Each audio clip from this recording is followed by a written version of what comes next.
venting, right? What are you like? One of these is the mid. You them.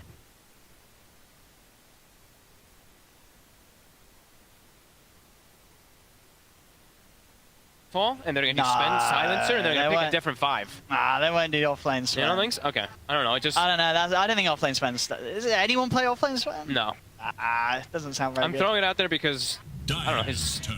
I don't know why they banned the Bloodseeker.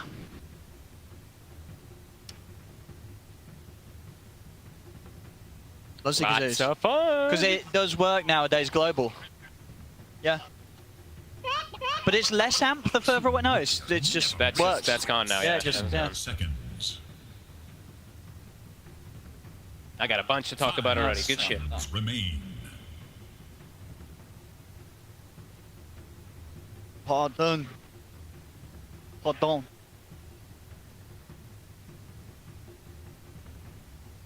Messy.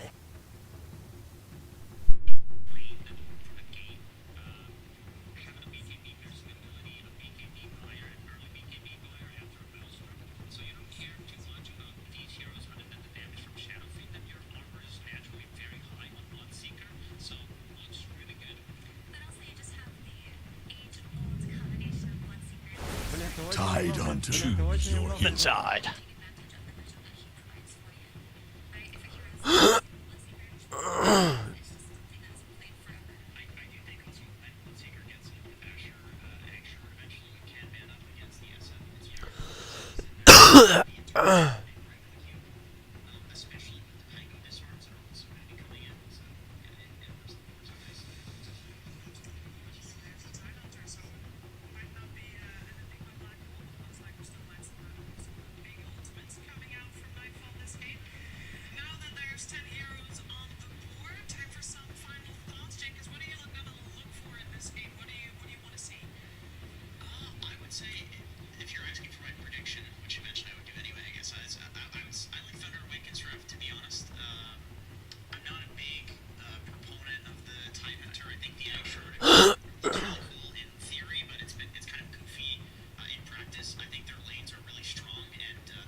Thank you very much, Shiva. Yes, myself and Fogged here, live in Singapore. The crowd, of course, already amazing as we get ready for this first series. Evil Geniuses versus Thunder Awaken. Fogg, we've just had the drafts.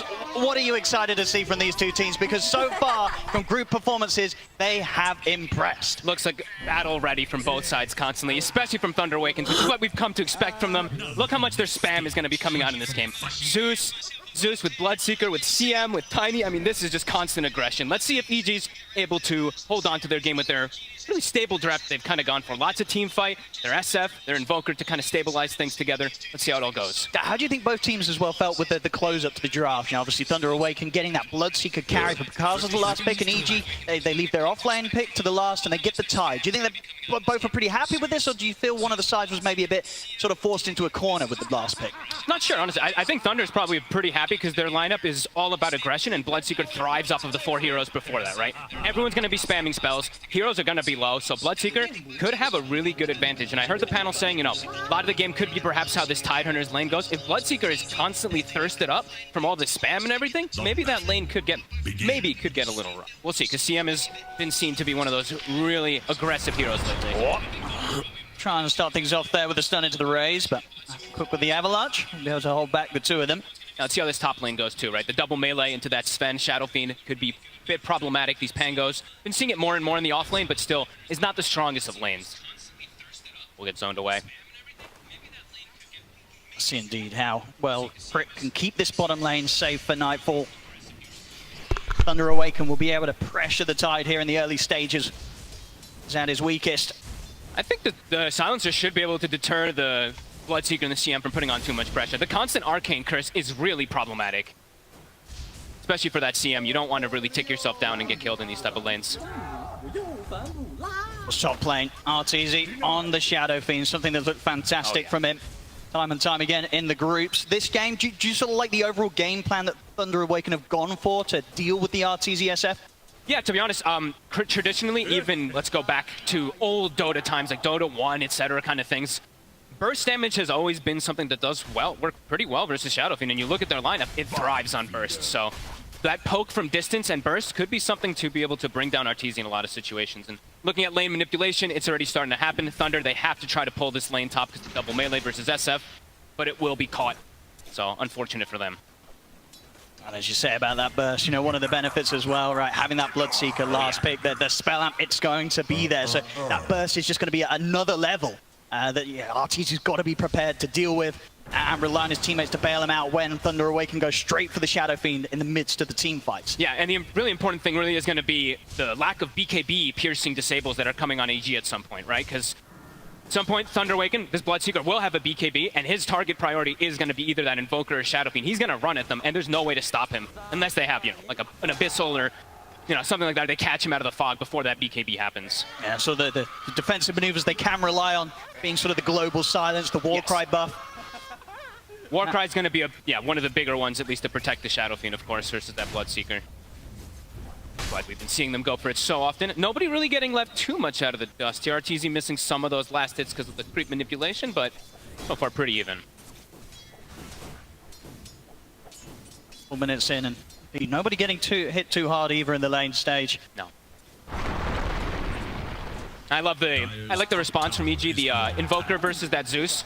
I mean, we've seen this so much, this Invoker versus those spam heroes in the mid lane. Just sustains, he's able to get on them always too. See what Abed's gonna do. I imagine he's gonna look to be pretty active this game. Going for this Quaswex build.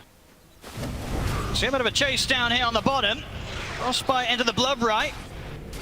A lot of damage, but Pakaz went to dive under the tower. Matthew will be able to get away. Does get triple A's. Arteezy was waiting for him to try to do some creep pulling. Yeah, as you said, this is, you know, now it's going to start getting a little harder for Nightfall until he does get a little bit tankier because the constant spam. The Panda does go for the 1-1 build. You see the confidence as well there from Pakaz, just standing his ground against Nightfall. See if he's going to be able to finish off the kill here. He'll look to chase him down. Stick charges there from both sides. Close. Pakaz, they'll get him. First blood here for Thunder Awaken as they take down the Tide. I love that they do that when they see he's still got these naked items on him, right? He's just got wands, quellings, no actual stat items besides that. No ring of health either, so they're trying to just take advantage of that early aggression. Nicely done. Yeah, absolutely. Choosing the perfect time to strike there. And Crit's low mana now, too. So they tried really hard to just deter that kill from happening, from using all the silencer spells, but the next time it happens, Crit won't be able to deter nearly as well. Got to be super careful down here, EG. Yeah. With the pull hit, Crit trying to get back control of the lane. Right now, Thunder's lane's looking pretty solid, all three across the board, farming nicely. The Pango, of course, as we said, this is going to be the harder lane, but he's actually had a better start than the Tide Earner because of these kind of creep manipulations that's been going on. Nightfall will have his Ring of Health finished, so it will be a little harder for them to get onto this kill. See again, Panda. Maybe setting up to a bit of a wraparound of Crit on Nightfall's step up. Nightfall's playing very well as that shield to protect the silencer. And Crit does get a full clarity off, and he does have the Sages, so he's gonna be able to get that double spell combo off. Pakaz, though, with that early wand, it's paid massive bonuses for him. See top lane. Feud standing with the Avalanche, toss back onto Fly as well to make sure that Fly's not able to chase Matthew down. He's slowing him down, won't be able to close the gap. Control there from Sacred and Matthew, making sure that neither Arteezy or Fly could finish off either kill. Feels like next, this power rune that's going to be coming out at 6, someone's going to have to make a rotation for Mago, unless he just wants to go to base. Looks like it's just going to be the choice to go to base. Fill up before that power rune comes out so he can contest with mana. Abed just continuously burning him down. See bottom lane. Panda. EG, they're going to look to try and make a move onto the CM here. Chasing Panda down. The same time, though, you've got Crit. Pakaz going for crit. Panda will go down to Nightfall, but underneath the tower, Pakaz will find the trade. Both cores able to chase down the supports, gets each other a kill. Panda will take that one. Anything to enable Pakaz. That's the name of the game for Thunder. Yeah, so far, as you can see, both safe laners. 28 and 10 here for Arteezy, 25 and 5 for Pakaz. Danger. Putting quite a bit of pressure with this Tidehunter, to be honest with you. We're seeing now the 6-minute power rune coming into play here, and EG, they're going to make sure they have control around this mid area. They'll look to charge in under the tower. Stick charges at the ready, though. Fly's not able to dive in and finish the kill off. So is EG bringing both supports over towards the power runes here to make sure that they're able to control them against the Zeus. Yeah, Thunder just unable to move the resources to go for that rune there. Mago, very lucky to survive, has Arcane Boots now finished up. And there's level 6, so now EG does have to be careful of that global threat.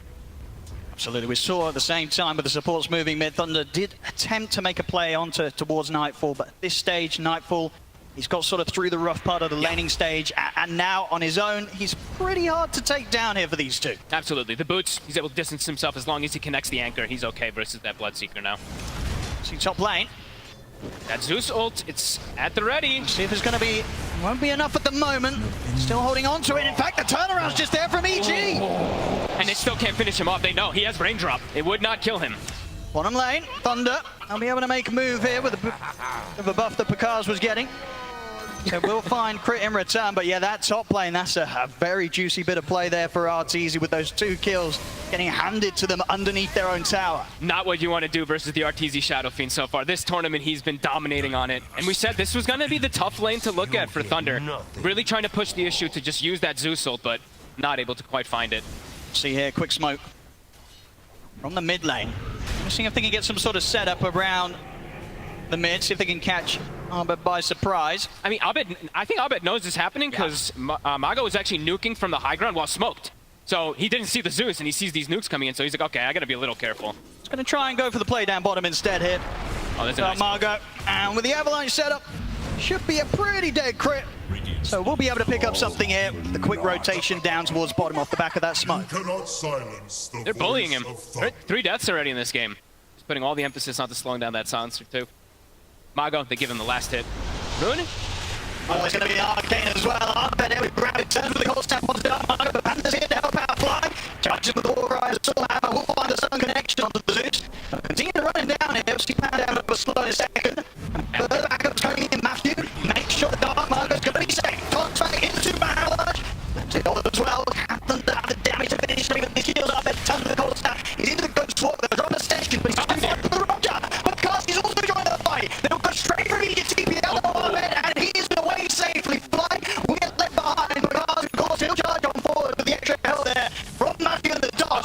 It's quite a bit of a dive, but they get the job done because 8 minutes in, able to find a kill underneath EG's here too. We said the first was going to be crazy this game. 8 minutes in, already rotating toward the mid lane.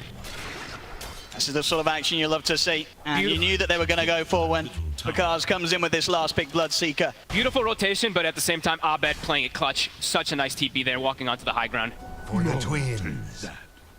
Who disables at the ready. I see him actually come back onto the map on the bottom lane now. Maybe looking to put Okay. some pressure onto this tier 1 tower. See who tries to turn up and soak up some of the golden XP from Thunder down here. Wants to get a kill in particular, right? Just wants to get that earn charge so he can start making easier rotations. They just want to pull the attention away from the Shadow Fiend, right? So making the moves bottom, it's going to kind of force rotations from Thunder to make moves down there probably. But we'll see if Thunder does fall for that. Maybe they will just still put the emphasis onto Arteezy. This is a dangerous area of the map. Ravage is at the ready if it's even needed, and doesn't look like it will be just for this kill alone. TPs are coming in though. Thunder, they want to see if they can find anything in return. Sacred ready with Rolling Thunder, gets it off before the Ravage. Will be able to connect onto all 3 here with the initial stun. Jump forward from Darkmark, and they get it onto Arbit, then take down the Invoker. Panda will lose his life. But Thunder, they get the kill on the enemy mid. They'll look for crit as well. He's out. No, he's not going to be out with a TP. The Lightning Bolt there in time for Dark Margo. And Thunder, they're not done yet. They're going to look over towards Nightfall. He'll go for the got keeper, the but bolt. another Lightning Bolt. Dark Margo just cancelling TPs left, right, and center. Nightfall is going to try and run from this, but a toss forward gets Tarmago in range, finishes off the kill. Thunder, they were more than happy for EG to go looking for that fight round that tier 1. They were ready to turn up, and they knew they'd be able to get more out of that trade than Evil Geniuses. The second EG steps a little too far into the tower range there, they commit too many spells. Yep, perfect rotation. Sacred comes in. Really nicely played from the Pango. And Pakaz, he was still staying up top, so it's not like he was just leaving the lane totally free for Arteezy. He was still kind of like putting a tiny bit of pressure in a way. So really nice rotations coming out from Thunderwake. Very, very clutch there to commit immediately with the Rolling Thunder. We saw how close it was to nearly be getting caught by the Ravage. They don't quite have enough of the damage between these two to go for this kill into the Bloodseeker. And Pakaz is playing it smart. He knows he can't, sort of push his luck too much on that top lane alone. Won't stick around longer than he should. EG might struggle to find him. Is under attack. If they have the SF, they absolutely have the damage. He's kind of the biggest damage dealer that's going to be coming out. Yes, TP's on cooldown with the play that they made down bottom, so Pakaz, what sort of backups you going to get? It's just going to be the one TP coming in to help out, but the Requiem's there, raises from Arteezy, bursting down low, and Abed finishes off the kill. EG, they get in, they get out. I like that he commits the Requiem. Honestly, it's just like, at this point, you're killing the most important core in the game. Don't need to worry about like overcommitting anything. It's exactly how you want to do it, just in case there's TP rotations. Yeah, they're so close at the moment, these two carries in terms of net worth. Pretty much even, but off the back of that kill, Arteezy will now start to be able to build that lead. And this game it's pretty much dead even across the board here. All the cores, nobody's too far behind. Pango only 600 behind the counterpart of the Tide. You see there, it's an incredible win rate. No surprise, of course, with how well Evil Genius has been doing in the group stage. They've just come out of 100% win rate on the SF. He's gonna have to, the thing is this game is difficult because he has to try to like think when he's gonna go for the BKB because of how much magical burst there really is gonna be at Thunder Awakens. They will be able to get on top of him at some point. As we mentioned earlier, the Bloodseeker BKB, that's gonna enable his team to just run at SF, run at Arteezy. So we'll see when he opts to go for that BKB. Right now, he's chilling in the jungle farming, not too much pressure onto him. I mean, for Thunder now at this stage, who are they looking to run towards? You know, where is the easiest play to be made? Are you trying to get into the jungle to try and find this Shadow Fiend? Do you look to try and bait EG again into a fight around this bottom tier 1 and react? I think you can fight around the bottom tier 1. I don't think you're at too much pressure of like needing to do anything at all right now. Pakaz is chilling, he's farming, has Maelstrom. Zeus is having a great game too. The lanes have gone pretty well for having like this Pango offlane that we've seen sometimes suffer, so I don't think they're forced. If they say EG overcommit, they'll absolutely take the fight. Let's have a look, see if they want to do anything about this tier 1 defense. Last time, it worked out very well for Thunder. He will scan it out, and you can see this time EG being much more careful with how they put the pressure onto that tower. They'll start to back off, the majority of them look over towards the mid. As Thunder are looking to trade with the pressure applied here instead. Nicely done. Forcing some reactions. Mago, Invis, as the Kaya finished up, so lots of burst. Also, Max Lightning Bolt is done too, so eyes on the Zeus to really bring down these targets really quick in the fights. And as you mentioned, it really is so much burst on this team. Straight in they go. They see a chance there to jump fly, and fly gone in an instant. Now, they really have some of the highest nuke burst heroes in Dota that you can combine all as one. As the Pango is be okay. Still sticking around here. Thunder Awaken, they're happy to take another fight. Will be difficult around Nightfall's presence though. He'll arrive at the tower, has Ravage. Of course, he's got the hook complete. Exactly. He's going to go for his standard build. You know, he's going to go for Wraith Pack plus the pipe. The damage mitigation just seems to be pretty crucial at this tournament so far. But yeah, as you said, you know, that burst damage, it's nothing to laugh at, ever, in this game. That's why I'm mentioning the BKB for SF. Eventually, he has to kind of think about it. See Panda did step up here. We'll drop the ult, but a few right clicks from Arteezy takes him down, and they might see if they can chase for more. They'll look towards the Zeus. Bloodbright gets laid down, but flies in on top of Darmago. They've got the Ravage as well, catching out the two of them. Sacred rolling across.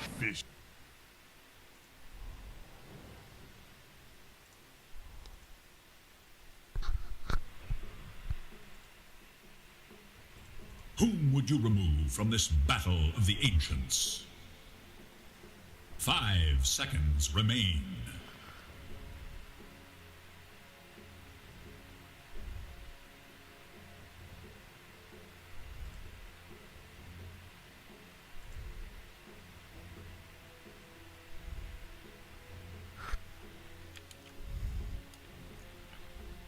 Ten seconds remain. 5 seconds. Your team must pick.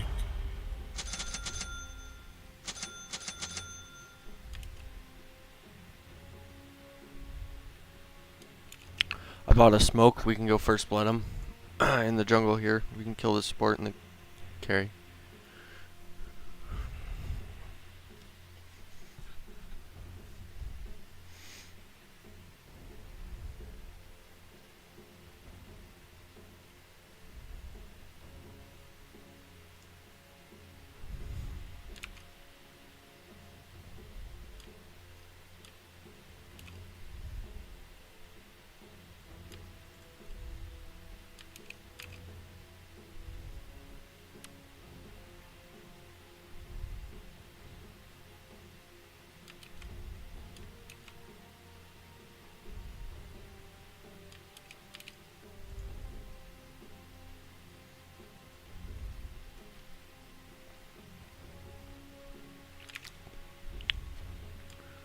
That guy looks to play a lot of LD mid.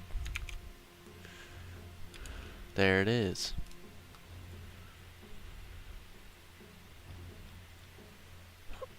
Sleep Dart's gonna be pretty good against him though.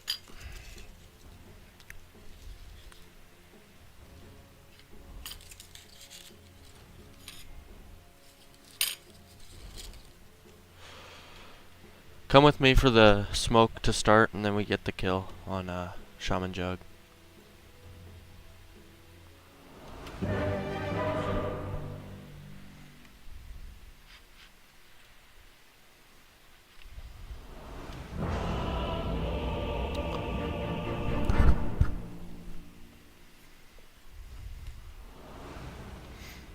Riki. Here I am. It's in No the epic bag. fail today, my friends. 'Tis Prepare brilliantly for clear battle. that this one is in the bag.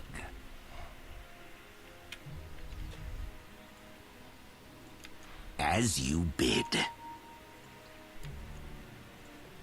Come on, guys. It Oh, is yes. in the bag. Quickly. Careful there, Kodal. Usually they run up there. You're... Wow. At your service.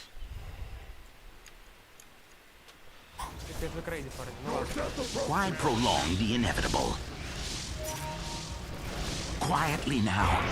Killed LD. Just 30 seconds.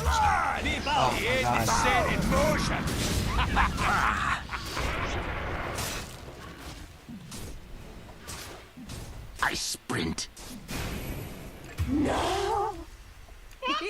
Yeah, it was fucking stupid. I go in silence.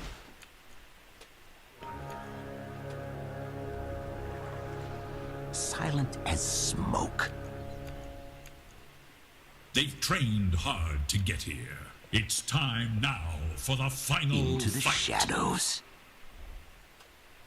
Yes.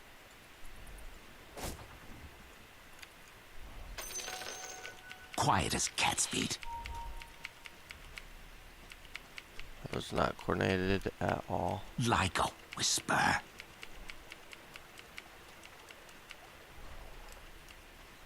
Oh, as you bid.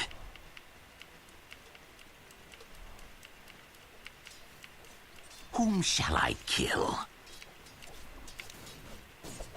Not for the likes of you. Since you put it like that. Denied.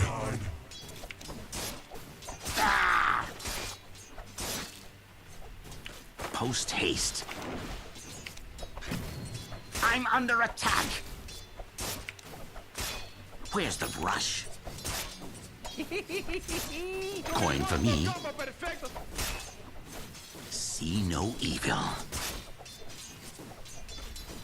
Ah! Yes. Ah! Quickly, quickly. You're not going anywhere. Shh, like a whisper.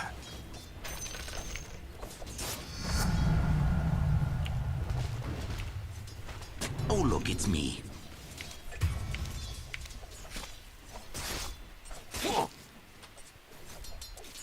A new target. Denied. Yes.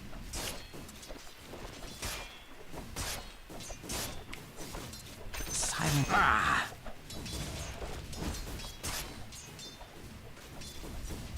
Ah! As you bid.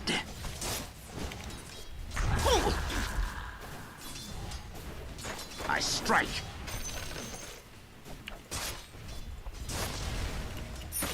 Quickly, quickly.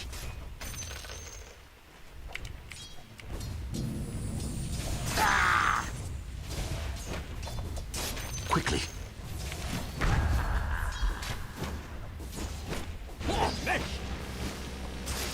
I see you.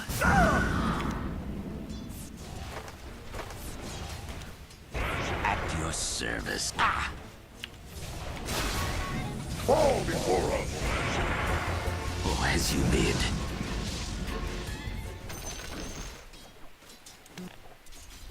Oh, yes.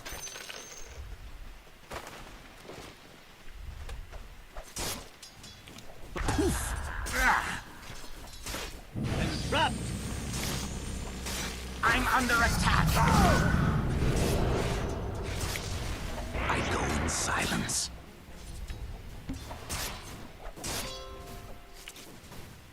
See no evil.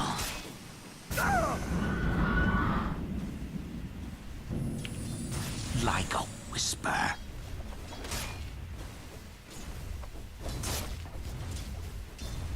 Whom shall I kill?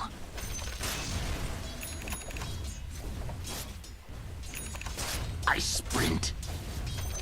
Finders keepers. I bet.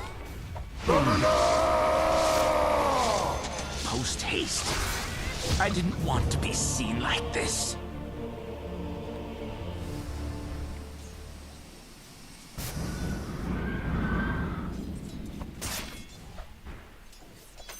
We'll take that. The enemy attacks your middle tower. Sparks that may blaze into a skirmish. Quiet as cat's feet.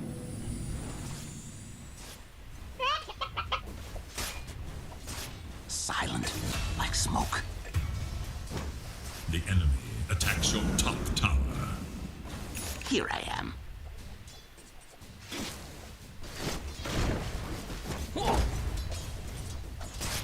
Yes. No. Dispatched.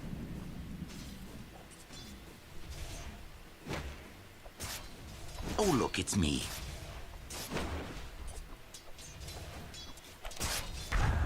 Quietly now. You motherfucker. Since you put it like that. Coming through. Whom shall I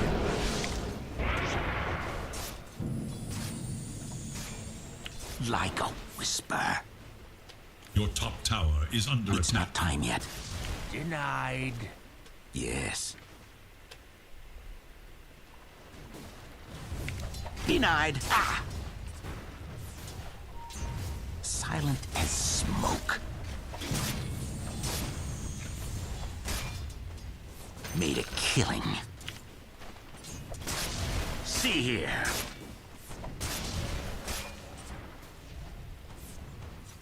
Quickly, quickly.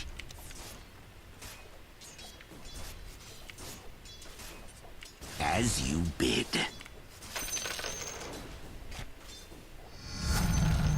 My cunning grows post haste.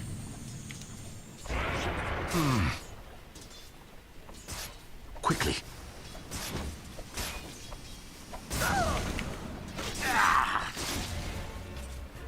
Your middle tower Since you put faces it like a that. terrible test. Oh, as you bid.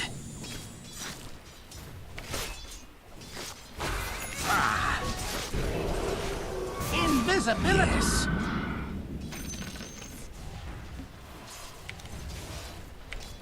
Here I am. I find you.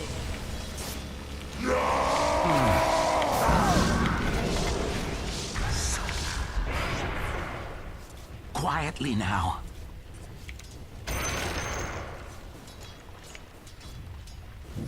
I fight.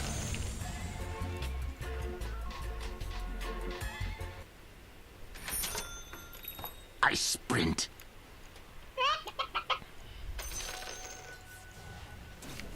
See no evil.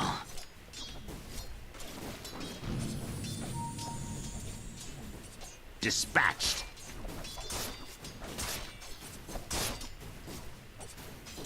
I'm under attack.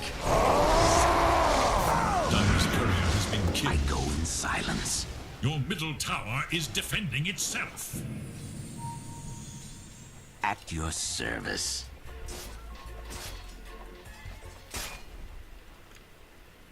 Oh, look, it's me. Ah! Oh, yes. Your death approaches. Light. I'm not ready. Quiet as cat's feet. Denied. Run, buddy! Run! Quietly now.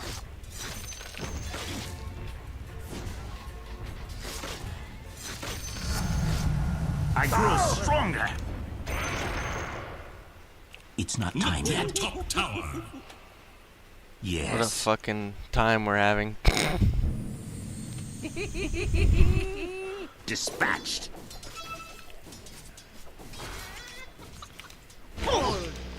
Oh my god, me? Top tower is under attack. Oh, yes.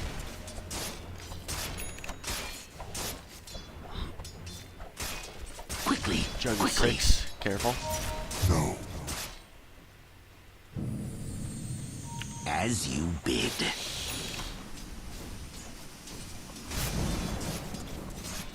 Oh, look, it's me.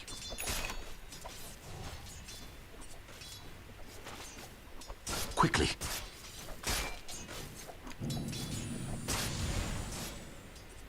Quiet as cat's feet. Good job. Since you put it like that. Ah! At your service. Ah! Look to your top tower. Like a We'll take that.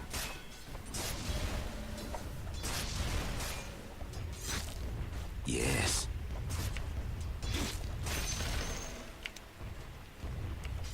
Post haste.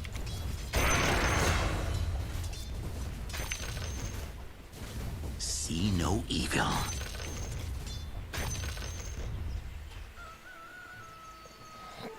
Double I damage. sprint.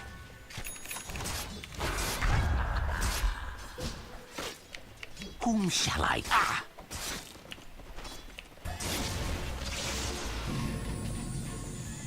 Top meteor. Silent as smoke.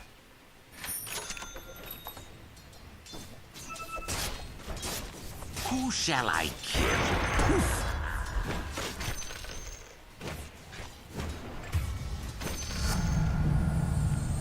Oh, as you bid.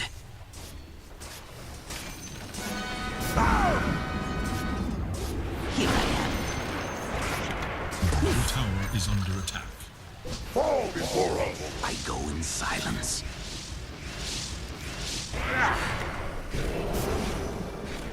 Yes. Your middle tower is under attack. Since you put it like that. Your middle tower has fallen. Steeled and tempered.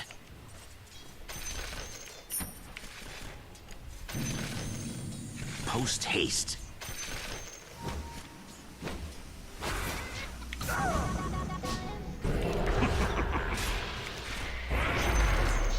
As you bid.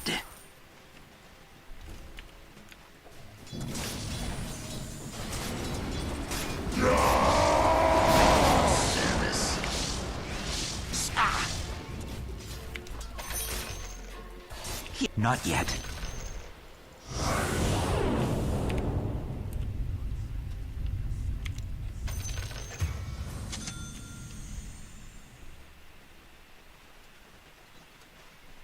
see no evil.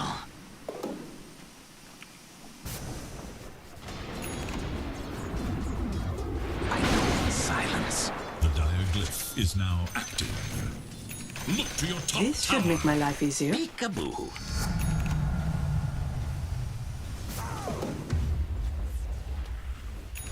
Oh Your yes. top tower Run, has buddy, been overcome. run! Feel my steel.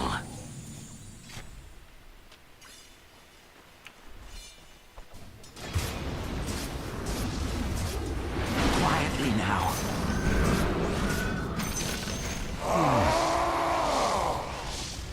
Oh, look, it's me.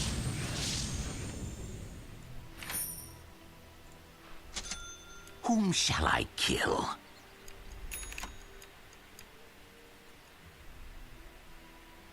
Not yet. Quiet as a cat's feet.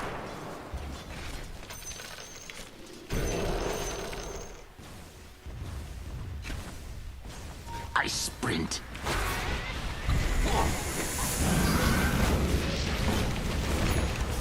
I'm under attack. Killing spree. I'm dead. Dominating. Double kill.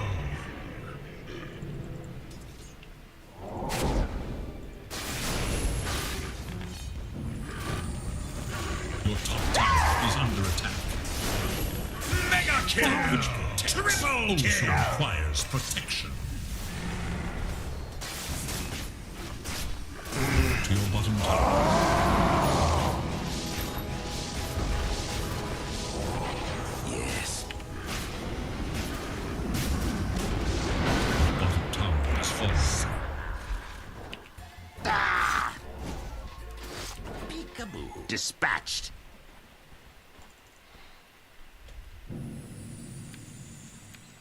Quickly.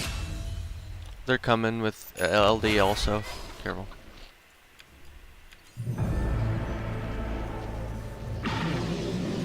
Quickly. Quickly. I have no TP.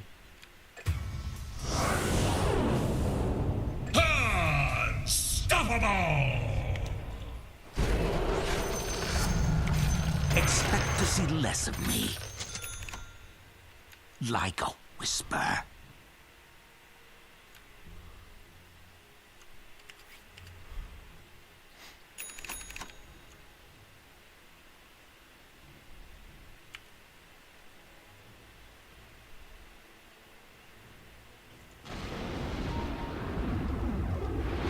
I sprint. The enemy's bottom tower is Like a gone. whisper. The enemy attacks your middle tower. Now you Quiet as must cat's decide feet. what comes next. I go in silence.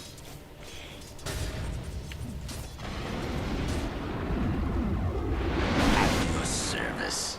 Roshan has fallen to the Radiant. Quietly now.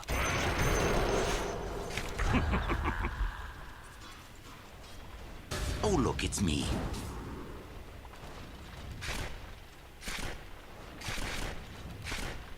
Made a killing. Quickly, quickly. I'm under attack.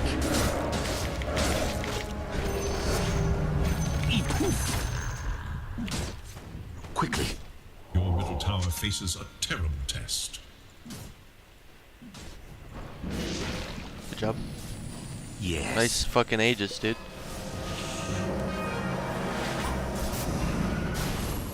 As you bid.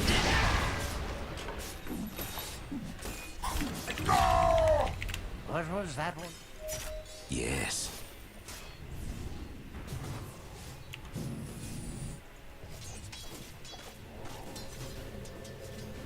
Silent as smoke.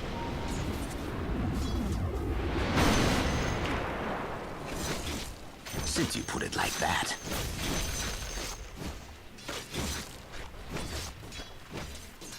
Attack. Death's bounty.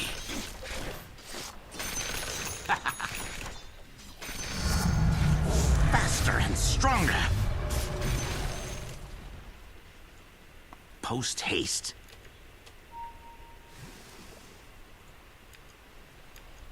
Whom shall I kill?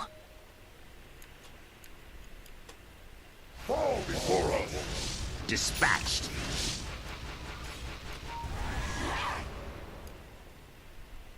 Oh, yes. I find you. Here's smoking.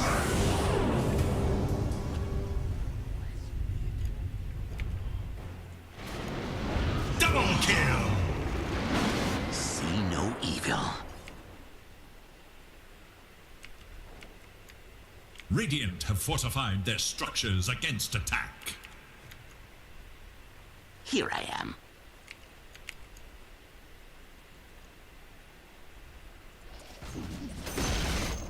The enemy's middle tower can withstand no more. Dire have fortified their structures against attack. As you bid. We'll take that. Look to your top tower. Quiet as cat's feet. PA, go farm, dude. What are you Your top tower is under Oh, look, attack. it's Your me. top tower has fallen. It is but one. Here I am.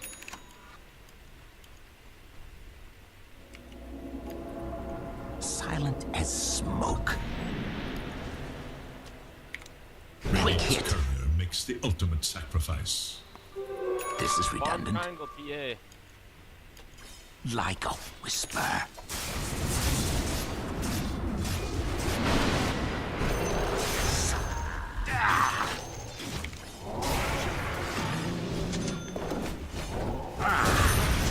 Coming through.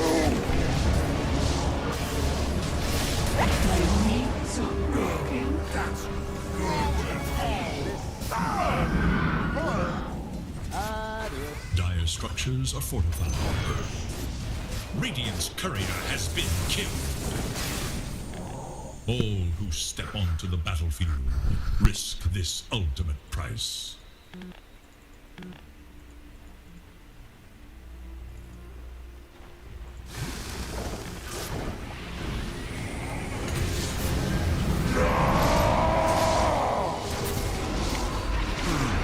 You'll hear no more from me. Oh, yes.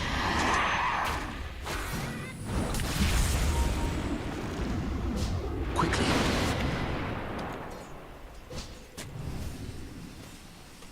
Yes.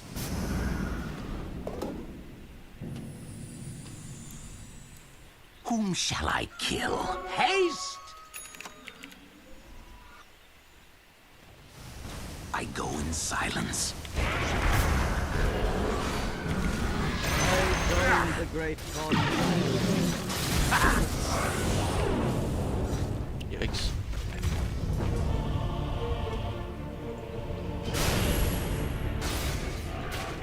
Killing spree!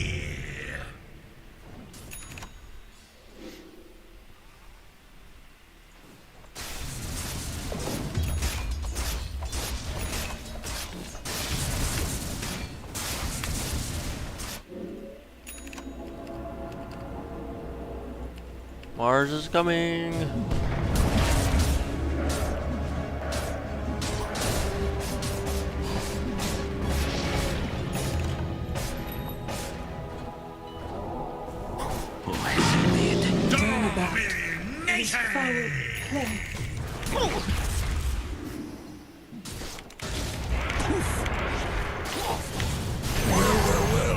A real I killer of sprint. I'm under attack.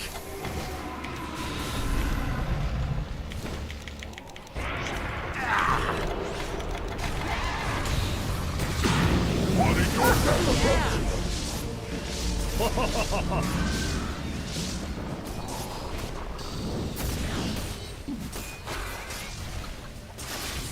It's time. Mega kill!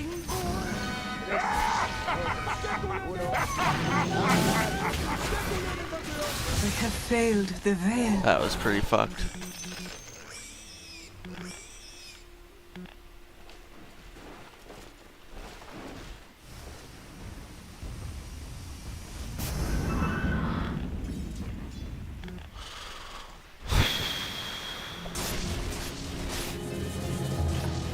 I've been here the whole time. Smoke. Yes.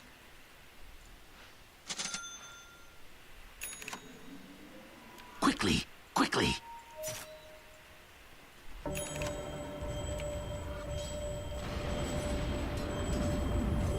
new target. The tension grows. See no evil. Sure.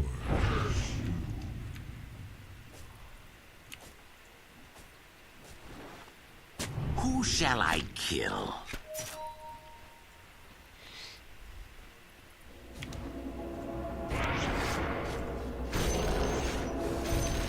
Your middle tower is under attack.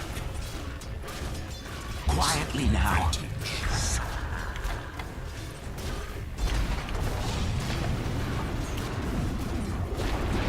service. Tower has fallen. It is of no consequence. Post haste. Illusion.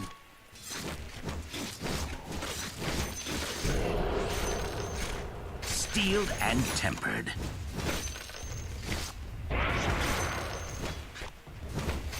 Where's the rush?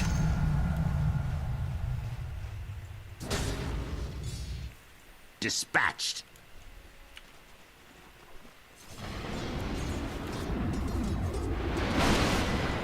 Stealth makes wealth. Since you put it like that. This should make my life easier.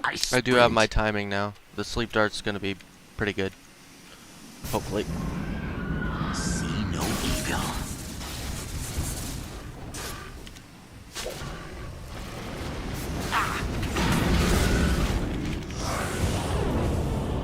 Global down.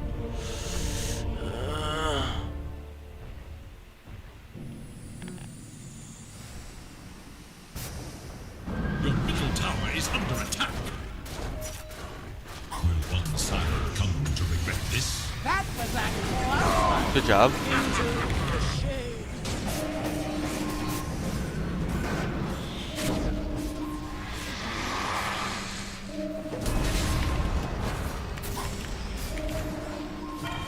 Just don't tell my father. That was not a BM tip, I'm sorry. I was tipping you because you had good initiation. Tower is under attack.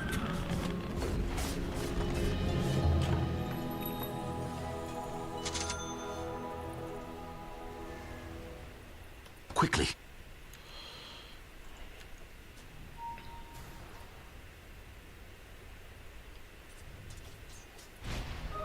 They'll never see this coming. Here I am.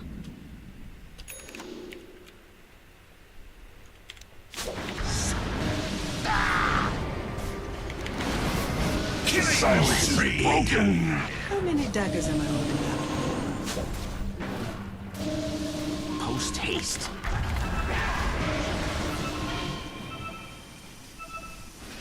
Like a whisper. No silencer. Hey. Fuck him up. I'm not ready.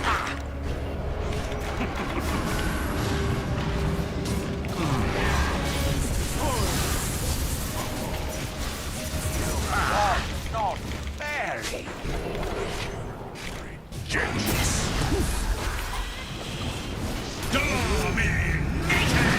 The veil is drawn. Death at my hands is an honor.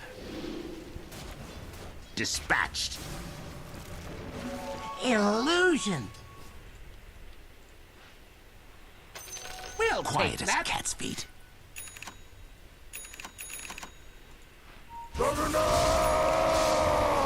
At your service. Close. Quickly, quickly.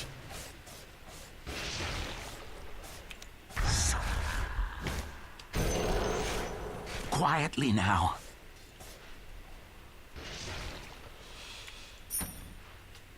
Silent as smoke.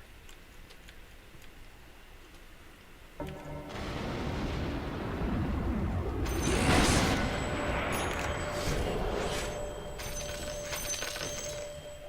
Oh, how I strike.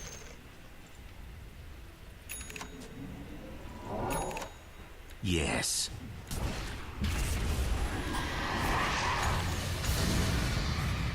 I see you. I don't think you understand who you're dealing with.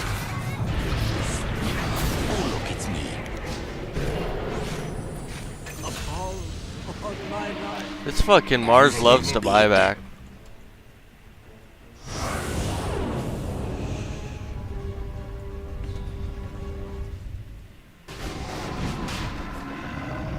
Character. Assassin. Nothing. Out of order. Whom shall I kill? I go in silence. Regeneration! A worthy foe. Yes.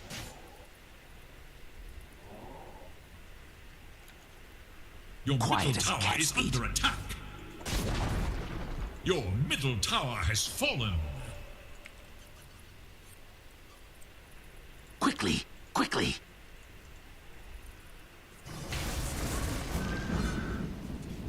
Since you put it like that. Dire structures are fortified.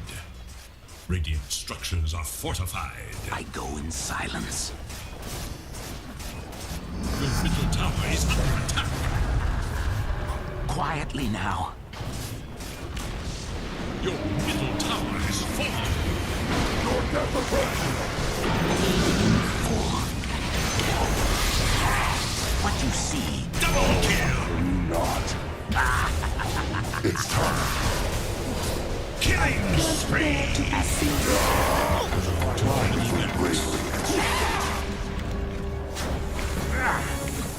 Killing spree. Triple kill.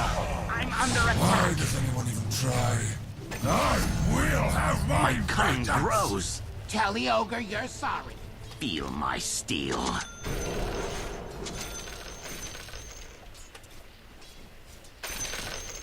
Like a whisper.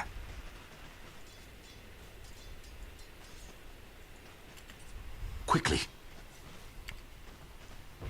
Your boots, I think he means.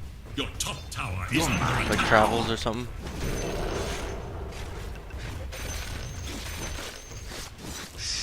Like a whisper. Okay, then treads.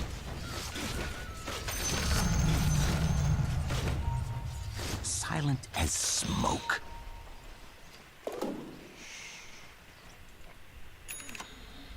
I'm gonna have Lotus. See no evil.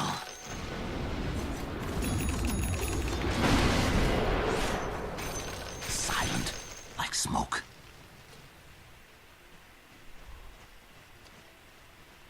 Roche is As still you up. bid.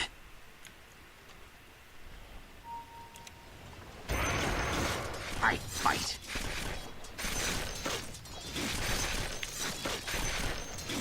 Here I am. A gift from the goddess. Yes. Whom shall I kill?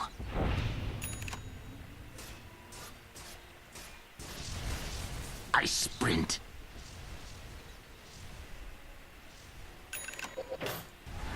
Oh, yes.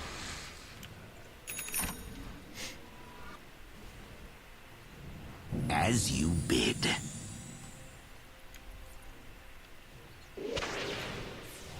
Oh, look, it's me.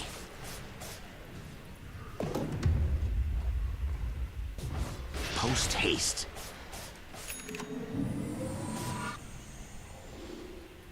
Dispatched.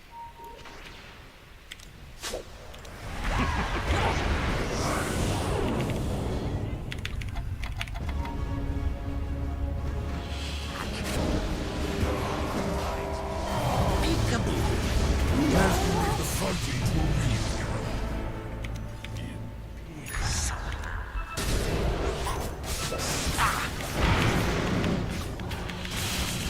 I don't believe this. Smoke.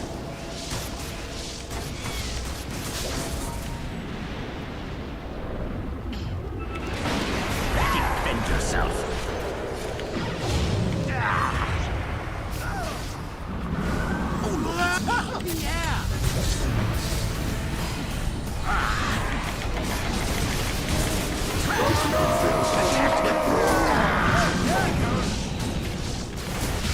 Killing spree.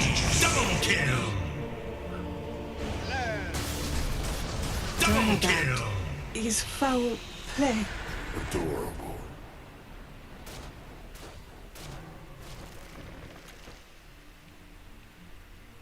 Dire's courier has been killed.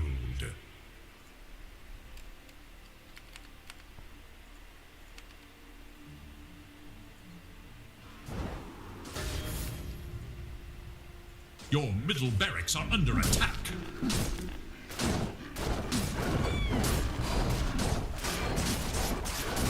Your middle barracks are under attack.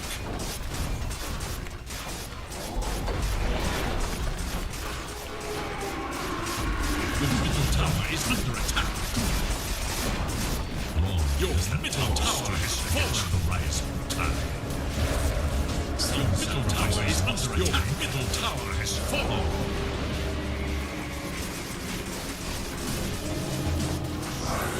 Your ancient demands defense. Victory!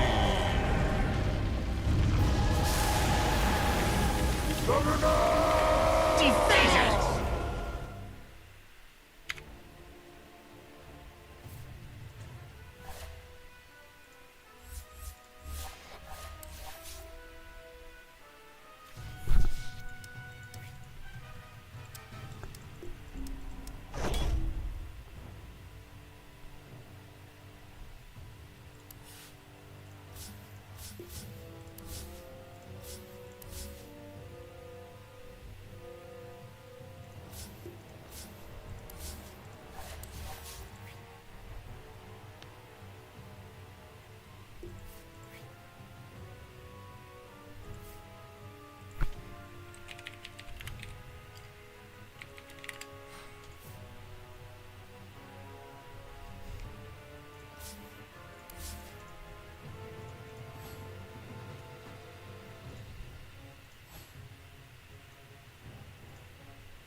I mean, when you started, well, I mean, I can't talk to him, but when he started actually typing, the game was over.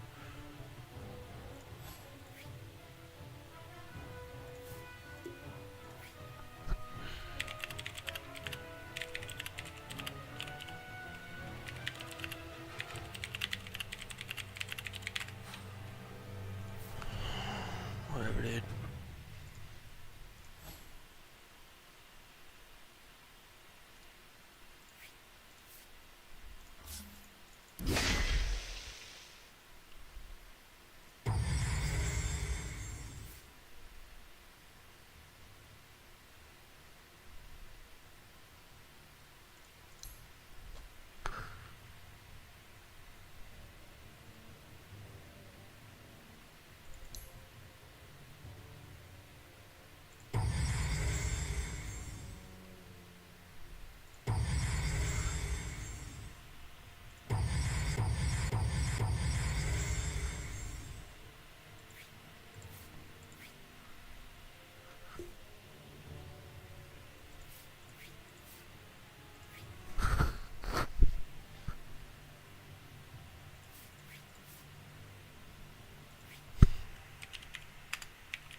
something.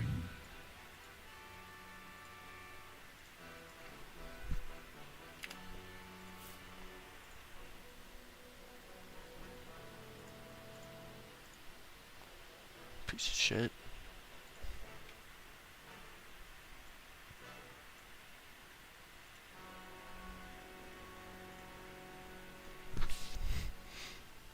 Ten seconds remain.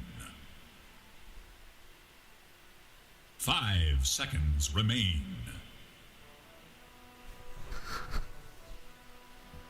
It is your turn to pick.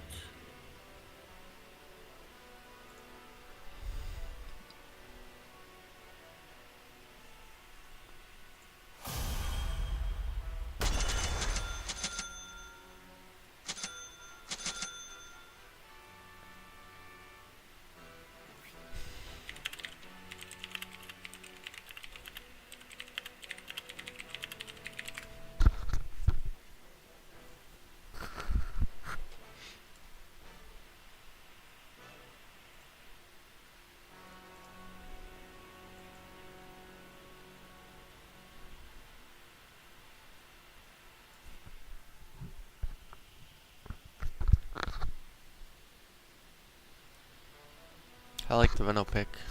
I almost picked it myself.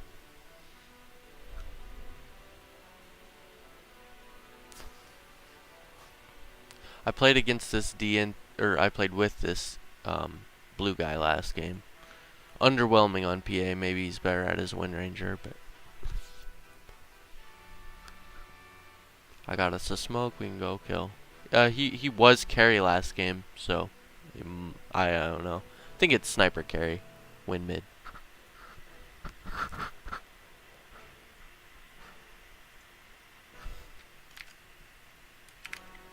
Sniper's not gonna be great lane for me, but it's what it is. If we can kill him first blood, that'd be best.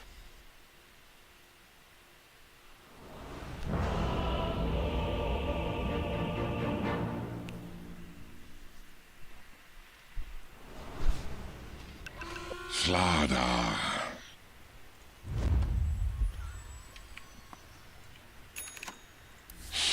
Prepare for battle. It's in Come the first blood. bag. To the fight.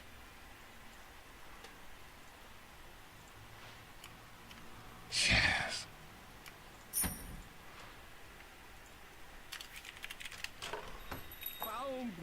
Slither. Yes. I rush to defend. Alright. Patrolling. Stay up here. Stay up here. Yeah. Deep Then we'll ones. be able to Did see they if do the they're same gonna- shit? You're there. They did the fucking same shit. Won't Psych. escape.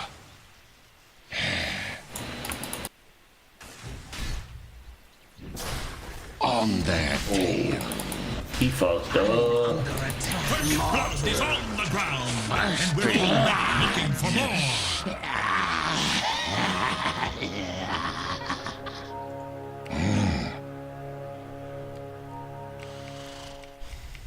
Onward. Versus Dire. Nice. Ward scouting, Deep boy. ones. Send me That's why I forth. bought one, but didn't get to use it. No delay. You guys made me stand on the roof. Is there a ward here? How did he... Look to the foe. Why did I... Am I dying to this piece of shit? I'm too young to die. Guard well. Good job. Kick. Yeah. Kick W. I go. Treasure for the deeps. After them. Well. Guard well.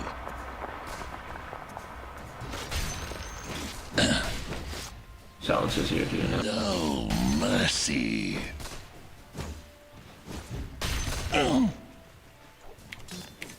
Look to the foe. foe. Oh. I'm on to you. Scaling up. Oh. I probably could have killed Chen right there. Attack.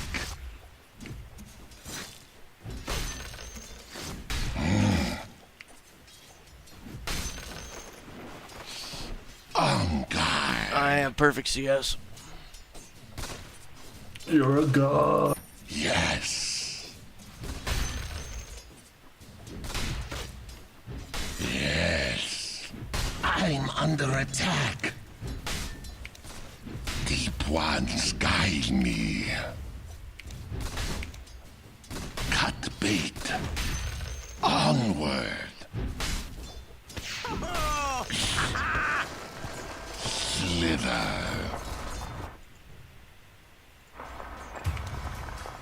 Be careful. I'm gonna go full. I'm gonna go full. So be careful. To the fight. Oh, I wish you cut the tree for me, man. I gotta waste a tango. Well, cowards. Oh, in over your head. Penance.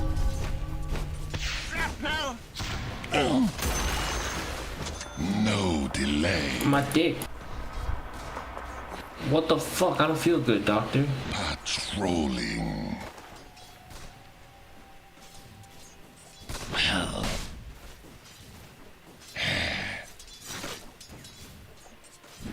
The enemy attacks your top tower. You're in deep water.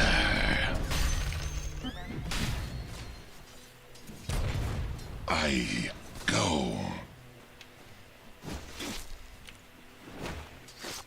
Keep a lookout.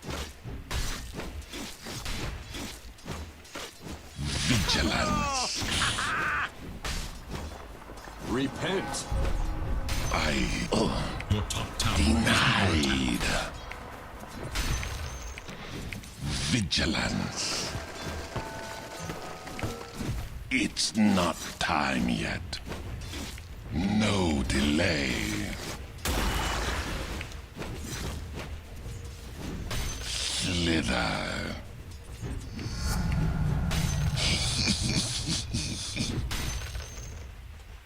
To the fight. Look to your top tower. Oh. Guard well. Radiant structures are fortified.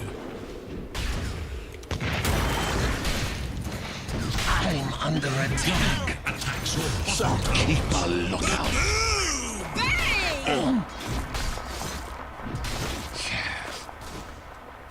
I'll tread.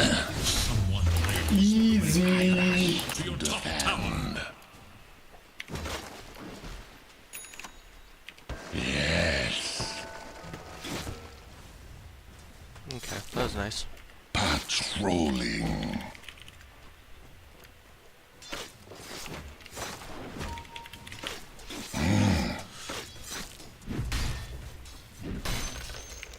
Deep ones guide me.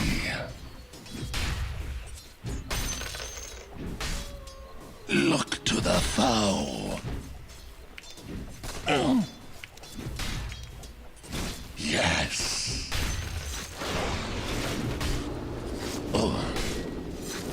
Onward. Fuck. Sorry. Look to the foe. Well,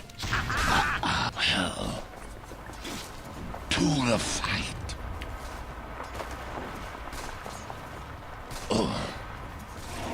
Patrolling. Shiny as souls. In over your head. I can't pull anything. There's nothing to pull.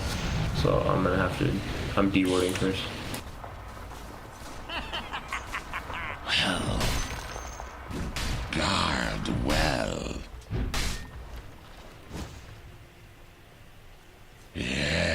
We can go on silencer maybe. Slither. Face me. It's a Venomancer enhancer. No delay.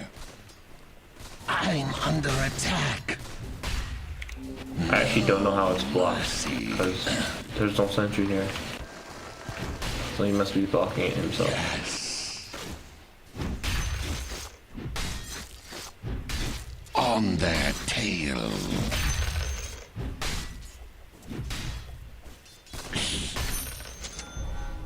Deep ones Easiest guide lane me. in my life, man.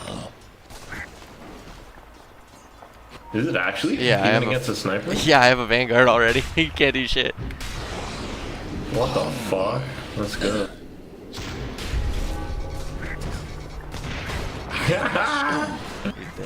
Nice. Oh, Chen didn't die. Chen didn't die. I know, I know. I'm not ready. Chen doesn't have to die. Keep a lookout. I got boots now, though. To the fight. If you go on sniper, he's dead. I'm too far, I'm too far.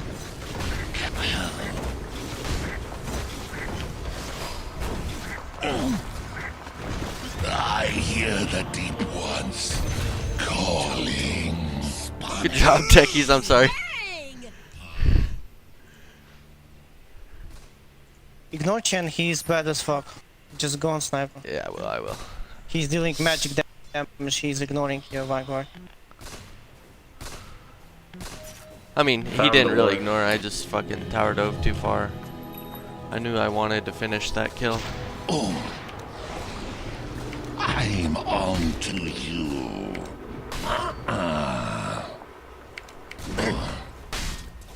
After them. Go in base TK.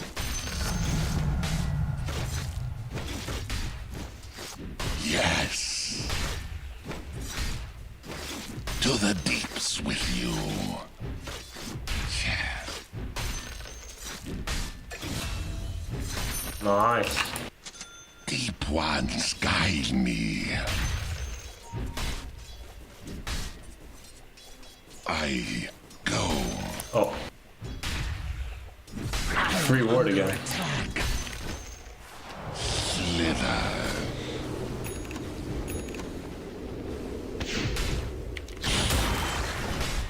On guard.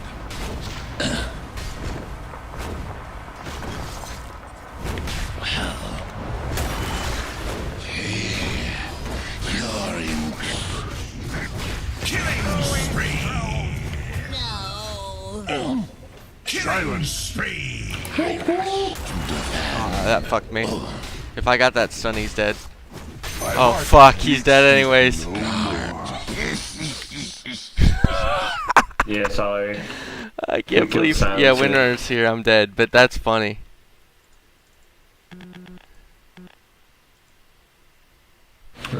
Everyone rotated, it looks like. We killed Axe too. They all rotated to their fountain.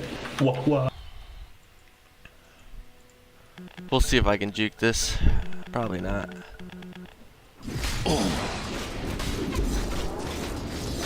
Keep a lookout. Killing spree.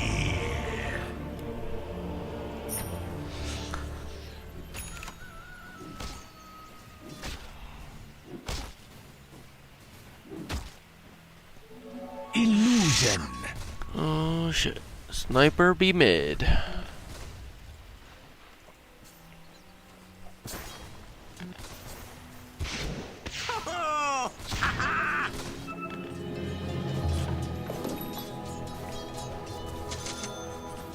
No mercy.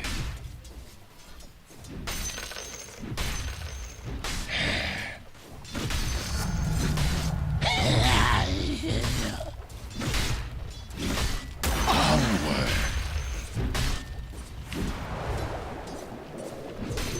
I'm on to you. No delay. Look to the foe.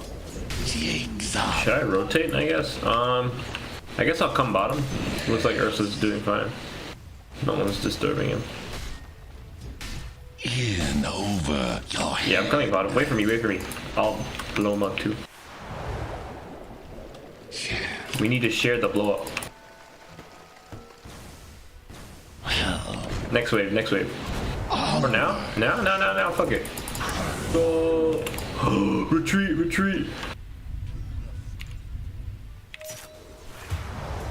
Your middle tower is defending itself. Poor baby. Oh, baby. you were out of your... But they killed our mid though. So, is it poor baby? Is it? Shit. They got us. It was a distract. Kill this bitch. I'm coming. What the techies? Sus. I can bring him back, but it's not in range yet. If you stun, it'll be in range. Soon. Bring him back. Look there. My edge. To the dead zone with you. Uh-oh. Run, Forrest, run. Patrolling How does that fucking link to a tree? the depths. You know what he said? Just Wind Ranger things. That's what he said. Word for word.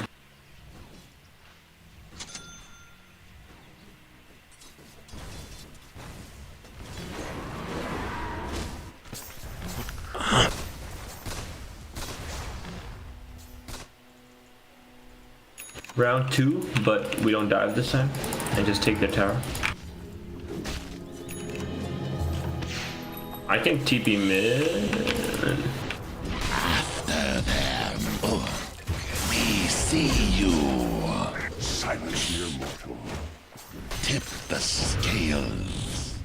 Well, no delay.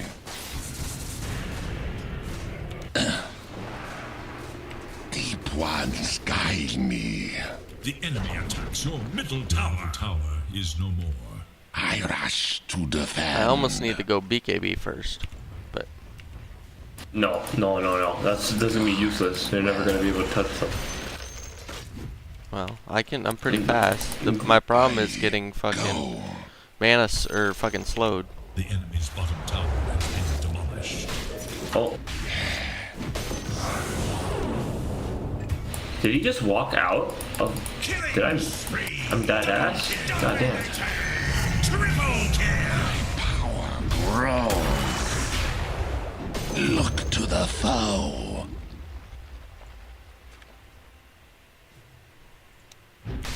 On their tail. Ursa. Soldier's fortune. I got 3 words for you. Can you stop? Yes. Okay.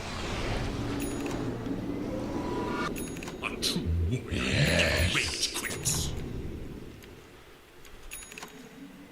To the fight. Your bottom tower is under attack. Dire structures are fortified. Regeneration. Your top tower is under attack. Where will the line be drawn? Keep a lookout.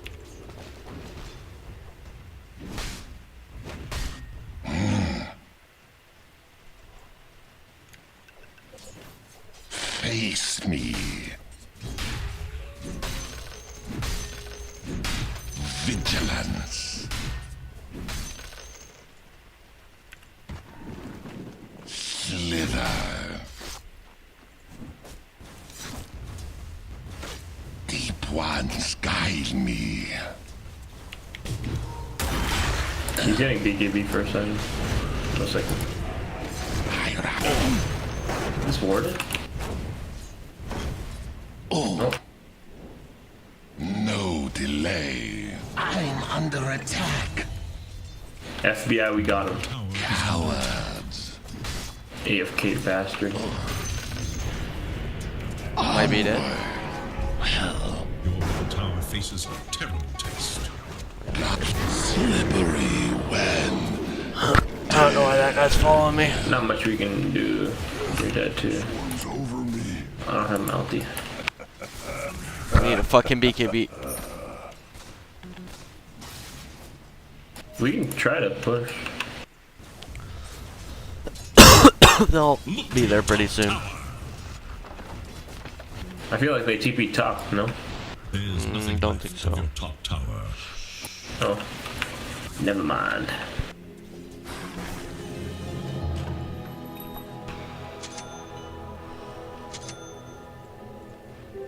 Invisible numbers. In over the head. Why are you top? Making your jungle safe.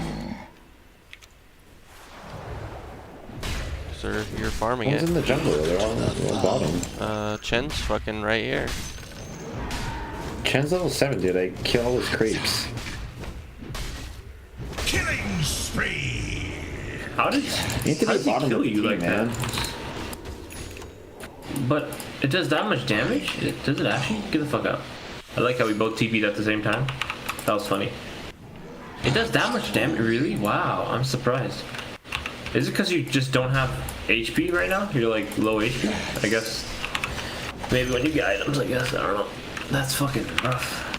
No. Because I look away and I'm like, oh, you lived, and then you died, and I was like, surprised and stuff. Wait, he's also level 12. Damn. Yeah, but Silencer is a fucking 4. You're in deep water.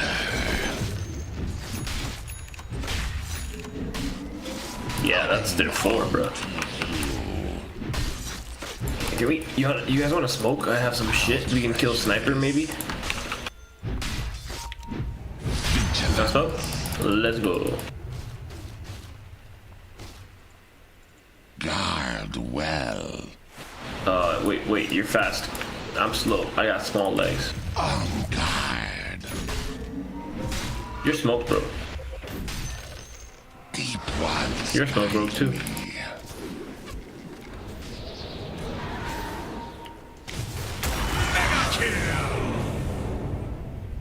I got silence.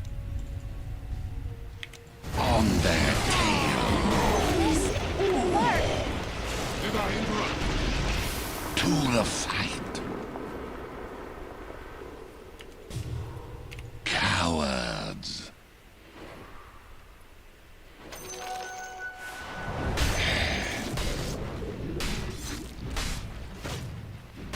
Face me.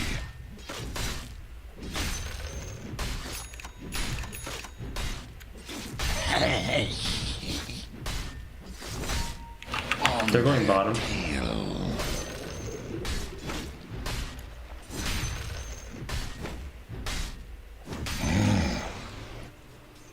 Yeah, three going bottom. Yes.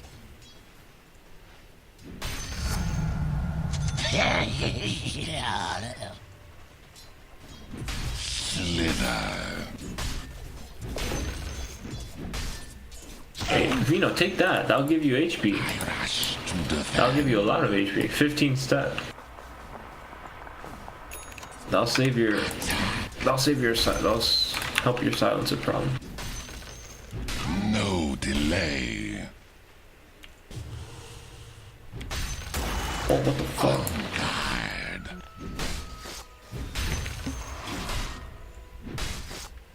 Keep a lookout. There's like 3 of them here. Be careful, guys. Onward. Yeah, so they smoked. The rest of them are here. Cowards. I'm on to you. Your armor melts away. I can ult him. Face me. Sparks that may blaze into a sky. Vigilance. Dire structures are fortified. I have glimpse if you want to chase. Never mind. Look to the foe. Your bottom tower has fallen. Holy shit. The last. Your bottom tower A is under attack. soldier's fortune. After He's a halberd already. What the fuck? Bottom tower is under attack. Russell, I think you should Roche. in over your head. No way. There's no way. It's not. I got juked. I regret.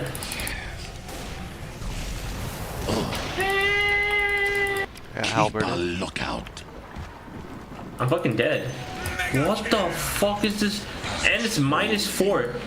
Int. Oh, fuck this hero. Yes.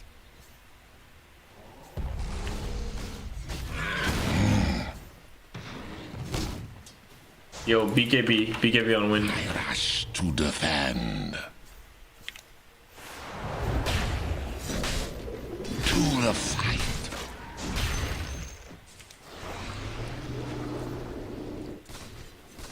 I go.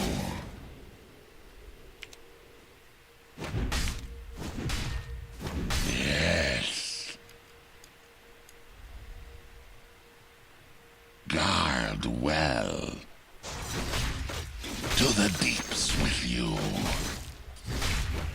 Slither.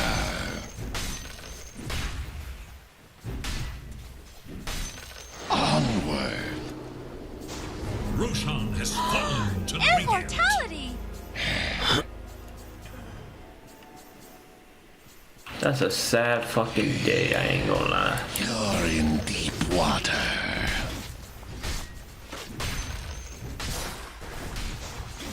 This man has the biggest brain 2022. No mercy.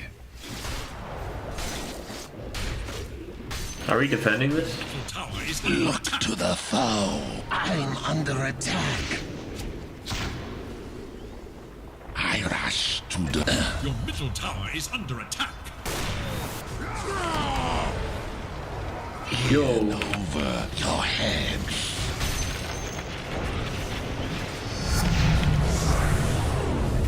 I'm dead. I'm dead too.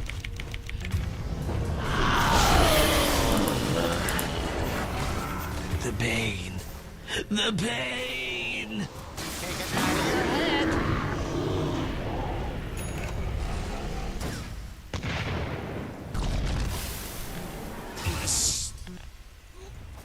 Gotcha!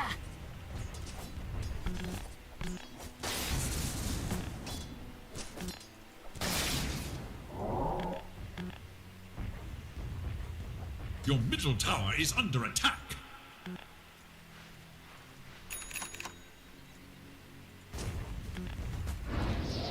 Your middle tower is under attack.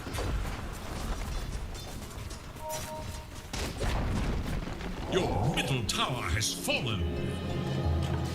I'll not be caught off guard again.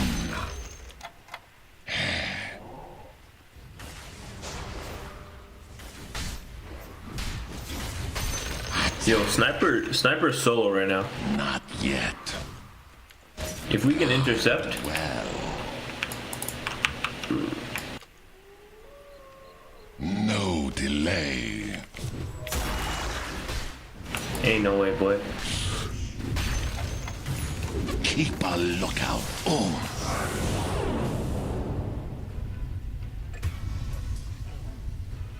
Are you guys blind? I go.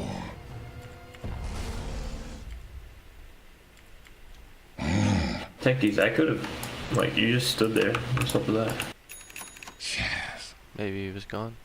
Ah, Your bottom tower is under that makes more sense.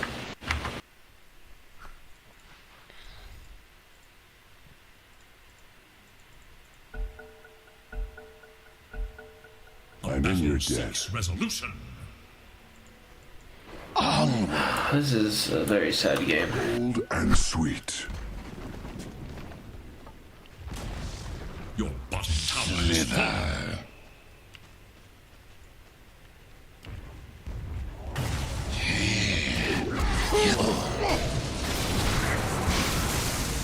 Into the black seas of infinity.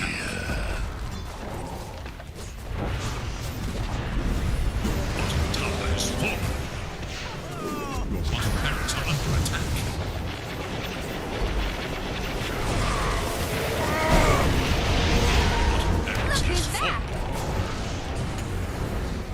Your bottom barracks stands no more.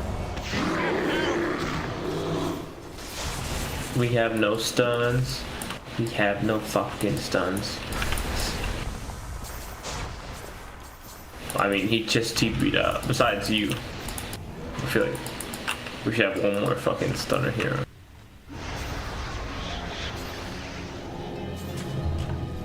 From lightless gulfs, I return. Look to the foe. Yes. As revealed. Patrolling. Look there.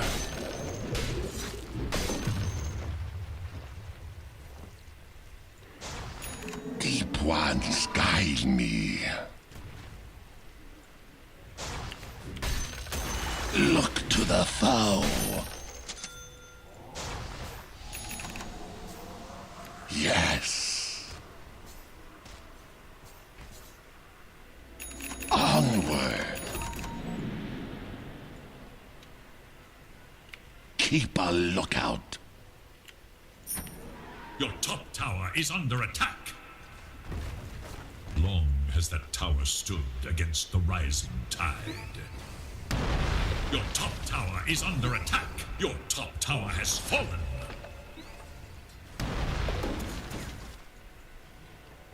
I rush to defend.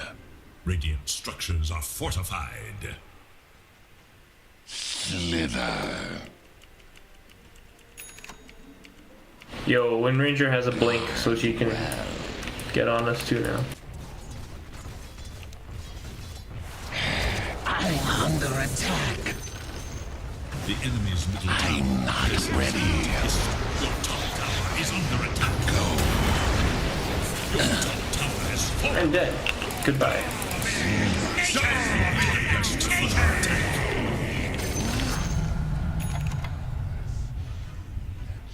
On down. Yes. Your top barracks exists only in terror. Still to be found. Nice. Good shit. Down we go.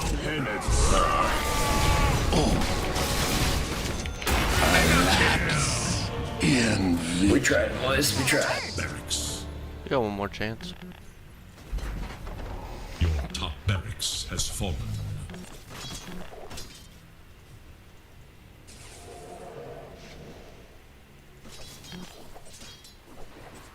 I just got shard off of that.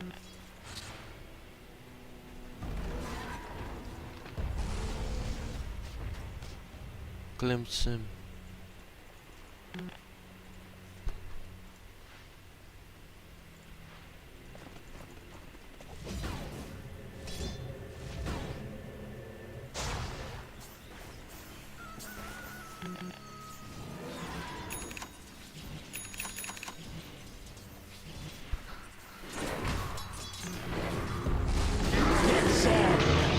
And with strange eons, even death may die.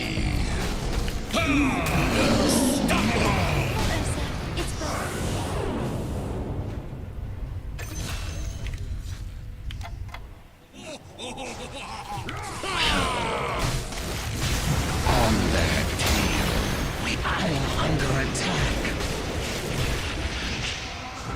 Shame on. Repent. Thank you. Please, God, kill this son of a bitch. Thank God. I have glimpse. Axe is here still too. To the fight. Penance. Yo, one more piece of shit. Oh no. No delay. Keep a lookout. What is this game? After them. Look to the foe. Slither. Shiny as shows. Face me. Well. Wow, of course. True to his nature, Silencer is getting a silence. Neutral. Coward. Beat his ass. Oh fuck. No. Run. Nah. Of duty. I think we can kill Sniper, to be honest. It's I close, it's close. glimpse. Nice. Oh. Oh, if he stays and hits.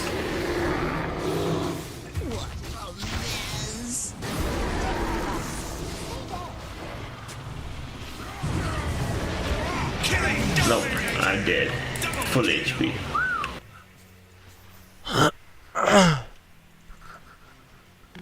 And he had a DD. Rough.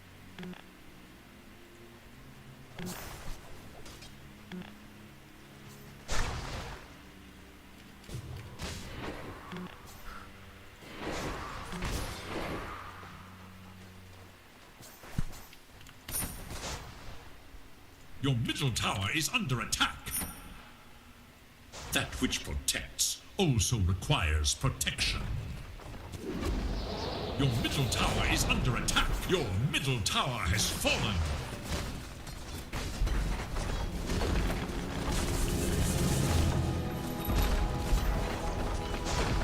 Patrolling. Your middle barracks is gone. The enemy now have mega creeps. No delay. Oh, fuck.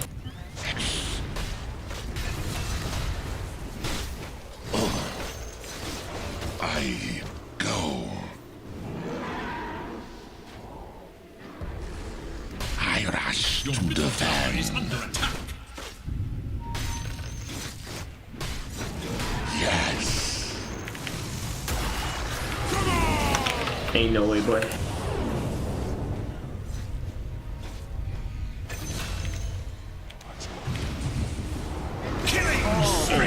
Double kill. Your middle tower is under attack. Not yet. Guard well. Your middle tower. I'm trying. More. Now you must decide what comes next. We see you. Come to us.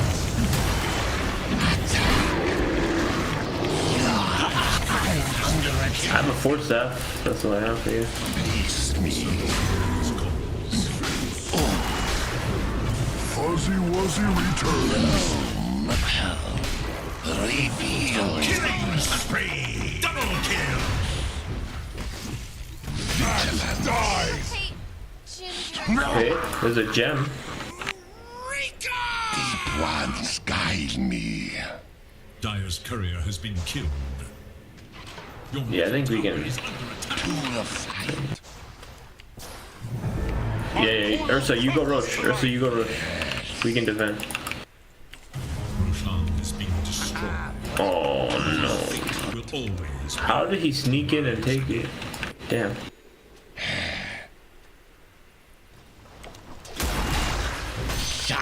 as shows. On guard.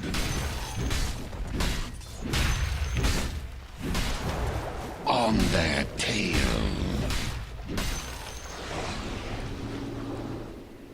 Onward. He has Zags now. In over your head. It's not time yet. Yes.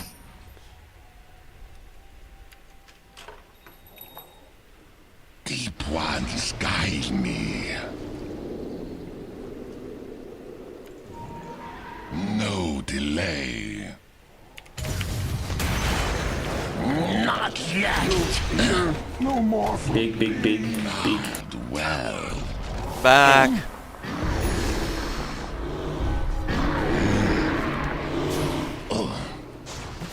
Care that. What do you call it? The upgraded Vlads. There's another ward here. It's not time yet. Boys, I think this is it. Our towers are not gonna last long. Goodbye. Ugly. Patrolling. Well, I wish to design an example. Keep on.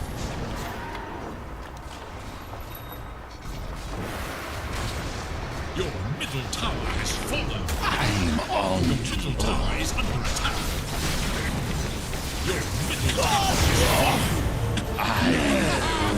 Resurface. Oh fuck, our base.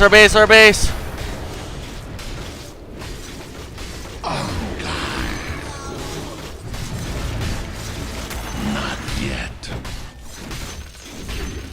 Look to the foe. Your ancient is under attack.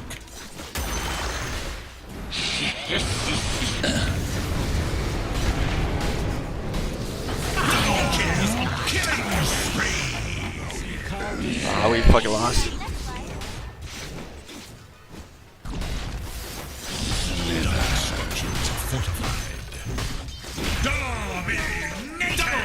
We fucking lost, boy. Face me. We fucking lost.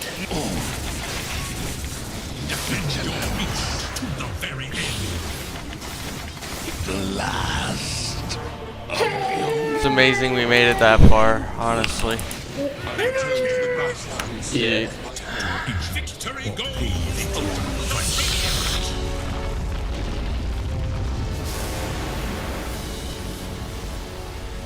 No.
With the stop for the rebound, Matthew able to line up the two-man stun here, return, catches both supports out, 2 more dead on EG. There's Taker just runs in, Frost Shield drops right back, he's good to go. EG fully crumbling right now. Thunder just taking advantage of every single one of these moves. And still looking to play aggressive. Look at Mago chilling in the enemy jungle. Pakaz on the bottom side. There's nowhere for EG to go. It's so difficult for EG in this sort of position. I mean, this is the thing as well, even when the BKB's done for Arteezy, with the kind of lineup that Thunder have and the way that they play, you've got to be so ready to press it, right? There's so many ways to bait it out or indeed just catch him before he even gets a chance to react. Yeah, there's a very high chance he won't even get off. And even if he does get it off, now at this point, do they even have damage? Is their lineup actually going to be able to do anything with these BKBs? Or are they just going to use these BKBs to stall out a long, inevitable death? There we go. The BKB is there for Arteezy, but the same to be said for Dark Margot. He's going to have even less fear if that's even possible. He's just in. There he is. Some of the jump Nightfall immediately pops the BKB. They're just terrifying EG. There's the jump back. He's able to find the X onto Arteezy. The step forward. A perfect jump there from Thunder causes the death of Artur behind the tier 2s. Once again, Thunder's favorite place to fight. As Crypt falls, 3 dead on EG. They're ready to go past the tier 4. Dark Margot in with the avalanche. 4 dead on Evil Geniuses. As it's just too much for them, Fog. They are just feeling themselves fully. Last 13 minutes, it's all theirs. Even since the last game, it's been all theirs too. EG, it's starting to feel like they don't really have much gas left. I mean, Thunder, they're going to keep this going. They've still got over 2 minutes left on the Aegis here for Pakaz. I mean, look at this. Like you said, they see Arteezy, they just immediately jump him. I mean, watch Matthew. See you later. He knows that's all he needs to do at this stage. He gets that opening Hex, and suddenly there's no way, nothing that EG can do to provide any sort of time or safety to allow Arteezy to live through that initial disable and get his BKB off. He's just not going to get the chance. A 9k lead versus this Morphling who nearly has the Ags done. Like you said, they've got the Blink, they've got the BKBs, but it feels like they've really lost too much of the window. This is the only way that EG can take fights. Even with having the BKB, they have to do it off the back of the smoke. They cannot be the ones getting jumped, because we've seen every single team fight where Thunder's able to have some sort of information. They'll always find the opening that they need. But do they have the damage now at this point with this when they're this far behind? There's a Solar Guardian that's gonna come in. They get the opening roll with Thunder. See the ult coming in from Sacred. Didn't have enough damage. Dark Margot only gets burst down to half HP. He's ready to put the BKB turn. Takedown crit. Hookshot there from Fly, but the heavy hits here from Thunder. Take him down as well. Stun, Hex locked down onto Arbeck. 3 dead on EG. They want more. And Nightfall is up on the cliff. He'll opt for a TP out. Same to be said for Arteezy. The 2. Clipped him. Oh, man. It is your man.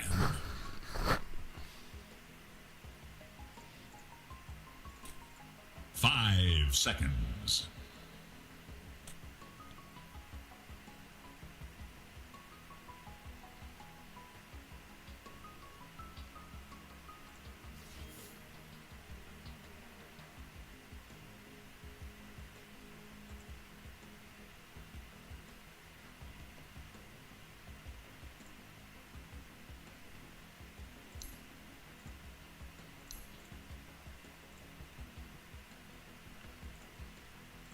The choice is yours.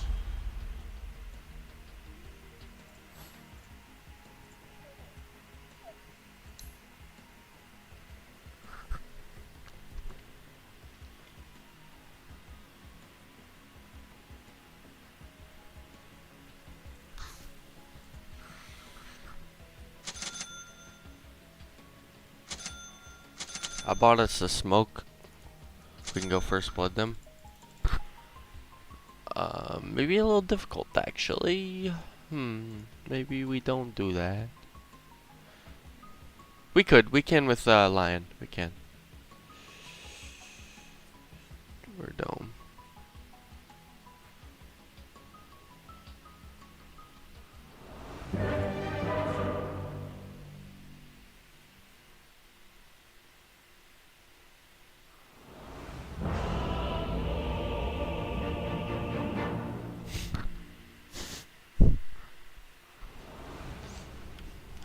My trade is Deathcraft. It's in the bag. Prepare yourselves for the main event. Easy Arteezy is right. Quickly.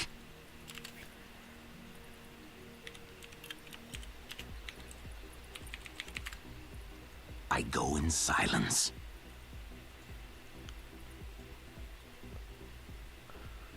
Here I am.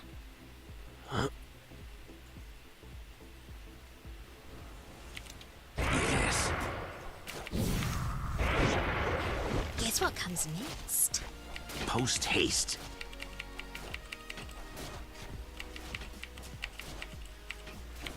Who shall I Get shit on, bitch! First blood, and let there be no end to it. As you 30 bid. seconds and counting. Since you put it like that.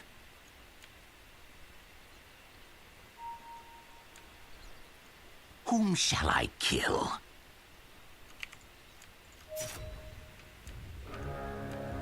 Dispatched.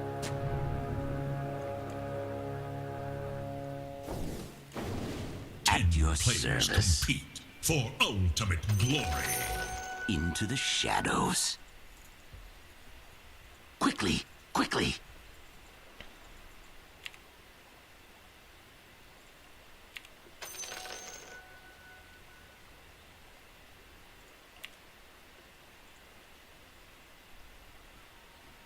Oh, as you bid.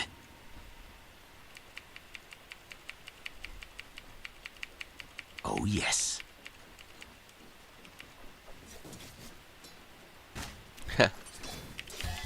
I sprint that coming. Quietly now. Forget it. Like a whisper. Coin for me. I fight. Denied. Contract complete. Attack.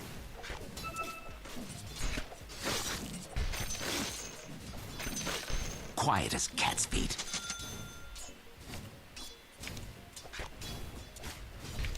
Here I am. Ever seen someone bleed out in a net? No? Let's get started. Like a whisper.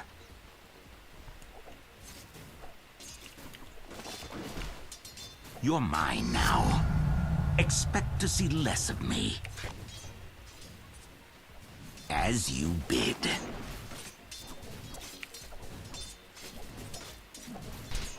Peekaboo.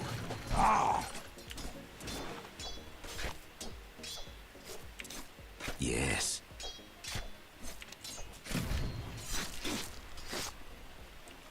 Quickly, quickly. Made a killing. Quietly now.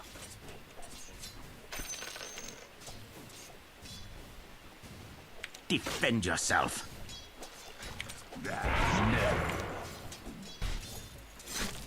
A new target. I cannot. I sprint.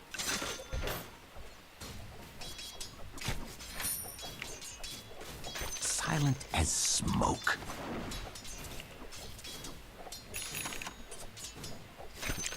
Oh, look, it's me.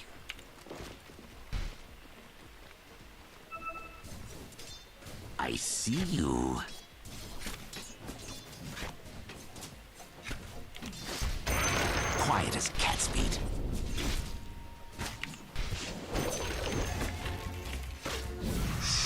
Like a whisper.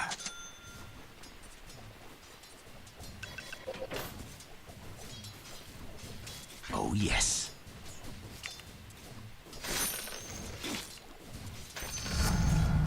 Even stealthier.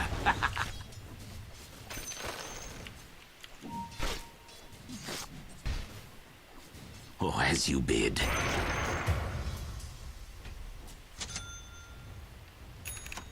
Dispatched.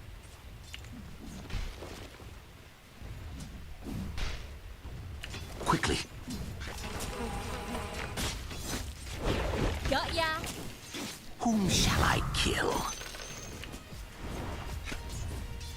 Ah. See no evil.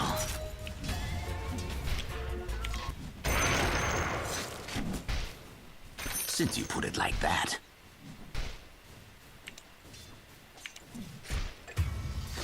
At your service. Yes. Yes. I'm under attack. I go in silence. Ah! Post haste. I think not. I go in silence.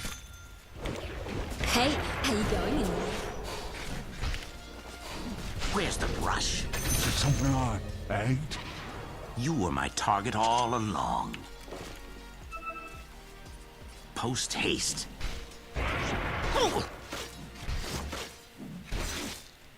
Oh, look, it's me.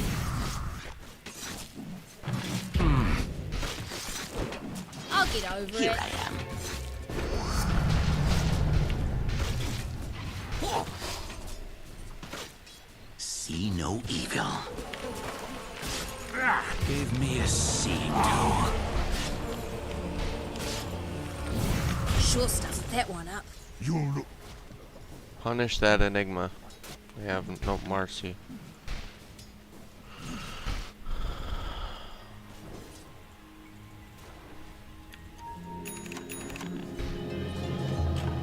That last hit didn't go so well. Oh, punch coming mid. I sprint.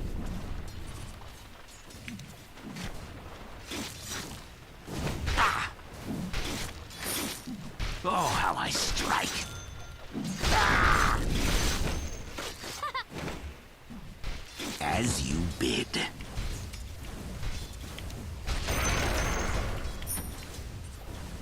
Silent, like smoke.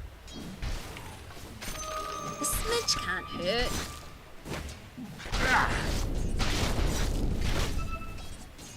I bet you could bash me 3 more times. Silent as smoke.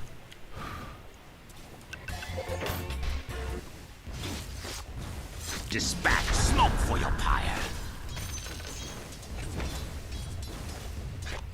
Oh, as you bid.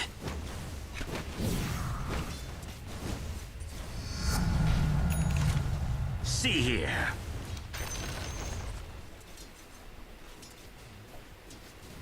Quietly now.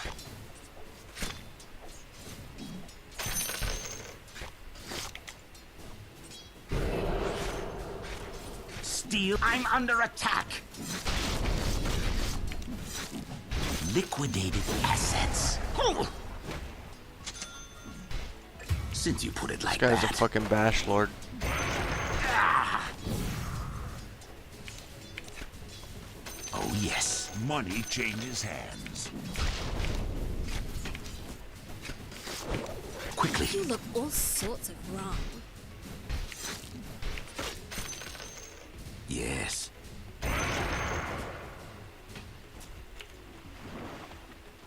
At your service.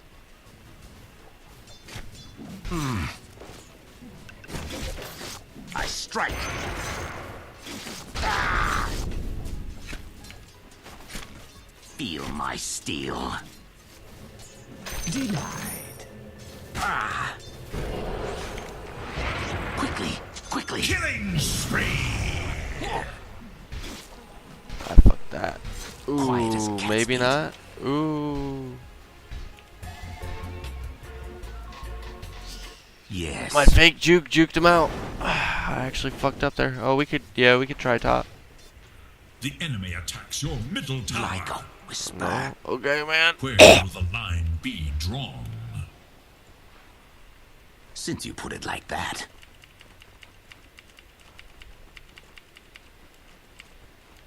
Oh, as you bid.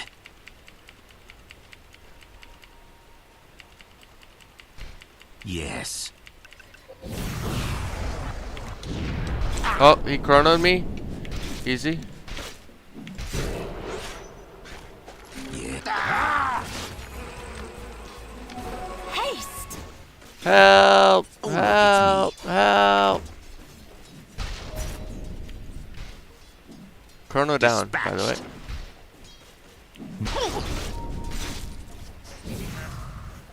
Defend yourself. Here I am, silent. I'm not ready. Your middle tower is defending itself. Fails me. Greetings! Your middle tower faces a terrible test. Thank you, Puck. Good job. Advantage. Silent.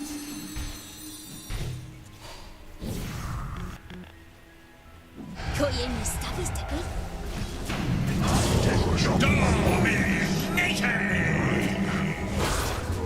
Mega kill! Double kill! I consume you. My sojourn ends. Whom shall I kill? Will one side come to regret this? Quietly now.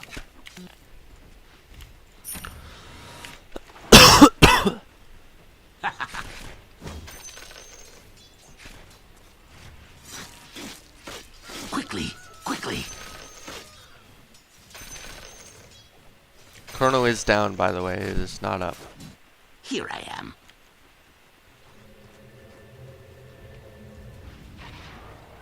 Oh, yes. Gather round. As was promised. Your sir, death's bounty. As you bid. Pudge is bot. Poof.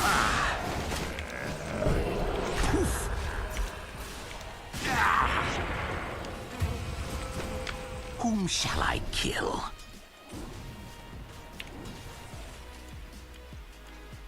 Dire have fortified their structures against attack. Radiant have fortified their structures against attack. I'm under attack. Like a 3 bot. Void's bot. Attacks TP'd. your bottom tower. I sprint. Your bottom tower is under attack. The enemy's top silence. tower brought to you've lost the bottom tower. I see you.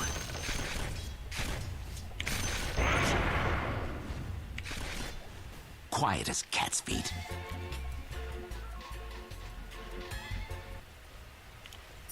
Quickly.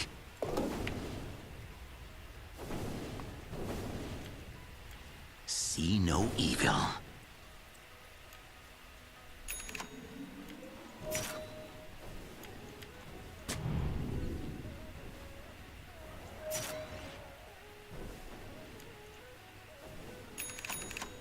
Quickly. Look to your bottom tower.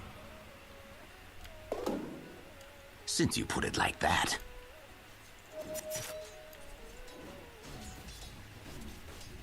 Steeled and tempered.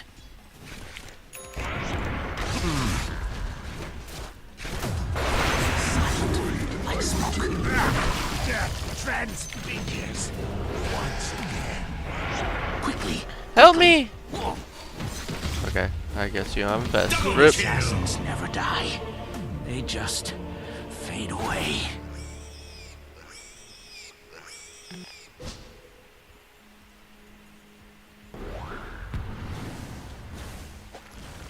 Yeah.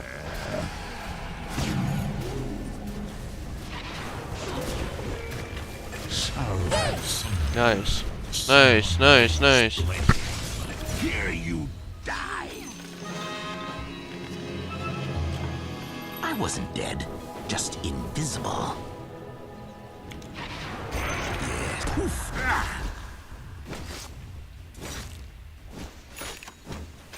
Shh. Like a whisper.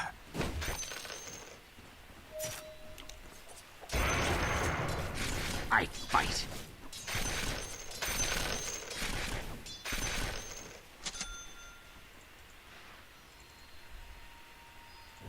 Quiet as cat's feet.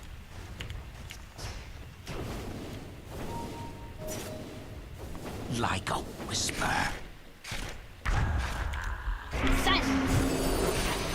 Here I am. I strike Me. Yeah. my cunning grows unseen. That's kind of fun. This.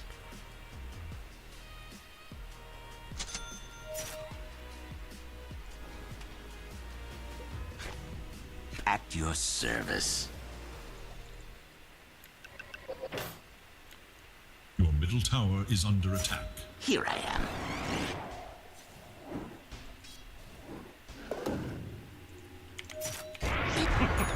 I'm under attack. Silent as Silence. Quick hit. Where's the brush? Easy 200 gold right there. 100 gold each. That's the second one I killed. Post haste.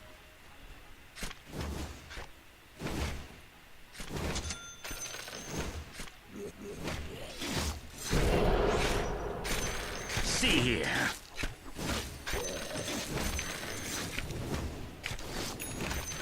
See no evil.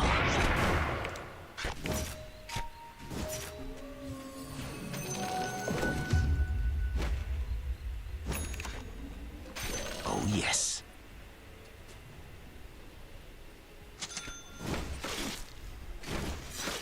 Oh, how I strike.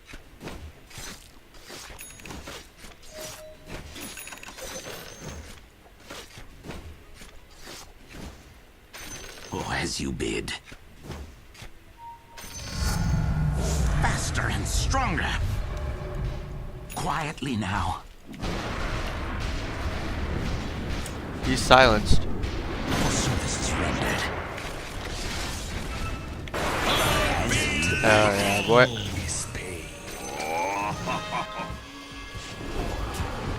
Oh, look, it's me. Killing kill.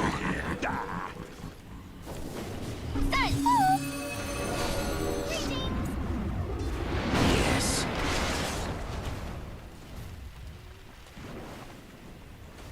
I go in silence.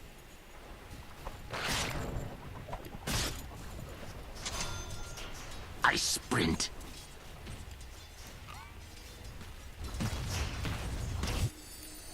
Dispatched. Oh, gem on bitch. Gem already on an Enigma. What the fuck? Your bottom tower is under attack.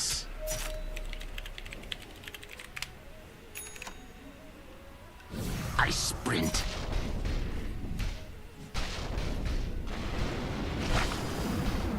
Oh, yes. Give me my gem. I grow stronger. Get the gem. Oh. See me? Oh, you have it. Fuck yeah. Good for you. I thought Void picked it up. You're good. Get the fuck out of there. Mission accomplished. Go, go, go, go, go, go, go, go, go. Yeah, fight, fight. Yeah. Strange time to hibernate. I can't believe you just stood there. Contract complete.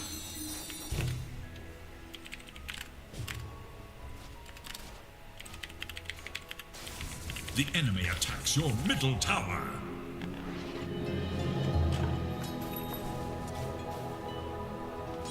Here I am. Quick hit. As you bid.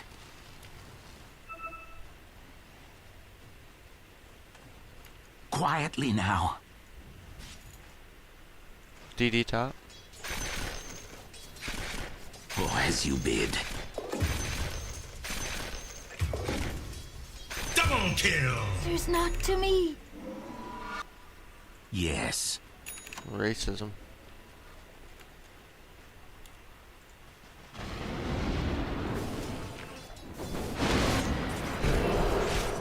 Your middle tower is under attack. Radiant structures are fortified. Dire have fortified their structures against attack.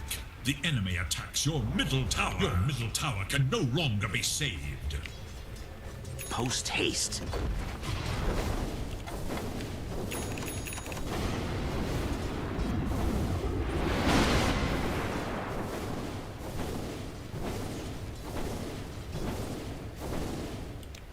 Here's smoke in your The eyes. enemy's bottom tower has been denied. Silent as smoke.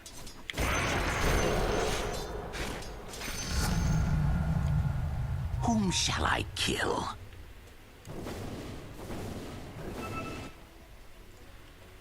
Yes. It's more fun. Gather round. Quickly. I got blisters on your fingers. Dispatched. Double kill! Quiet as cat's feet.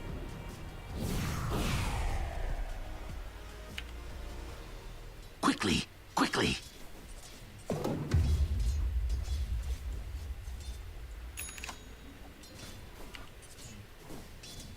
Oh, look, it's me.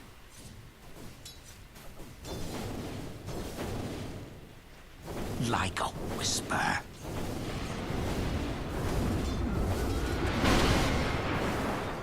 Since you put it like that.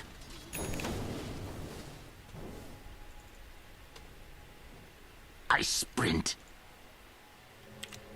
I canceled his TP. Quiet as cat's feet.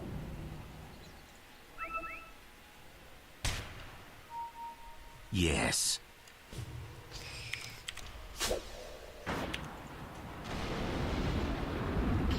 Quickly. Poof.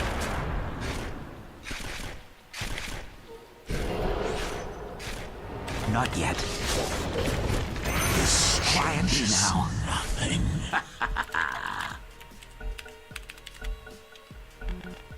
The quest for ultimate glory continues. The tower has fallen.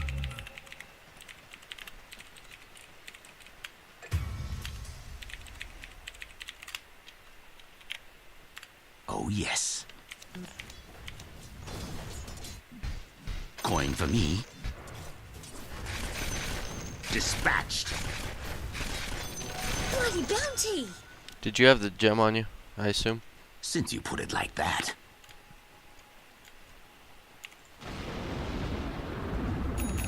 Oh, as you did.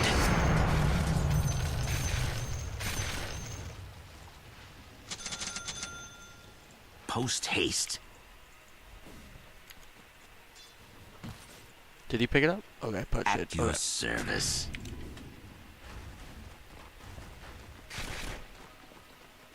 Quickly, quickly.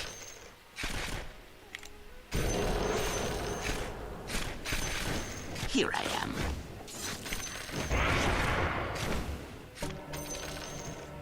See no evil.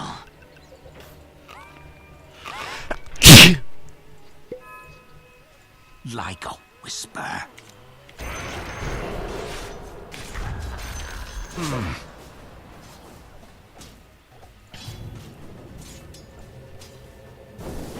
Oh, look, it's me.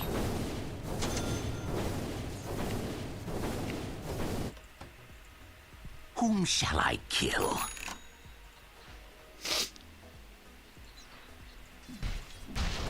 Silent as smoke.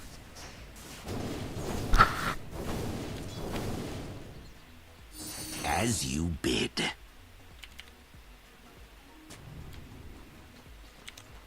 Quick steel. I go in silence.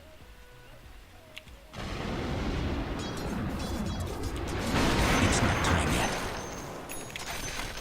Yes.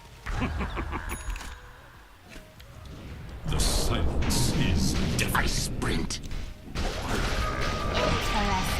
It's not time yet. Fresh meat! Post haste. Strange. Transformation. Killing spree!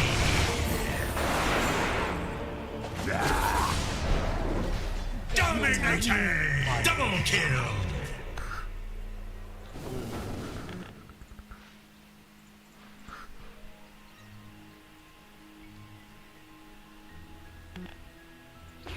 Always, always.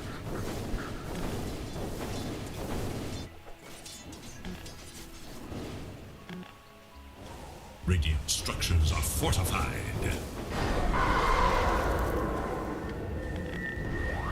Killing spree! Monster! Your middle tower is under attack. Now you must decide what comes next. Oh, yes.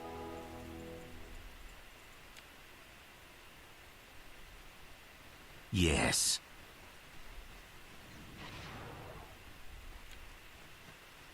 Dispatched. I'm not ready. Attack.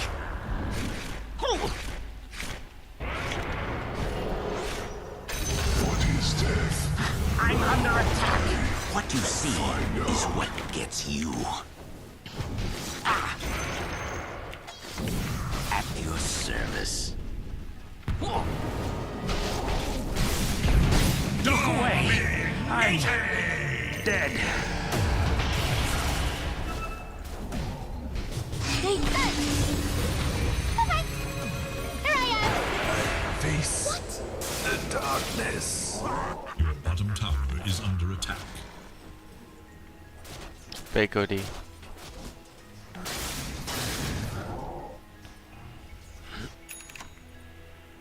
Careful placing wards right now because they have the gem.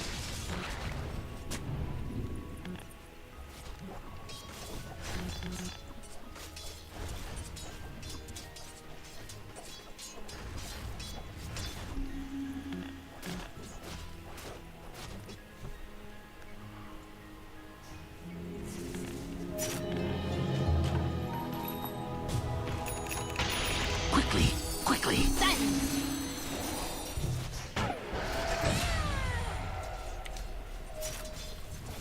Made a killing. Quietly now.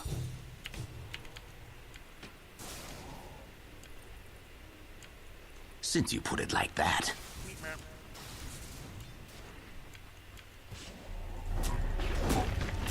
As you bid.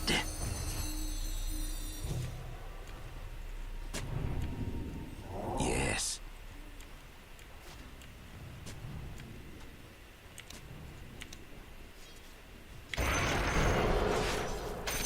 See here. We want to defend our wards. We gotta play up. We gotta play up, guys. But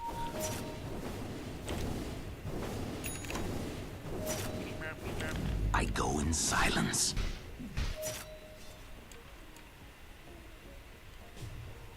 Here I am.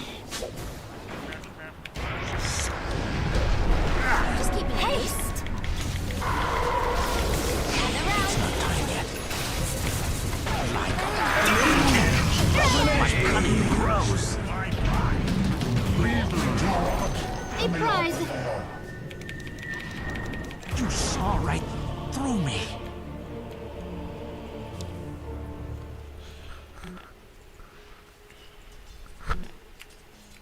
Silence.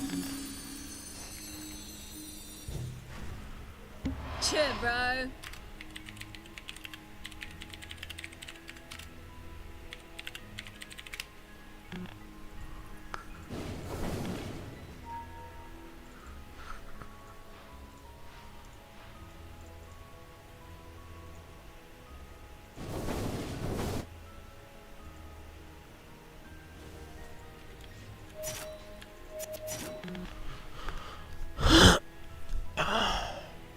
yeah, you saved my ass for a second there, but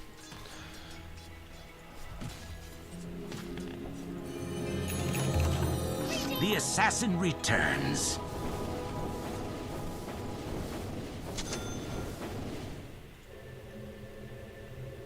Quickly. Death's bounty. See no evil.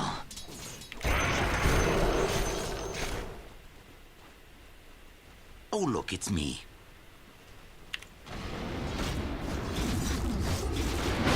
Silent as smoke. What's silent? I'm up. Oh, as you bid. Hey, easy, you're distracted. Who shall I kill? In go. In my dream. I'm under attack. I'll do the same. Kill. Even stealthier. I sprint.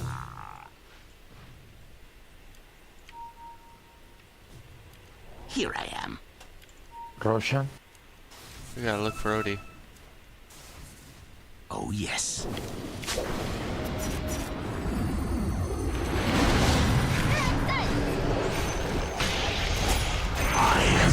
disposed toward you. What happened to the gem? Does Enigma have it?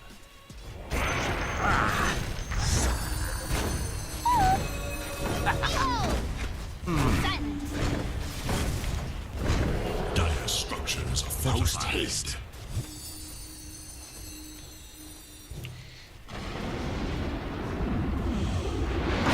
Silence. Roshan. The enemy's middle tower has been destroyed. Roshan, guys. Get the haste. Then we rush. At your service.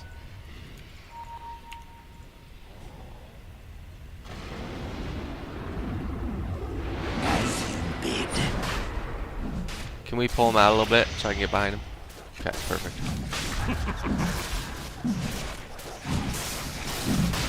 Dispatched. Stand closer to him, like walk up closer, so then I can backstab the whole time. Thank you. That's perfect. Not yet. I strike. Has fallen to the radiant. Quiet as cat's feet. Oh, I didn't know you could do that. Sorry. Yes.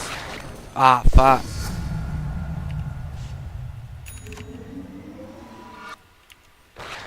Thank you. Yummy. Like a whisper. It's pretty OP.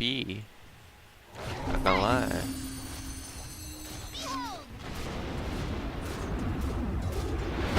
Silent as smoke. The enemy's top tower falls to oblivion. Cash on delivery. Since you put it like that.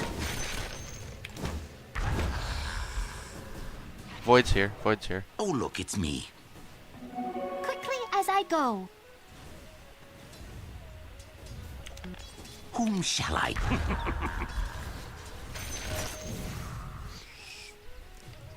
Silence. Greetings. Oh, how I strike. Not yet. Silent. Like smoke. I'm under attack. Good job. I grow stronger. Life. Someone else already stole them. Yes.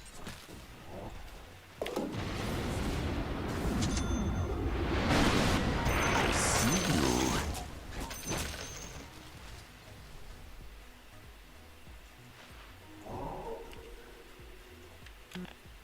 Quietly now.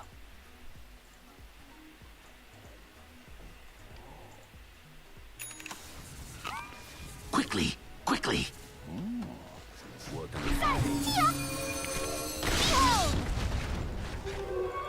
Made a killing.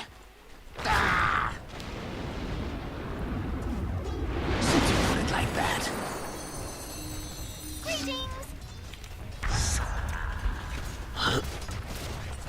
At your service.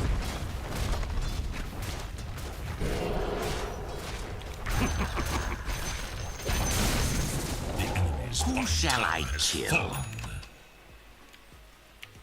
Fuck it. Easy game. Is all the shorter. Who shall I kill? I'm dead. He chrono nothing. It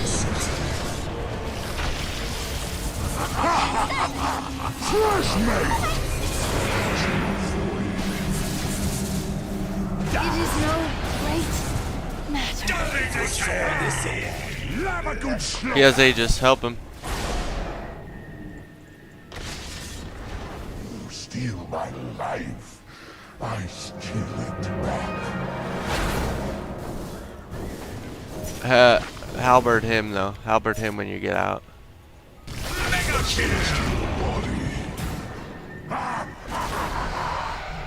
Lol.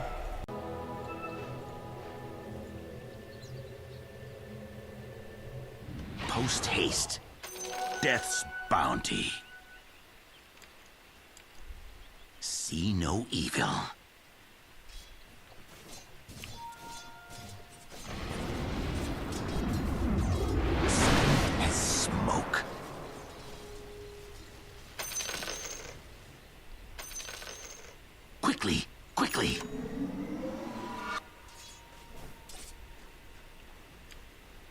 Quietly now.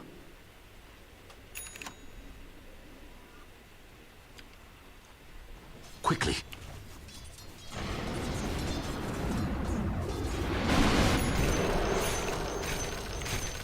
Yes.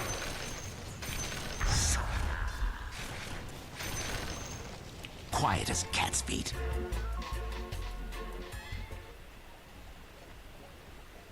I go in silence.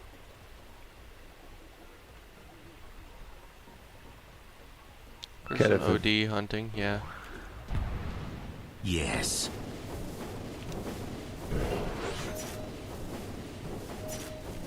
As you bid.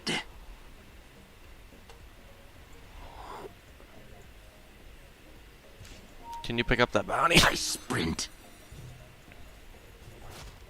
Fake, fake, fake. Go look at my master.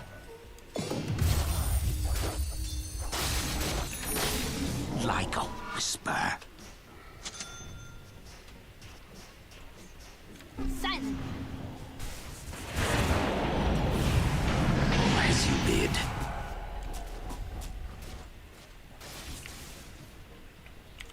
Coin for me. Dispatched.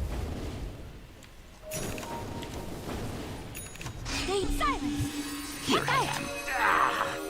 Back. At your service.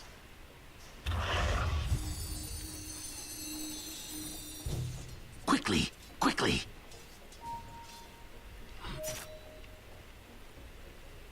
Oh, yes.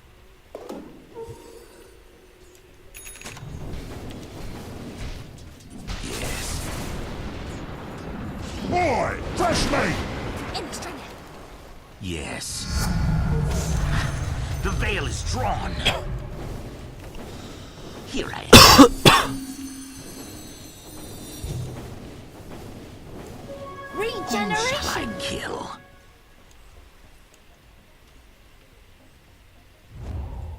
Quiet as cat's feet.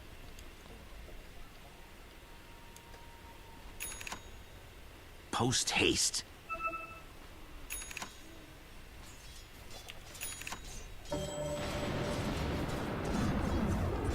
Liquidate. I'm under attack. It's me. Fresh all meat! know alike. I take yours. Got ya. Killing spree! No! Spare me! Got ya. Careful, no. They have the hex. They have the hex. Your middle tower is under attack. Radiant structures are fortified. Your middle tower is under attack. Silence. Fresh meat! Silent. What up, please? I'm up. Behold.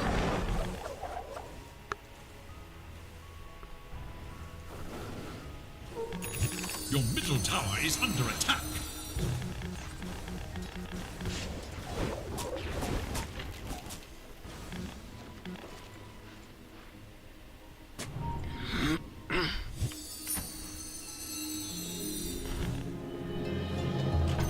Seeing is believing.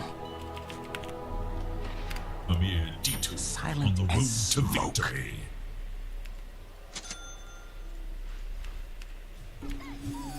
I sprint.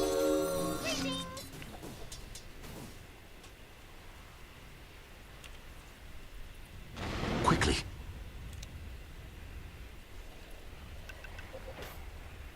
As you bid.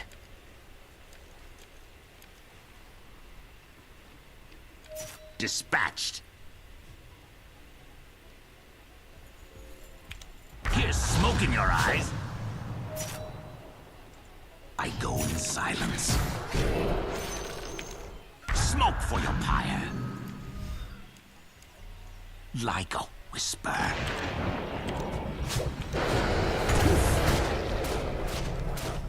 See no Hey, Nia. evil. Silent. Puck out. You can.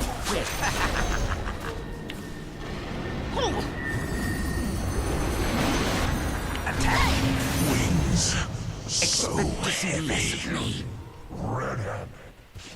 I'm under attack. You're a tree hugger. Behold! Like a whisper.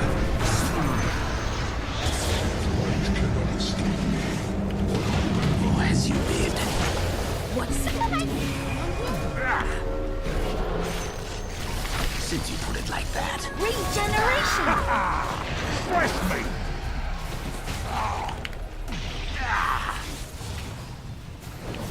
But Quietly invisible. now. Here's smoke in your eyes. Silence. Quiet as cat's feet.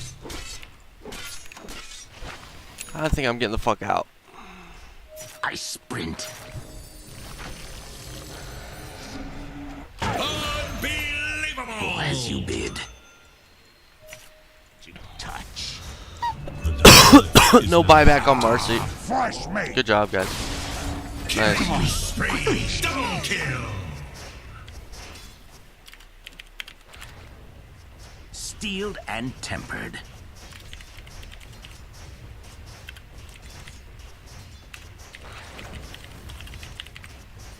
Like a whisper.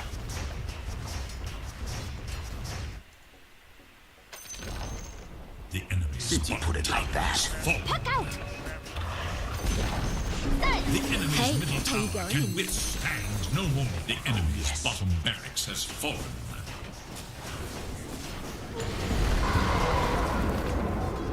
Here I am. Worst is still to Dire come. structures are fortified.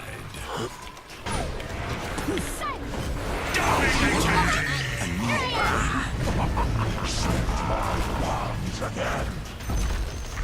The enemy's middle barracks has fallen. The enemy's middle barracks On delivery.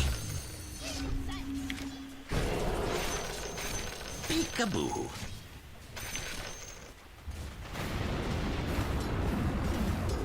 At your service. The enemy's top tower has fallen. Yes. The enemy's top barracks has fallen. The enemy's top barracks. The enemy's bottom barracks has fallen. I'm under attack. You have mega creeps.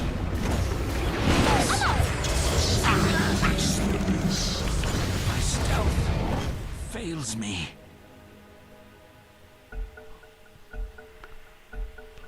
The true heroes are the ones who wait all the way.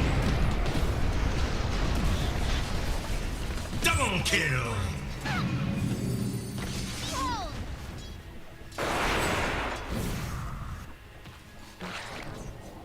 Fucking Aeon Disc was on the courier. The enemy's middle tower passes into history. Here I am. Stay near.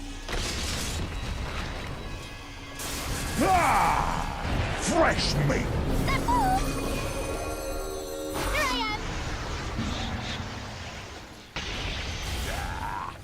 Ultimate. It was not meant. Finger me, daddy. Finger me, daddy.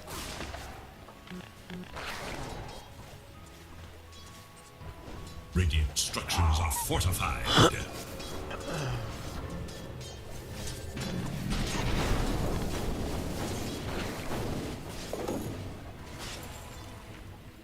Cody's on your ass.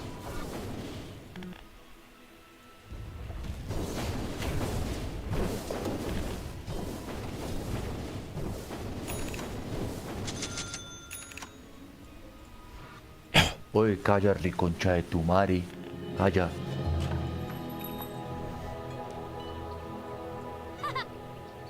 Sí, papi. ¿Dónde está la leche? Death's bounty. En mi pito. See no evil. Partida tensa. Why Partida prolong the complicada. inevitable? Gold for my master. Dispatched.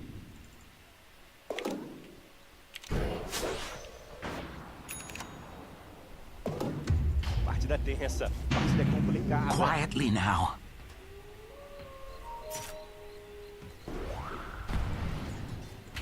Whom shall I kill?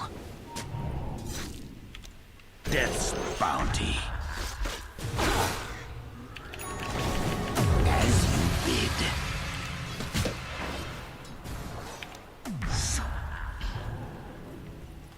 I go in silence.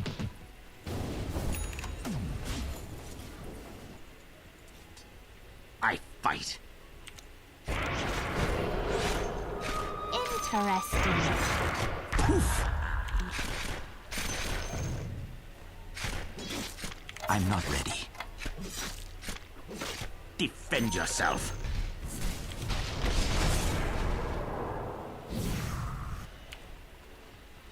Oh, look, it's me. Wuhan has been destroyed, but his fate will always be to rise again.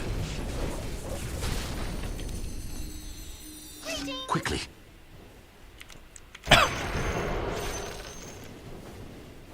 Oh, look, it's me. Boy, fresh mate! Quietly now.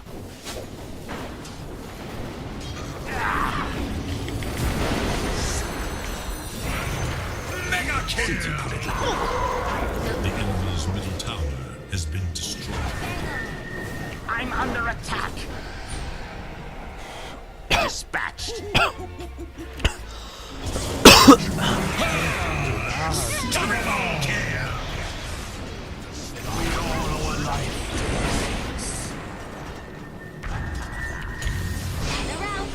The stalwart will hold Radiant to victory! Well done.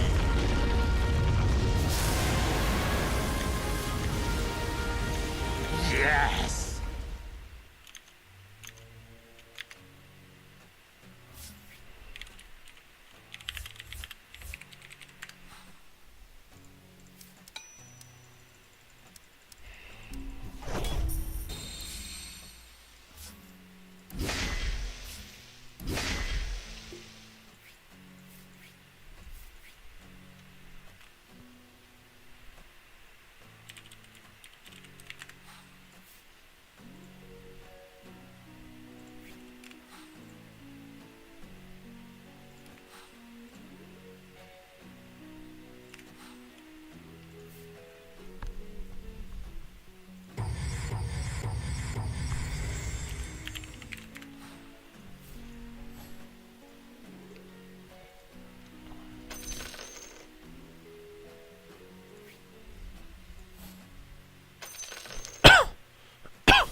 Kill off the Enigma with the Nyx as well as the Dawnbreaker ult. Connect that. And Ame, sure, you find the Crystal Maiden in the middle of that fight, but you're in the middle of the fight against Lesh, and you're not getting out of there afterwards. So easy cleanup for Secret. And man, going into the series today, I was not expecting that any game would be this one-sided as this is looking right now. Are LGD adopting some sort of new strategy? You know, start out slow in groups, and then you pick up some steam. You go into the playoffs, you start off slow in game number one, you pick up your steam. That's It's going to be the question, because this one is it's not looking healthy right So now. if I'm not mistaken, at the Arlington Major, I was casting a game. PSG LGD were down by like 20 plus K. Like it was at a top hat shellacking level.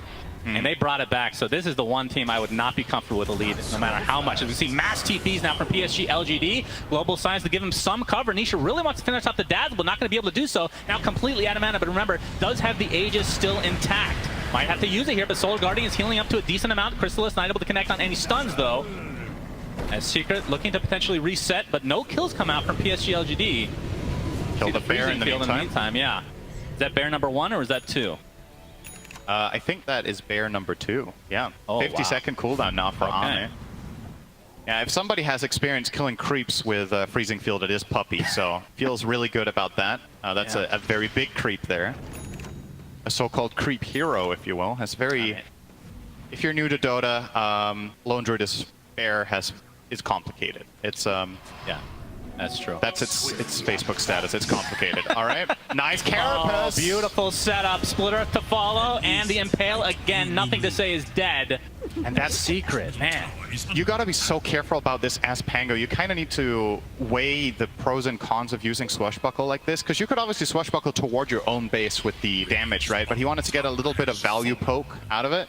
Gets carapace and gets killed. So you got to second guess yourself a lot of the time with your Pango instincts when you are playing against this hero and it's missing, because you never know when you're going to connect on that carapace and you're just getting killed off by that. So.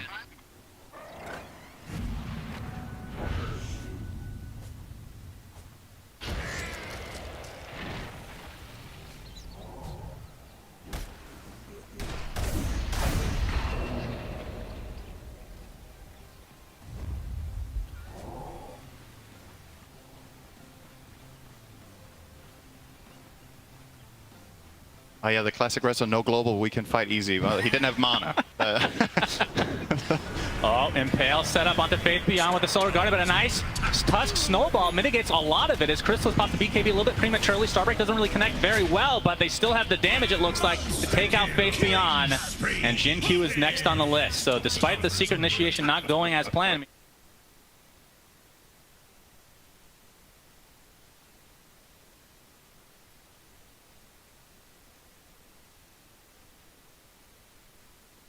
very minimal so far in this game, considering what we've seen from Enigma earlier in the tournament. Secret seems to have a very good understanding of how to solve it. Looks like Y will also finding a quick way back to base. As Grave. Yeah. Okay. He kind of juked them by running in a line. Yep, sometimes it's the hardest path to follow. Okay. That is really impressive that he found a way out of that. On the other side of the map, though, Jin Q gets off the initiation. Already has his shard as Zayas gets off the Impale, as Nisha has to walk his way around, but looks like Jin Q is likely to fall. He's getting healed up, though. And still the Aegis in line for Nisha, so he is not scared. Eventually, Jin Q goes down, and there's the stun follow-up. And Nisha, they're looking for the bear. That's all the damage that Ame has. I mean, they get Lightning Storm just down. start He's just diving. gonna continue on now. They're looking for a full team wipe potentially. Global Silence is there. Nisha just hedging his bets. GG is just called.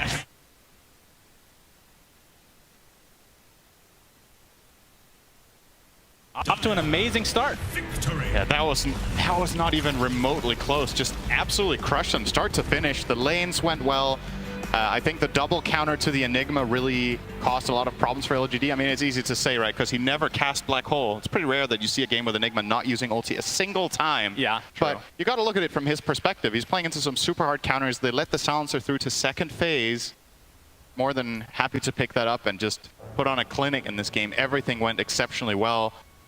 Nisha got the fast Bloodstone like you talked about. He gets the Aegis and they just get the job done. Like, he runs in, what's killing him? They have no healing reduction. He puts on the Bloodstone, goes to town, hits a lot of units with Pulse Nova and just heals out of everything.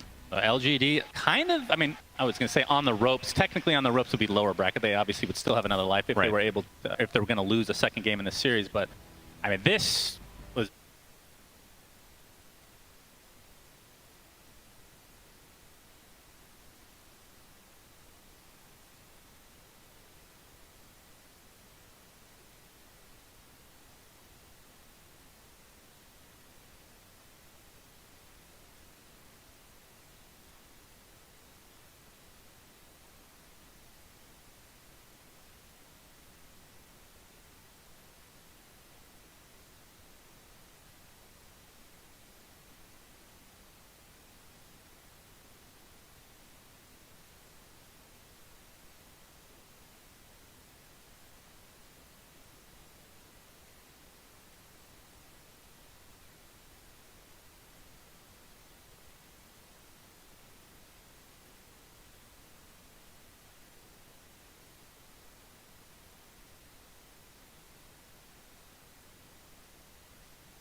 pressure coming out of the Leshrac. And of course, the early Dawnbreaker rotations by Crystalist, he was getting so many kills. The first Tusk rotation mid, against Lesh went completely bad because Dawn was already level 6, and they just, it felt like Secret had their number every step of that game.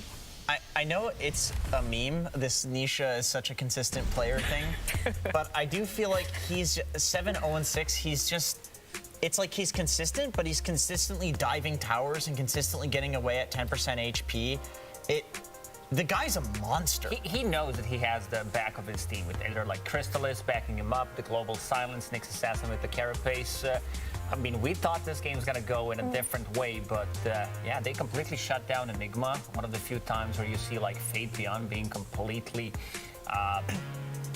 mitigated. Like he couldn't do anything. I don't think we've seen a single black hole. Sometimes we don't see a black hole where there's like the threat of the black hole is stronger than he's actually using the black hole. Yeah. But this time around, playing against the Silencer as well, very difficult game. Like nothing to say. I feel like he needed to be that guy that is gonna step up for his team in this one, because like.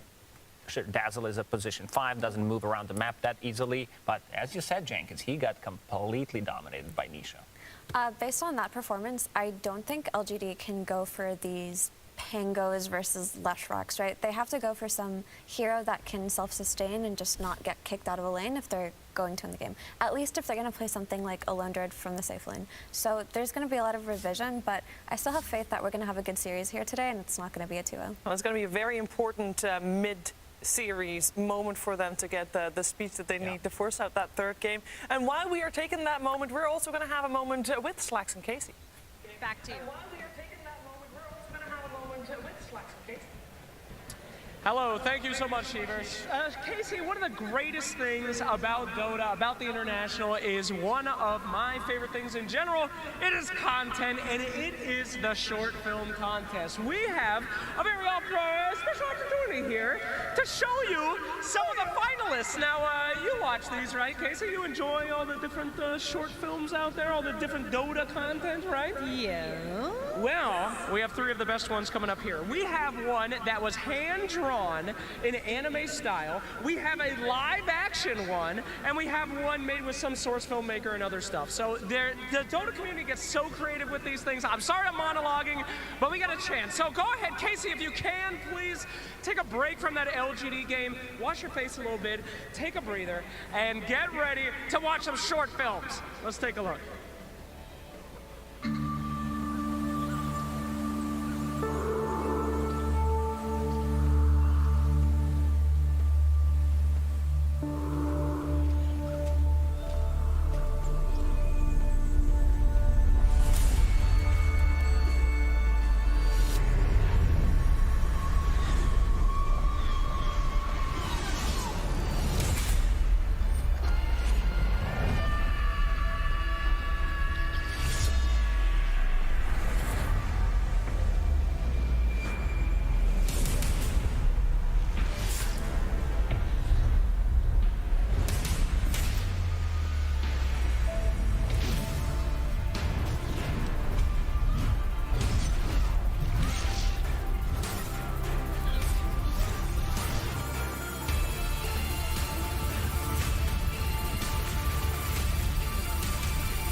think he's gone?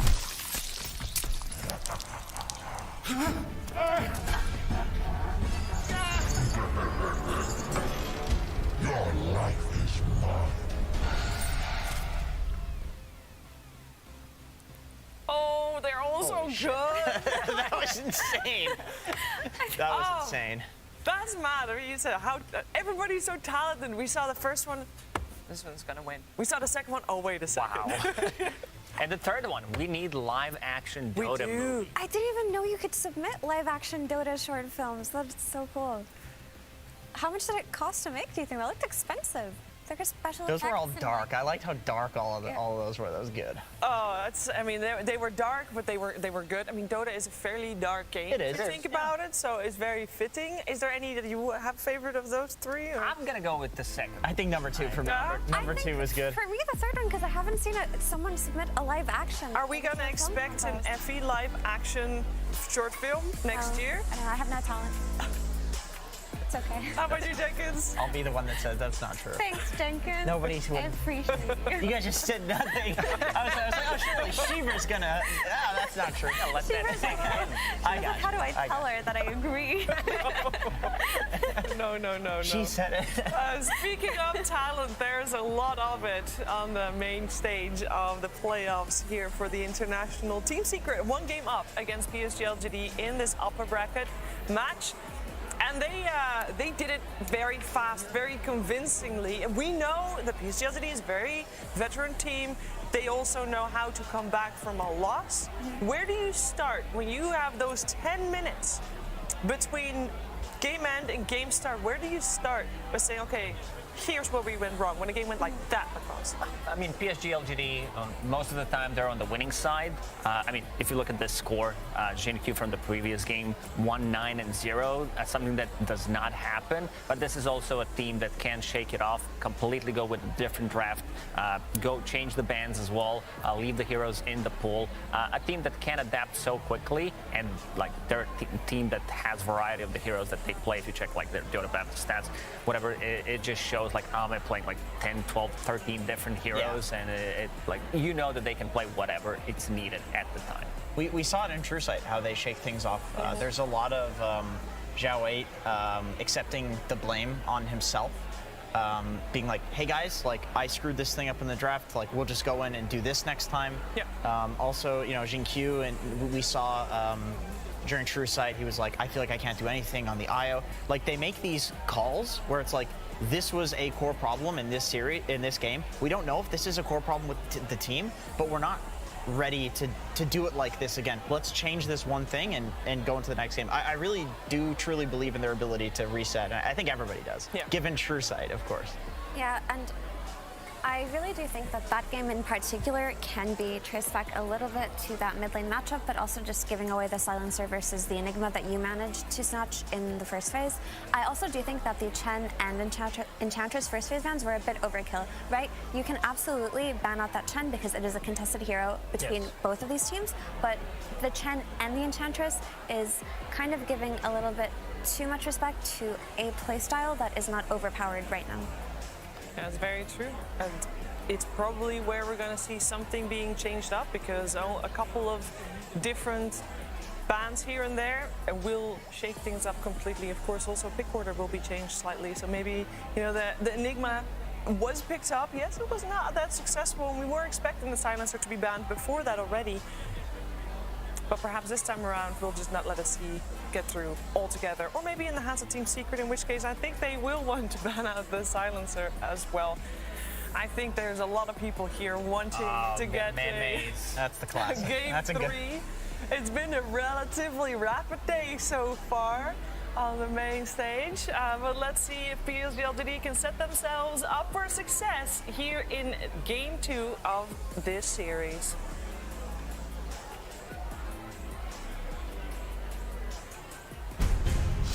PSG LGD versus Team Secret.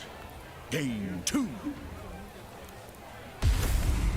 So draft is upon us, and that means we are going to talk more about the heroes that will be picked or banned in the next coming 10 minutes, because that's where a coach will go to look at, okay, if Zawade says, it's my fault, I messed up, it's because of the draft, and that's easily fixed. Although I do need to take us a little bit back to after the draft was done, where my panel, you guys thought PSG LGD won the draft.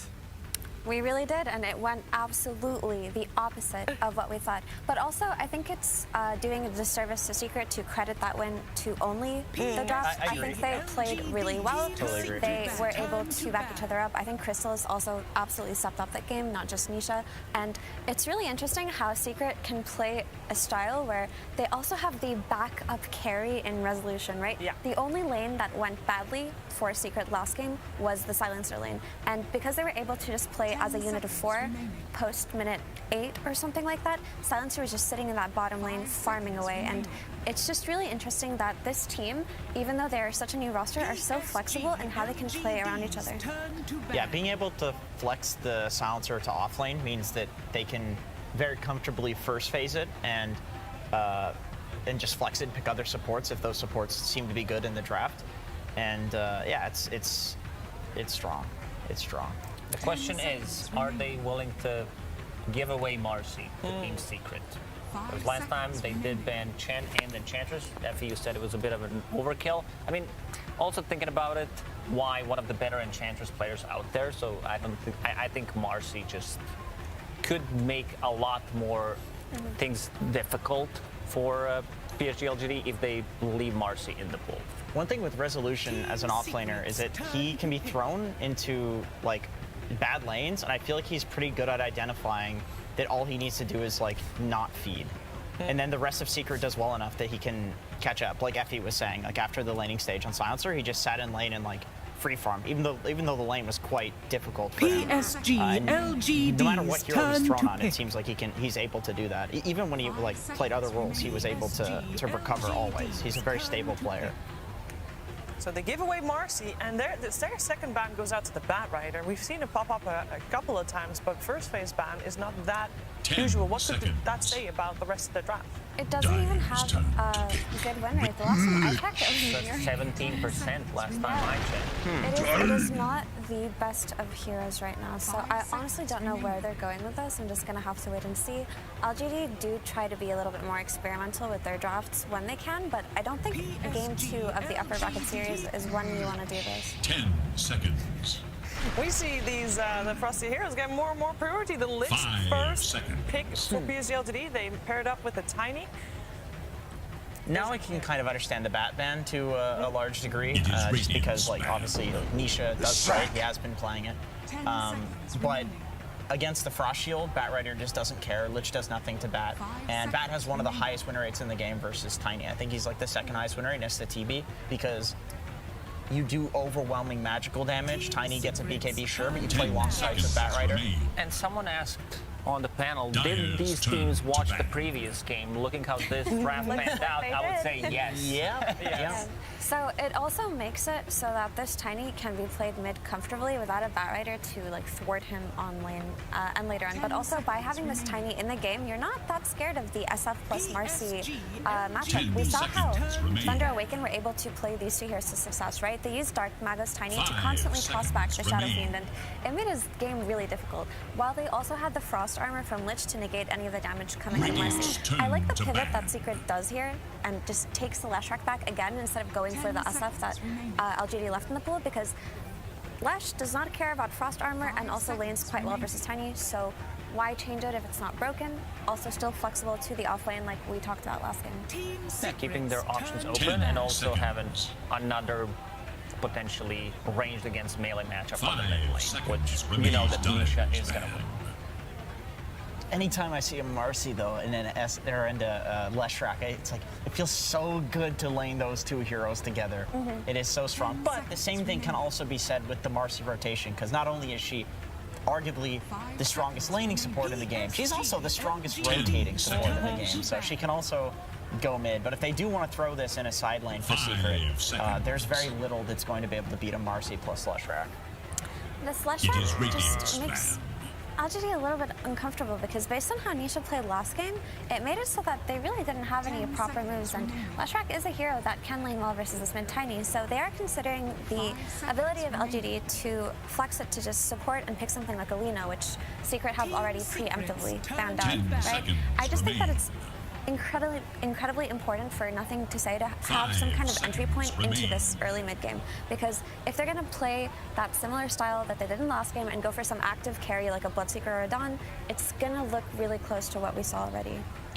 Look at how they approach this Leshrac. Banning out the Lina means that most likely this Lesh is going to be on the mid lane. If you're looking for something that can outrange as well, Sniper is the other hero I'm looking at, but then again, there is Marci. Marci, one of the heroes that can ruin Sniper easily with just getting on top of him, tossing him back. Yeah. So it could be a bit difficult, but maybe also an Invoker works as well to have something that, because Leshrac does a lot of poke damage with his Lightning Storm. You can dodge the ganks. One good Tornado can stop the ganks, set things up for your Tiny to come in. So could work out. Is it strong enough to be banned here for Team Secret? We're gonna get a Ursa banned out first. And Quick bans and picks coming through. Ursa banned, Beastmaster banned, instant Zeus pick. Yeah. Why? How did they Thunder know? Awaken played this one. Disruptor. Is this a rerun? 100% win rate on the main stage. So actually, Zeus is a really good hero, in my opinion, from the mid lane to play versus Leshrac if they do decide to put it mid, and to also kind of avoid these Marci ganks early on, just because he has the ability to disengage with Heavenly Jump, right? So just having a hero that can not get crushed on lane the way that we saw first game gives them so much already, but also just having the Thunder God's Wrath from Zeus with a Tiny on your team who's going to go Blink Dagger, it gives you the ability to scout enemies and just start the fight for yourself. So while LGD's draft has a lot of synergy together, it does look a little bit like Thunder Awakens, so I think that's why we're like, huh, interesting. They probably did watch the series until the end. It's a lot of Monkey first coming out from this PSG LGD's lineup, and I'm a little worried for Team Secret, like how they're gonna soak up all this magical damage. Well, at this point, Core Marci. It looks like a Core Marci. So who is it that plays it on the side of Team Secret? Is it Rezo? Because I think I've seen Rezo play Marci. Yes. Rezo plays Core Marci. 5 seconds. The thing is, I was looking at Secret and I was hoping that they would go for some hero that can be the early pipe in this game. The same way we saw EG pick that Tidehunter into Thunder Awaken Zeus, and by that pipe, you kind of need something like that if you're going to play against a draft like this. But you can also just have a hero that buys BKB early and goes on the Zeus, right? So Marci can also do that for your team. Dire's turn to ban. So we got the Monkey King picked up by PSG, which also denies it. I'm assuming that for Team Secret, we are looking for a hero for Crystallis, and Monkey King is his most played hero ever. And most successful one with that as well. What heroes are still left in the pool for him? Bloodseeker and Razor obviously come to mind. Morphling is too, but Morphling against Zeus means you can never morph low. He can just Thunder God's Wrath you. He did play Slardar. He did. In one game. Okay, so I think that LGD have only played Monkey King once. Am I wrong? Do you have the stats? But when they did play it, it was their carry pick. Yeah, I think they played it a couple times on Ame. So it seems like they just secured their carry pick now before they go for some gotcha or it gets banned out. But it was only once, you were right, okay, by the way. Yeah, so also they just have the vision game secure with this Monkey King, right? It's a hero that can play the tree lines. You also have the Thunder God's Wrath from Zeus, and you have the Initiator in Tiny. So while the draft is synergetic together, I am a little bit concerned that Monkey King can die early on, especially if he's playing versus a Leshrac from the mid lane who's just going to rotate on him. But hopefully the Lich will be enough to secure this Monkey King's early game. Yeah, late game, I think that matchup tends to go the other way, where, like, if Lesh wants to play into a Monkey ult, Monkey just shreds Lesh through Bloodstone, everything. Yeah. But early game, yeah, it's like armor for what, right? You know, Leshrac does pure damage, magic damage. Pretty much, but once you get that BKB or Diffuse Obliter, Echo Saber, whatever it is that you want to do, you can fight into fully this drain him, Leshrac. You can also just eat this Disruptor, it's food, once you get a BKB as Monkey King, and then you can ignore the Nyx for the duration of it. I think PSG LGD lacks a little bit of tower damage, because like Zeus, Lich, Tiny 4, they don't deal as much, so, and they also need to pick it blindly. So something that Fate Beyond does love to play, especially when paired up with this position for Tiny, is Death Prophet, where you know it deals damage. Picking it blindly, it's still a strong lane. And yeah, look at the bans, Bloodseeker, Razor. These are Crystal's most played heroes, and they're going to get rid of that. I really like the idea of Death Prophet because I feel like Death Prophet heals through the Disruptor harass in lane. It's a hero that really likes heroes that play into you. Lesh likes to run into you, Marcy jumps on you, and you can just siphon these heroes and they die to the ghost. That'd be a really solid pick. I can't believe Brood's made it through this far. Yeah. First phase ban, both games in the previous series. Yeah. So this is very likely Crystallis's hero, which a lot of his heroes are banned out right now. So what is still in? You mentioned the Slardar earlier. Lifestealer, which is not banned. so great. Oh, it's banned? Banned okay. as well. There's still Shadow. Viper? Morphling as well, potentially. Yeah. Well, there's quite a few options left into the pool then. Morph feels rough against Tiny Burst and Zeus, who can ult you when you're low HP. I mean, it actually would be a good Viper game, but last time they picked the Viper, it was when they had, I think it was like Sniper Mid or something like that. So it's more of a, I guess Lesh, it can carry the game to a large degree, so maybe you can still go for it. 10 seconds. I think go for the Dawn. The Dawn. It's a repeat of game 1. Yeah, so this Dawnbreaker, while it doesn't necessarily have the best core-to-core matchup versus the Monkey King, it can just give them that like lane security, right? It's a strong laner. It can also help the Leshrac early on, like we saw last game, versus rotations, and it's a stable pick. It's also one of Crystal's comfort heroes, so maybe they didn't want to stray too far here. Yeah, because he had a really good game. Like, he didn't die a single time on this Dawnbreaker, and again, combination with the Nyx Assassin to be able to follow it up, scout things out. Pretty much all of these heroes died. If you find them with the Nyx Assassin, they're very low HP heroes like the Zeus, Monkey, Lich, Tiny not as much, but still, you do have enough stun, you do have enough burst damage to bring them down. Yeah, but especially the Zeus, right? You can set up for these kills now on the Zeus with like a Carapace into one of his nukes while he's farming, and then you just have this Dawnbreaker follow-up stun. I do think the stuns exactly overlap each other, so there shouldn't be a space for the Zeus to get away from ganks like that early on. Yeah, the Death Prophet, as called, comes out here for Faith Beyond. Yeah, I mean, they needed some kind of tower damage to be able to put the pressure on the map. Even if you have kills, sometimes it's very difficult to close out the game. Like, if they didn't have tower damage from the off lane, they would really struggle killing tier 2 towers because it just gets very difficult. I think PSG LGD, they made the adjustments that was needed, and yeah, I'm gonna put even more faith in them this time around. So congratulations, Team Secret. No, I do think their draft looks better. They have a means to fight back.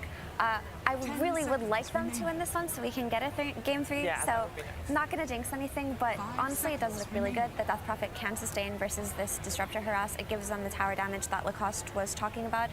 The only issue would be whether or not this Zeus gets taken advantage of early on, because Lich is a slower hero and slower to rotate to help. But if this Zeus can have a good game early on, there really isn't that much damage mitigation on the side of Team Secret, right? There's no pipe buyer, there's no Wraith Pact buyer, you're playing with a offlane Marcy. She's not really the type that does that for you. So Secret's draft is greedier and less likely to punish LGD early on. Jacobs, what's one thing people can look out for to see if PSG LGD is doing well and will force out this third game? If they're doing well, I mean, I think if the game just goes late, like that's when Monkey King wins the matchup against Lesh, and like Effie mentioned, there's really nothing to deal with the and Zeus. welcome to game number 2 between Secret and PSG LGD. Happy Slacks, how are you doing? Am I Happy Slacks? I can't tell. I think you're Angry Slacks, and I'm LGD after the last game. So I think you know we're doing okay up here. Let's see if Secret and PSG LGD are doing better, because that was an absolute beatdown, and they need to bring it back here to get us a third game. Just want to give a quick shout out to the fans in the arena that supplied us with these. We have some fans here with a seemingly endless supply of Sir Action Slacks masks. I'm sure you guys will be able to find them out there, but now it's time for the game. Yep. That was a good timing on that voice line of us actually taking off the mask, so that's that did feel good to take off, I'm not gonna lie. It is close to Halloween, and I did feel terrible terrifying for once in my life. That is true. Appreciate that.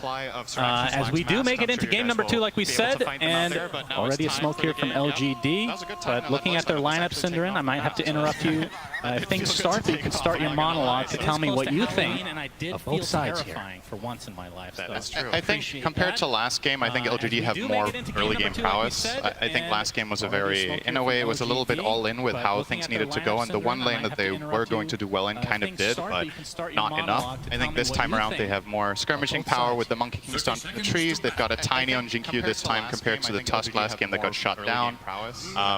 For Secret, they're running some of the same stuff, right? The name of the game last game was Counter Initiation. This time around they have it again. They have their Nyx Dawnbreaker combo where you stun to set up the Dawnbreaker ult, you can Carapace to set it up. Rather different though from Puppey's side to have the Disruptor instead of the Maiden, a very aggressive support that capitalizes a lot on when you initiate. So I guess in a way Secret's lineup a little bit less one-dimensional than last game, which can be both a good and a bad thing.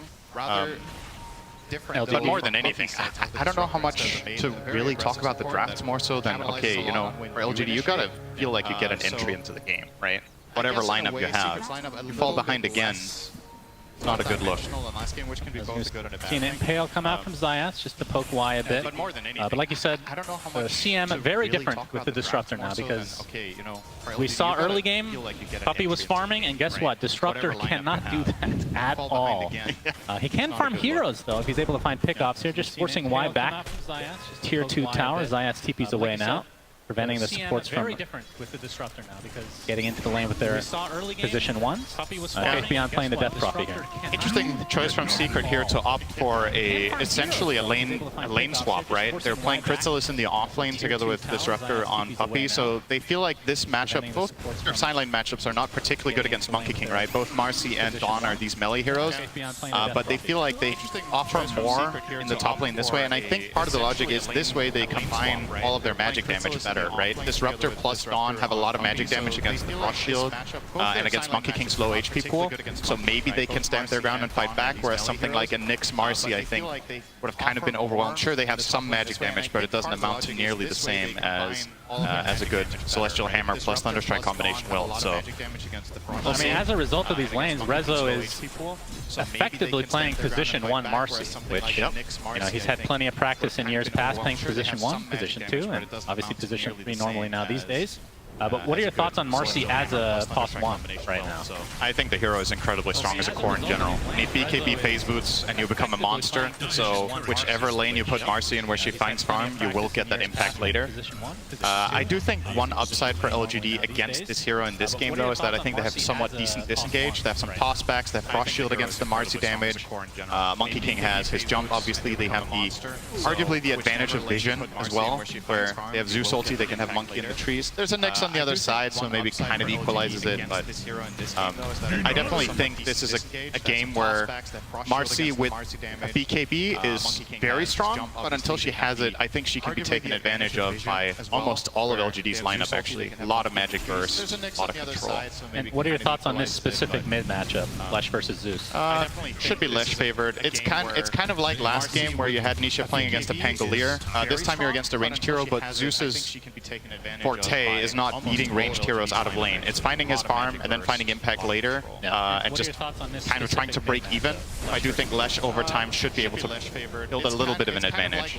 Nice detail there from Nothing to Say in mid, by the way. Used the heavenly jump to attack speed slow Nisha so he didn't get the flag bearer creep. A double CS loss essentially. Kind of trying to break even. Rezo getting forced out of lane temporarily here. 8 and 6 start for him, so not the best, but see if that changes here. Jinkyu has been applying a lot of pressure. Obviously, Faithion on the Death Prophet, like we talked about. The hero that, I mean, not too long ago was changed, so Spirit Siphon's not percentage-based damage, so it won't scale as well, but as a result, it's a lot of times stronger early game. It is so powerful around the... I think in many ways DP is one of the strongest heroes in Dota when it hits level 7. If it has 4 in Spirit Siphon and has an okay matchup, you see these clips where DPs just win 1v3s because the enemy team doesn't have healing reduction or don't have good chain stuns or kite ability to get away. A hero like Marci is relatively safe in that regard, that she does have the rebound to get away, but you still got to be a little bit wary when Jinkyu hits level 3 because you could get tossed too far away to rebound and then you can get avalanched in that position. But Rezo set up there from Zayas to start things out. Sidekick is there as well, but the Spirit Siphon from Faith Beyond is going to force Resolution back for the time being and connect back into the lane. But you can see the CS from all the lanes. This is very LGD favored. Mid lane is kind of a wash, but the other two very LGD favored, like I said. So how important is that for Secret, or sorry, for LGD to get off to this good start in the laning stage? I mean, it's huge, especially I think one of the biggest differences between this game and the last is just polar opposite game for Crystallis, right? Last game he got to play Dawnbreaker against Enigma, which is just, you're just coasting to a free lane.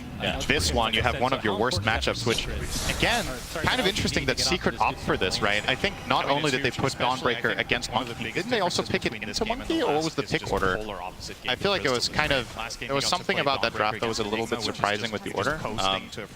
What would have been so bad about Marcy in this lane? She has a way to get away from. She does have a way to get away as well. Yeah. Oh. Limps back, Starbreaker, but a lot of it's mitigated thanks to Frost Shield coming out from Y.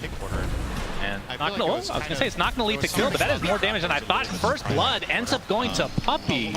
So Secret, despite losing in the CS and the outer lanes, able to get First Blood. A nice double stun from Zayat, but the Avalanche is going to keep him in place. Spirit Siphon, and the tree toss is there. Jin Q gets credit for it. Yeah, I think the mindset for Secret in this bottom lane should just be we can't kill, and we shouldn't go for aggressive moves, because I think the punish is just too strong, right? Even Rezo with a running sidekick on both of them, Faith Beyond is going to overpower them with Spirit Siphon. They just don't have the tools to manage that until you have maybe level 6 on Marcy. Perhaps there's an opportunity to find a kill there. But yeah, the top lane, nice kill from Secret. I'm a little bit surprised that Ame didn't get more involved in trying to save his Lich, but I think he had creeps in the tower that he was prioritizing, and maybe the communication was Y saying, I'm fine, don't worry.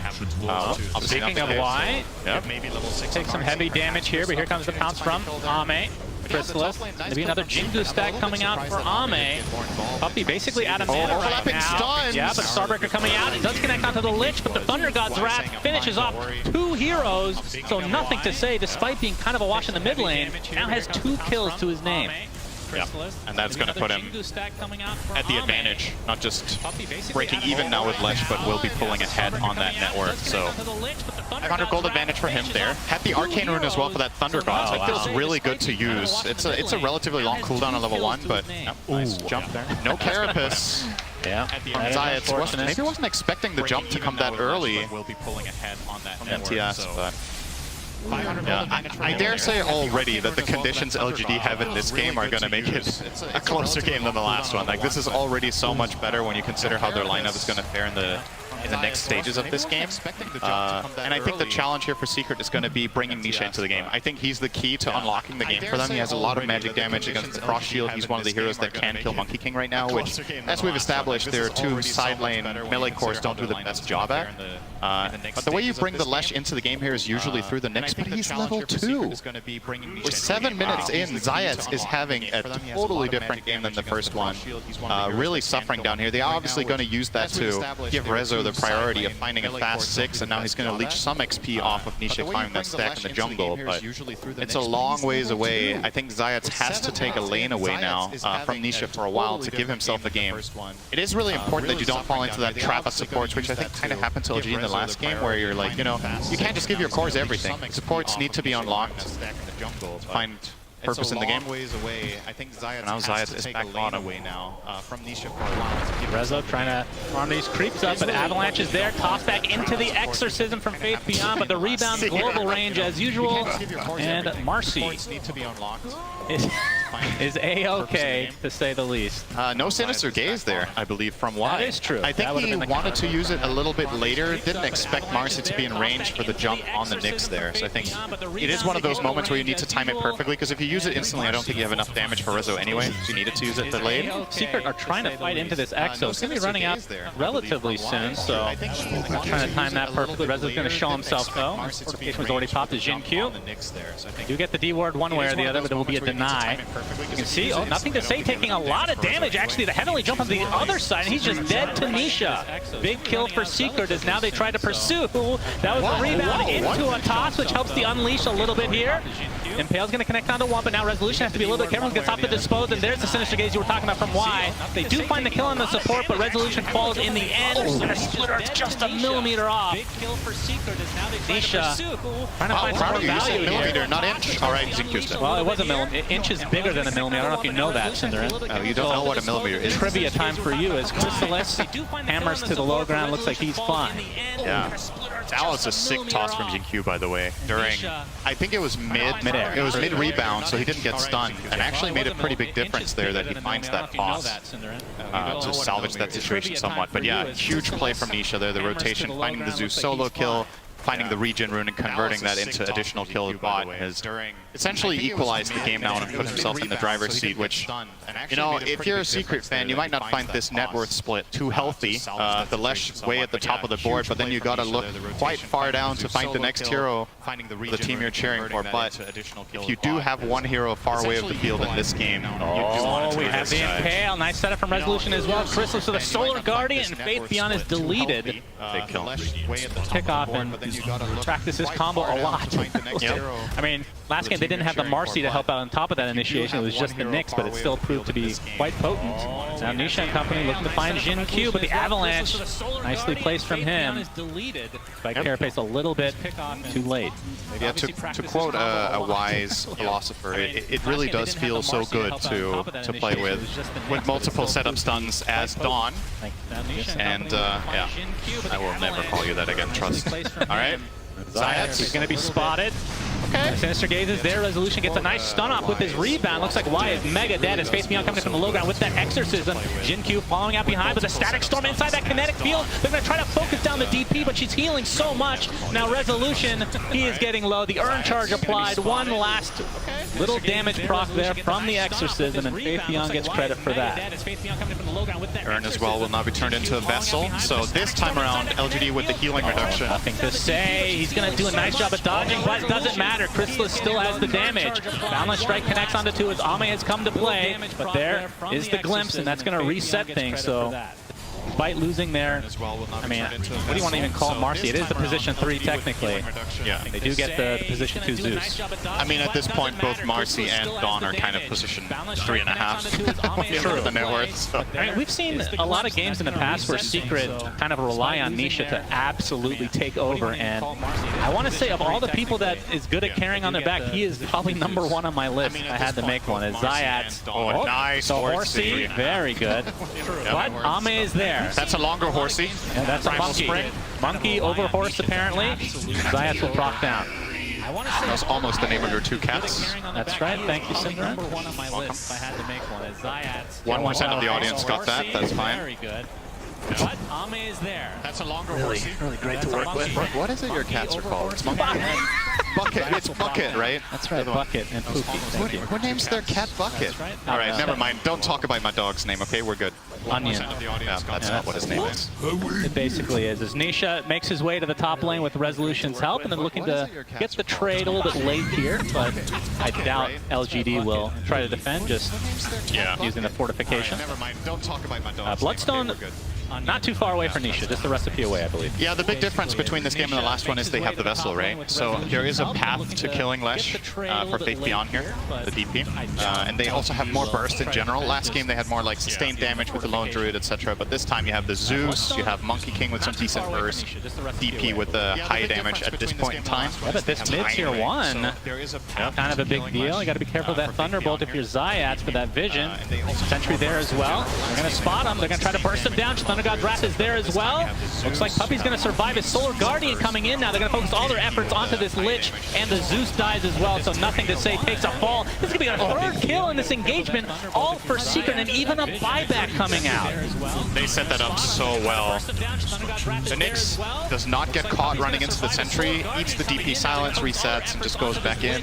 And again, I think in this game, nothing to say with the 3 deaths on Zeus. It's just getting caught a bit too much. Secret with a big trade there. Sure, you lose your mid tower, but you take 1 right back. You find 3 kills and a buyback out of the Lich. So that's huge, and LGD.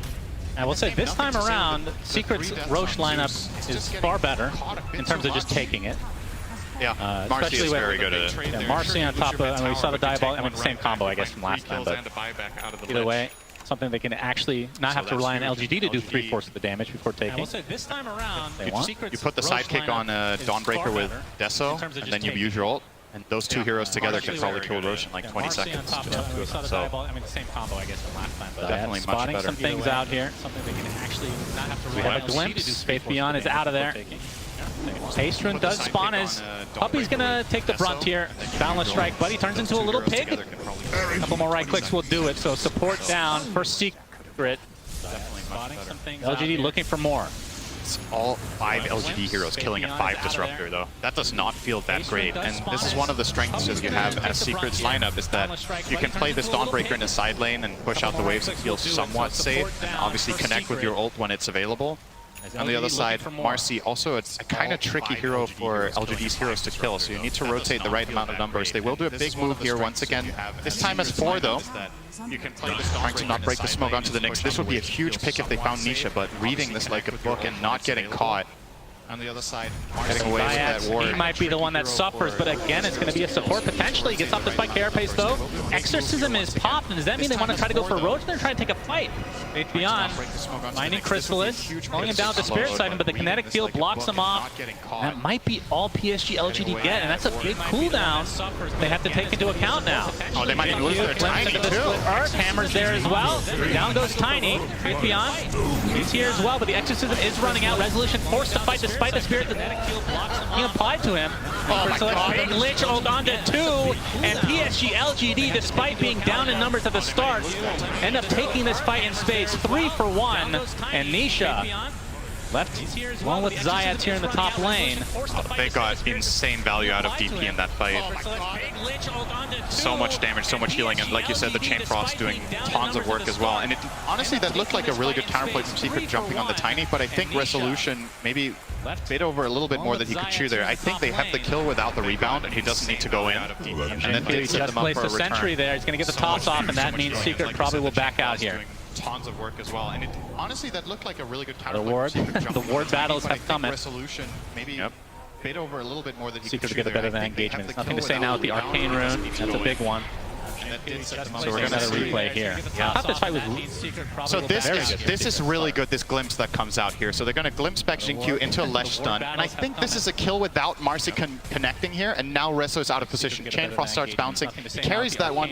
Wait, didn't it continue? Oh, right here. It was on the creep cam above. I was like, where did it go? And then it connected back down to Puppey and Crystal. All right, that's just flat out really unfortunate, because it looked like they carried it away and it was gone. I think Secret were caught off guard by that Chain Frost returning to the fight and actually just giving LGD a little bit of a freebie there. Sometimes the creeps are not neutral. Where did it go? And then it connected back down to That was dire creeps. That's just really unfortunate, because it looked like they carried it 1K lead for PSG LGD as Faith Beyond working on a BKB, and we've already seen the thing applied. Very strong item. Zayat with a Vendetta. He is going to be seen. Why? Take the Vendetta damage to start, but like you said, the Silence coming out. Hammer. Chrysalis wants to finish the job, and he will. They find the support. That kind of thing where I come. Very strong item. Making progress toward that Deso. He did go for the shard first. I think that's a good choice in this game as Dawn. You're up against too many problems that prevent you from using Starbreaker, so... And it feels bad to rush BKB, so getting this as a kind of a gapping item for your damage item is solid here. Still have to be very careful when you're out of Starbreaker, though. I think this is, once again, a lineup that LGD are running that are very, very good at punishing melee heroes. So... And it feels bad to rush BKB. And we've seen that in the previous fight, right? If you're just a little bit out of position on the Dawn or on the Marcy, the punishment is pretty severe. So maybe Secret are going to try to slow this down until they have Resso's BKB. I think that would give them a lot of more options to play around with, because I think he's not going to die during that, realistically speaking, unless he's standing in like a Monkey King ult and just tanking that up. Nobody else is doing anything to him in BKB. I don't think the Exorcism Ghosts are really a concern when you have Sidekick plus your ult running. Easily going to out-heal that. Still a about 1,000 away from more finishing options that. to play so around with, because I think he's not going to couple die minutes. during that, realistically speaking. Unless he's I mean, standing from around the LGD monkey side, mode, they he's have a tanking that up. lineup that Nobody can take else is Rosh doing pretty anything fast to with the end EXO, but it BKB. requires I don't pretty think the big X's cooldown those and are really a concern when you have likely side want to pick pick off plus your ult. beforehand. They're going to look for the set pick off. I wonder if they will try to get this as a level 12 gap for Faith Beyond to then go Roche. I mean, from LGD side, Tiny close they to have a Dagger, by the lineup way. that can take ZQ Rosh went pretty phase fast boots and with has the just been EXO. quietly farming in the top lane for the last Smoke 4 or from 5 waves. PSG LGD. Avalanche clips Resolution, toss back into the Sinister Gaze, but Nisha's coming with the Solar Guardian help as well. Resolution ticking out very slowly. Looks like he will fall. No, actually gets off the stun just in time with his Unleash, dispels the Urn Charge, and Jin Q looks like he's going to fall as the Crystallis double kill comes out, but finally Resolution does fall. It's a little bit of a backwards engagement, but I think Secret will be okay with this. 2 for 1. I wonder if we get that in a replay. I wonder if ZQ actually needed to go for that. Because what he did, he gave Resso something to hit with his lifesteal. Obviously, Unleash would not have been able to remove that Vessel charge. It doesn't do that anymore unless you have, I believe it's the Shard, right, where you get the Dispel. Oh, the hell. 2 for 1. Wonder if we So, or sorry, not the Shard, the Scepter. So, because what yeah, he did, he gave that, something to hit with his that got a lifesteal. lot better for Obviously, Secret than it looked like it would. And again, that counter that initiation potential with the Vessel Dawn charge doesn't do that really anymore coming into unless you play have, I there. believe it's the Shard, Find a right, where return. you So we're get going to see the the Spell replay here. So look, this is a really good initiation from Xingqiu into the silence. It's good execution overall. I I think he ticks down to this Vessel. And now ZQ is going to walk in and give him lifesteal. He will outlast this for so long. And the thing about this is, sure, Xingqiu just kill him in the end, right? But this means Tiny is not participating in the side fight, where that Avalanche could have made a huge difference. Resso all smiles No, I'm there. not sure, but the toss, I think it was bringing him closer, but the Sinister Gaze actually stopped him. Yeah, it before stopped he got him to the midair, target. yeah. We're going to see a fight here. Faith Beyond doing a lot of damage, healing with the Spirit Siphon. Here comes the Wukong's command from Ame, trying to focus down Nisha atop the Bloodstone, but will that be enough? Spirit Siphon's still there. That's 2 for nothing. PSG LGD winning this fight, and now another Avalanche. Jinky looking for a target to toss. Crystallis can't get to the low ground, though. Has to walk away the old-fashioned way. Gets off the Starbreaker. Fully connects onto Ame. Silence to follow. But it looks like this is going to be the death of the position. 1 for Secret as PSG LGD win a big fight here in the mid-game. Huge for them. Monkey King unlocked. He gets involved with that BKB and finds the kill on the big game on the other side. The Lash has the Bloodstone and Yules, but no BKB, and does just end up getting kind of, I wouldn't even say he got chain stun, but just like a little bit here and there. It just builds up enough time for Ame to finish the job in the end with a Frost Shield slow. The big game on the other side, the Lash Monkey King quite a lot for these chasing sequences, and now all of a sudden, I mean, Secret just had a pretty good engaged top where they get that trade. Now 5k behind. Just look at that Wukong's command, beautifully placed. Nisha in a really awkward position in the center of it. Almost escaped, but not quite. And I feel like when the Leshrac dies, Secret's teamfight just is over, right? Like, it just falls so incredibly flat, not just because of the way their lineup is structured, but because of how much of the net worth they're sitting on is on this hero. He just really has to be protected at all costs, get his stuff out, and that time Nisha does get picked off. Snowballs the fight in LGD's favor, no problem. Secret smoking up. Incredibly flat, not just because of the way their lineup To is the enemy structured, jungle. but because of how Faith much Beyond. of the net worth they're sitting on is on this hero. See Just him really far has to be out. protected at all costs. Maneuvers himself to the Get his other stuff side. out. That Might have time missed out on the Nisha vision there. No, they saw him. Resolution with a nice rebound. Here comes the Solar Guardian as well, but the Avalanche mitigating a lot of this right now as Crystallis focusing down Jin Q for the time being as Faith Beyond looks to be dead. Just one more right click to go. So nice pick off for Secret. But Ame, next to his tier 2 tower, has to pop the BKB. Wukong's command to follow. Now there's no physical damage go through this with that BKB activated. But they can try to continue on here once this BKB ends up running out. Wise can take the brunt of the damage now from the Starbreaker. So Secret getting everything they want. Ame the only one left in this area. Looks like he does get away safely. That would have been just a disaster for PSG LGD. But still, Secret going to be extremely happy with what happened here. That looked like a really ambitious dive, but it works out very well. I don't think LGD were remotely ready for this to happen. Like the way their DP gets jumped, I think the just snap reaction there from Xingqiu on the Tiny was really impressive. He finds the blink into a good avalanche, but did not buy enough space. No BKB yet on the DP. Couldn't get away from a lot of the damage and then gets run down by Resso. And they found, I believe they cut the trees of Ame as well. I think he took the long stun there. I believe we're going to see that potential in the replay. So this is not a common attack angle here that Secret are going for with their lineup, right? So Xingqiu, notice that really quick blink avalanche, really good job there. But Faith Beyond, that's that Resso BKB coming into play, how much that can do. Let's finish off that kill. And on the left side, yeah, Ame gets cut out of the trees there. Stunned for a really long time. Fortunately for him, has BKB ult, or he would have died too. And this could have been tragic for LGD. Now it's just, now it's only bad. Most of their lead evaporating there. Yeah, pretty damn even game now as a result of that fight. I've yet to see the first Roche, by the way. He would have died too. That's probably going to be the next thing on the menu for both sides if they can get to that. Now it's only bad. He is about to pick up his BKB. That is going to be pretty massive. That's huge, and it's worth noting as well what Ame went for. I don't think we've highlighted the Mage Slayer, but obviously an amazing item against Lash, right? I think it's part of the reason that Ame doesn't die in that situation when he gets cut out of the trees. Having that magic resistance really helps, and obviously when you do hit the Lash, getting that magic damage reduction as well. But that said, Nisha popping, or rather revealing a BKB in the coming fight could become massive for Secret here. LGD in the pit. Exorcism already popped. Zayat is going to spot it. The Spike Carapace comes out, double impale. Tiny's just dead right off the bat. And now the focus is on Ame. He goes down to the Pulse though, but no buyback for the Monkey King as Y. He's going to get chased now by Nisha in a huge fight for Secret.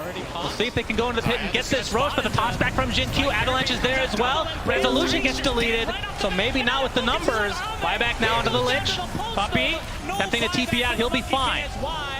Pretty damn impressive that LGD managed to salvage that. Like, consider how that fight began. They sent in the 4 Nyx, they immediately killed the enemy carry, as well as the Lich, and it still turns out somewhat even in the end. It is big, though, that the Exorcism was expended and the BKB for Faith Beyond. Of course, that's a really crucial moment there that LGD could have converted into something big, but I guess at the very least for them with how that started, things could have gone way worse. So look at that. I mean, also kind of a blunder. Where's the Sentry? That's true. You're playing against Nyx and you're taking Roche. This is, I would say for LGD, maybe a little bit disappointing considering the level this team usually plays at. Just a little bit cocky, really going for that without putting a Sentry Ward down in that area to protect them from this potential move. And I think it got placed now, so they have it for the next Roche fight. It is ready against Zayas, but that definitely did catch them off guard there. Like, imagine that exact situation with the Sentry. I actually think they just get the Roche. Yeah, but another toss back. This time it's onto Puppey. It's going to be canceled a bit here, thanks to the Starbreaker, so it's a 1-for-1 on the supports. I mean, Exo's still down for a minute. Not sure if Secret will have time to try to take advantage, as we're going to see a blink now onto Nisha. That's a dieback on Jin-Q, by the way. That's true, a full minute. Secret are getting insane value out of Zayas on the Nyx, just like in the first game. I think it's really, the Carapace is causing issues. You see the Tiny there wanting to go in and just gets countered very quickly. Zayas in the right place at the right time a lot in these games. And Resolution, I believe the Basher is on the way, so he will do a lot of damage in these fights. It gives him the possibility of preventing Monkey King from playing the game, right? Oh, wow. If you do get the right setup without Wukong's command down, Marcy can beat Monkey right straight up. This is huge for Secret, though. Don't think, I mean, do LGD even try this? Is up in 5. It's too late. Yeah, looks like it's too late. Awesome play call here from Secret to go for this. They know Tiny has no buyback. Oh, they're trying to jump Faith Beyond! Frost Shield's going to keep him healthy for a little longer. Pops the BKB. Do they have the physical damage to go through? But Monkey King with the balance strike. Ame comes to play. Bash applied to Resolution now, but the rebound onto the other side of the river. He'll be fine, but Nisha looks like he wants to try to fight. Gets off to Yul. Faith Beyond now on the outskirts of this fight. That is a dead Lesh, but that is just the Aegis. Exorcism still going. Zayas gets the impale onto one, but now they're going to try to turn this around onto the Monkey King. There's the Starbreaker from Chrysalis, and that is the death of Ame. 50 seconds on the deck, and PSG LGD, they get the Aegis technically out of the hands of Secret, but it does cost them. Yeah, it's almost a repeat of the previous moment, right? Where a bad start gets turned into something salvageable for LGD. Like, it's not great by any means to lose the Roche there, but as you said, they do get rid of the Aegis. And, I mean, not a spell we hype up a lot in general, with Frost Shield just coming up huge in this fight for keeping Faith Beyond alive here, as he does get jumped there. So you see the instant Frost Shield here makes the difference. If he dies there, this is just all over. Gets the BKB off, gets the Siphons running. Awesome 3-man stun coming in from Ame from the tree line there with that Boundless. And Resso fortunate enough to have a good spell to get out with. Every time I saw, we're going to see the Avatars come out onto Puppey. Is it going to be punished though? Chrysalis comes in with the hammer. Starbreaker's there as well, and Jin-Q dies. 45 seconds of no Tony. Y. He spotted out, the glimpse back. Looks like Y will be next, so 2 supports down in favor of Secret. Is it going to be punished though? Crystals comes in with the hammer. Starbreaker's there. Basher on both sides. You pointed out the Marcy one. Now we have one on the Monkey King as well. So really crucial item for potentially locking down the Lesh or the Marcy to keep them in that arena. As we've seen, Rezo just resets a lot of the time, just jumps away on the Nyx most of the time. And maybe with this Basher, Ame can keep them a little bit more in place. Eyeing up a Skadi next for more healing reduction against the Lash. Really crucial item for potentially locking down the reliable slow to once again stick. Nothing to say. Impale is there. The stun from Resolution with the Basher as well. Nothing to say. Has to use BKB. Let the glimpse back. They're going to find the support. No, Faith Beyond pops the BKB as well. But this is both in defensive measures as Resolution finds the distance because he's playing Marcy. And down goes Nothing to Say. 3K lead now for Secret. Nothing to say, has to use BKB. And Nisha working on the Shivas next. He's going to get outpost control in the PSG LGD jungle. Measures as Resolution finds the distance because he's playing Marcy. Ame down goes. Looking for the support, but Zayats is there to try to counteract it. Solar Guardian coming in as well. Ame pops the BKB along with Chrysalis, but Starbreaker deletes Y from the face of the map, and now they're inside Wukong's command. No bash. Has to get the hell out of there as Resolution. Looks like he's going to live. Uses the rebound to get a little bit extra distance. Zayats and company now focusing down Faith Beyond on the Death Prophet. Another valuable kill and another valuable fight for Secret.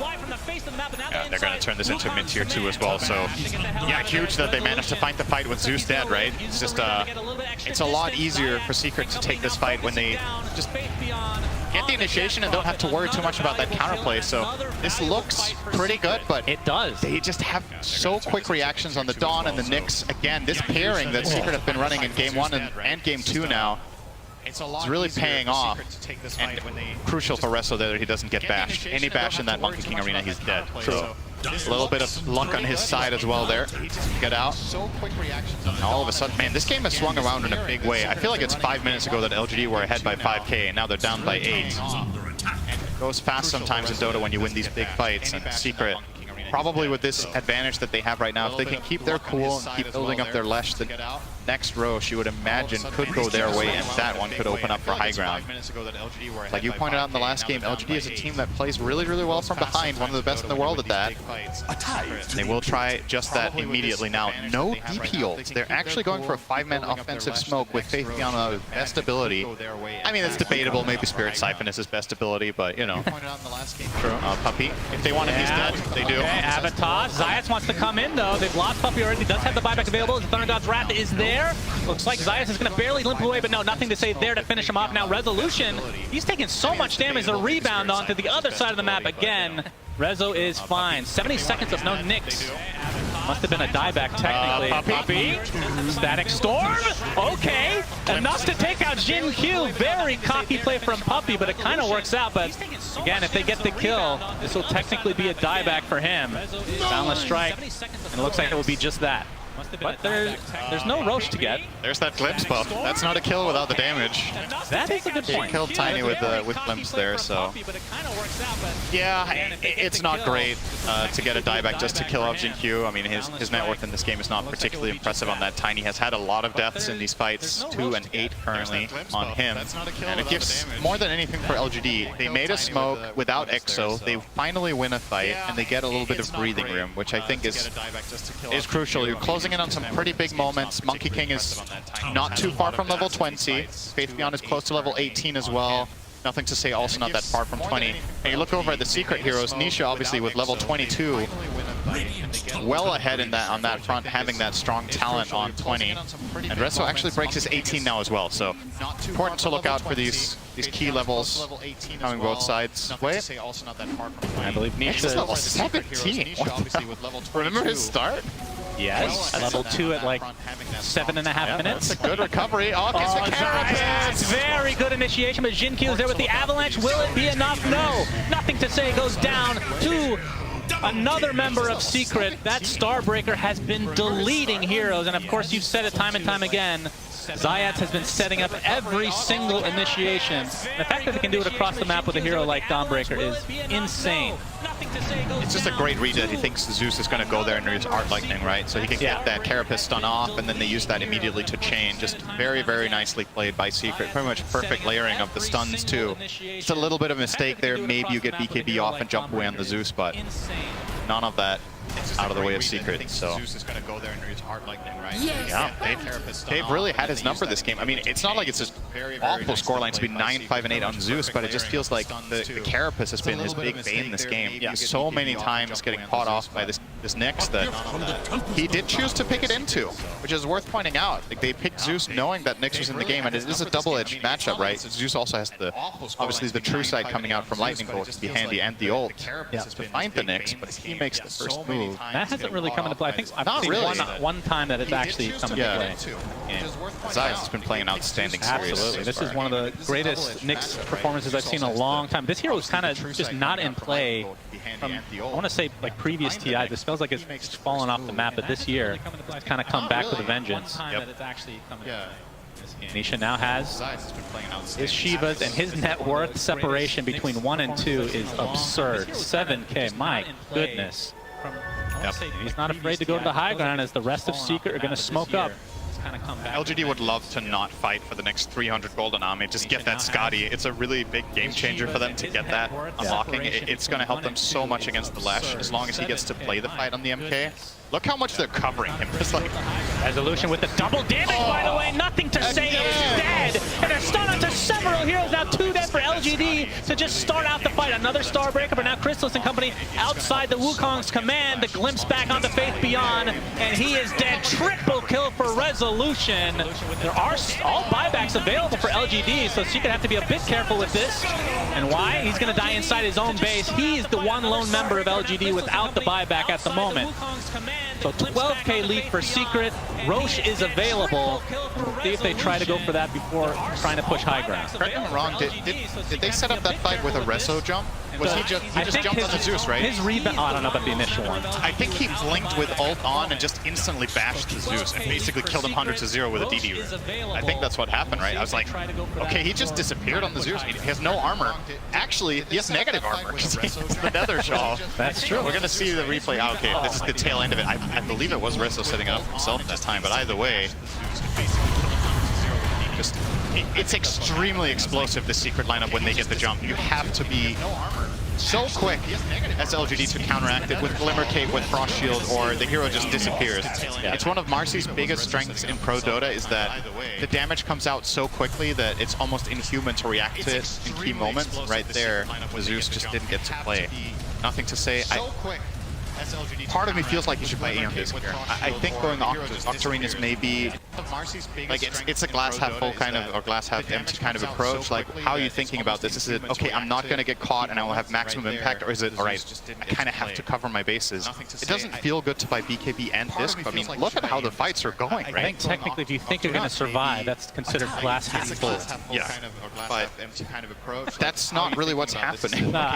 So I think that's what I'm saying. The Octarine is a glass half full approach, but that's not what's been happening, right? So I think you have to. Why? Probably he's toast. They're going to see him unleash, and a couple right clicks from Resolution. Okay, will do the job. He has a Crystallis right now, not his teammate. And he's actually pretty well into the Daedalus, so I think just a recipe away essentially from finishing that. Obviously, buyback is going to be kind of paramount for every hero in this game at this stage. 17K lead now for Secret. Aegis advantage, we didn't talk about the shard, but it was taken by Nisha, which, one of those weird shards, obviously very powerful with the splitters being, I mean, a lot of time we think about like high ground defense, but when you're going high ground yourself, it's actually not too shabby as well. Avalanche here, Wukong's command expended. Is it just for Puppey, though? Looks like it is for now, as Nisha, he's perfectly fine to try to fight this out on the other side of the Wukong's command. Here comes a Solar Guardian as well. Faith Beyond is dead. Let the toss back onto Nisha, but now the Wukong's command is down. The BKB finally activated from Ame. He gets a big Balance Strike. A lot of damage coming out from Nothing to Say. So they get the 2 supports in the end, but now Nothing to Say, he's the one getting pursued by Nisha. Split Earth connects. Pulse Nova continuing to go again. The Aegis still intact for Secret. The Frost Shield not going to mitigate any of that magic damage, and the Starbreaker is enough. Another death for Nothing to Say, and 2 cores dead for LGD with no buybacks. Yeah, he actually finally got to play a fight on the Zeus, so we got to see something come out of him in the way of damage there, but again, Secret just pouncing so strongly in these fights. Now, that one felt like a net worth lead win, right? If they don't have a big advantage here, this fight is going to go LGD's way, but Secret have built themselves such a fundamental lead now that in the way of damage there, but They can even make a couple of mistakes here or there if necessary, but they're not really doing that. Still feels very, very clean. I love the confidence from Nisha too. I mean, sure, he has Aegis. I think he would have done that anyway, honestly. He's like, oh, Wukong's command is down and I'm not in it. I'm invincible. I can do whatever I want. And he just runs outside it and starts chasing heroes down. Make a couple of mistakes here or there if necessary. Now looking for the first lane of barracks here. Still feels very, Overwhelming very Blink obviously will make it very easy for him to, first of all, be tanky and also set up his own stun. He's like, oh, Wukong's command is down, Nisha, I'm not in it. I mean, he's level 25. And he just runs outside. He's gonna get tossed back. There's something you have to be a little bit careful, but if he pops a BKB, and Jin-Q is punished really hard. So it's gonna not connect BKB from Faith Beyond. That's the buyback now to Jin-Q. They have to be careful because Nothing to Say is now available to fight. We're gonna try to turn this around as Resolution jumps in with his BKB, focusing down Ame, but the Wukong's command can give so much armor as Resolution gets destroyed. 80 seconds of no mercy. Another falls for Secret as PSG LGD showing some life here. They find 3 kills with no reciprocation. Toss MVP. What is their Eraser doing? Yeah, I don't know. I mean, maybe someone's gonna. Oh, all right. Jin-Q deletes it. Very nice. It's been funny that gave someone buyback, but not the case. Yeah, Toss is everything there. They can't get Nisha into a bad position in any other way. And you saw he was expecting the play too. He was like, I'm gonna get tossed here. I'm gonna BKB. I'm gonna kill Tiny, which is what they did. But it set up enough time for LGD to connect, and maybe his teammate's a little bit too eager to help here. I think he's actually fine. Yeah, he's done. And he can reset out of this. He was expecting the play too. With Rezo getting that kill on the Tiny, Secret can full disengage here. They kind of do get baited in again. I think this jump from Rezo is really putting him in an awkward spot where Monkey King can finally isolate him. And there's a bash. That's the kill. And using the rebound offensively means you have no escape mechanism. Exactly. I think Secret could have actually got a pretty big win there by just disengaging once the exit was popped. Yeah, trading their Aegis away for the Tiny buyback and then getting out. And there's a bash.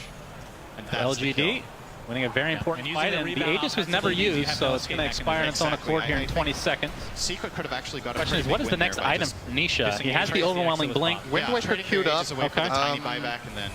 I guess it's really nice to save his teammates out of Wukong's, right? He can get Rezo out of trouble. He's probably the primary hero that will be in jeopardized position. Hex is also something he is looking at. I mean, the problem with using on a teammate, you can't move it, right? It only moves on yourself. So you can't really get out of Wukong. It's just literally a Yule's next. It's just buying time is just an extra couple seconds. Yeah, it makes a pretty big difference. Positions. Hex is also something he is looking at. I mean, the problem with using Nisha is still with a ridiculous net worth lead right now.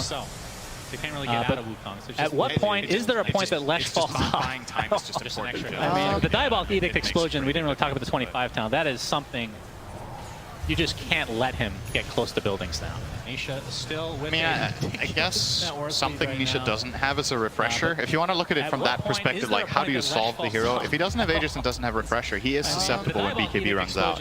Zeus has a lot of damage, you have no magic resistance.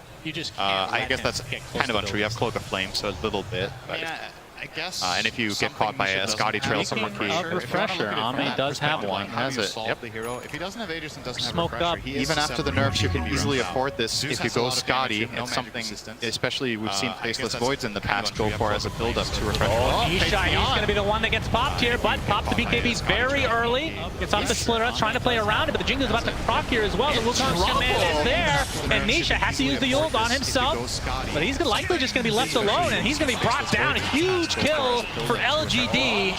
There are buybacks for both remaining members here from Secret. You really have to be on your toes against this team. Like, you have a big lead, sure, but this is the one thing that can't happen for Secret is that they find Lesh without support. Like, if anyone else is in that line of fire, it's not that bad. Like, you could have lost to Nyx there, you could have lost to Mars, you could have lost to Disruptor, but Nisha cannot get out once he gets slowed down by that Scotty. He has no... I think that's probably why he is considering this Wind Waker, is he needs it for himself. He has to have some sort of way of repositioning and buying time and getting out. And with the BKB expended, you see it afterwards, he's just getting chain locked until he dies. protection just wasn't there. That's a big dent in Secret's lead. That was about 6k net worth from 2 kills in a tower. So it is still well within reach for LGD to solve this. I mean, 11k at this stage is really not that much. I mean, it's literally on Nisha. Right? Yeah, that's pretty much his net worth lead, so yeah, that's true. One thing I do want to mention, we're a bit far, it's 2k away, but Puppey, Aghanim Scepter, halfway there, that is something that can just win the game, essentially. Yeah, he has some good setup, right? He has the Nyx. Oh, speaking of. Yeah, Solar Guardians there. Looks like Jin Q will die. Yeah, that's true. 90 seconds of no Tiny here. Never safe pushing a side lane against these two.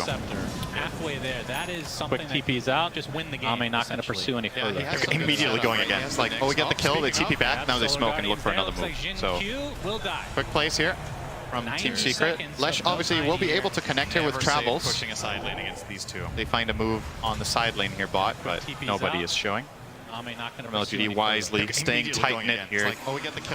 It is historically and just generally the way to handle Nyx is to not split up too much, especially if he has a global presence, right? A classic combination is Nyx Invoker, get the stun combo into Sunstrike, and that's kills.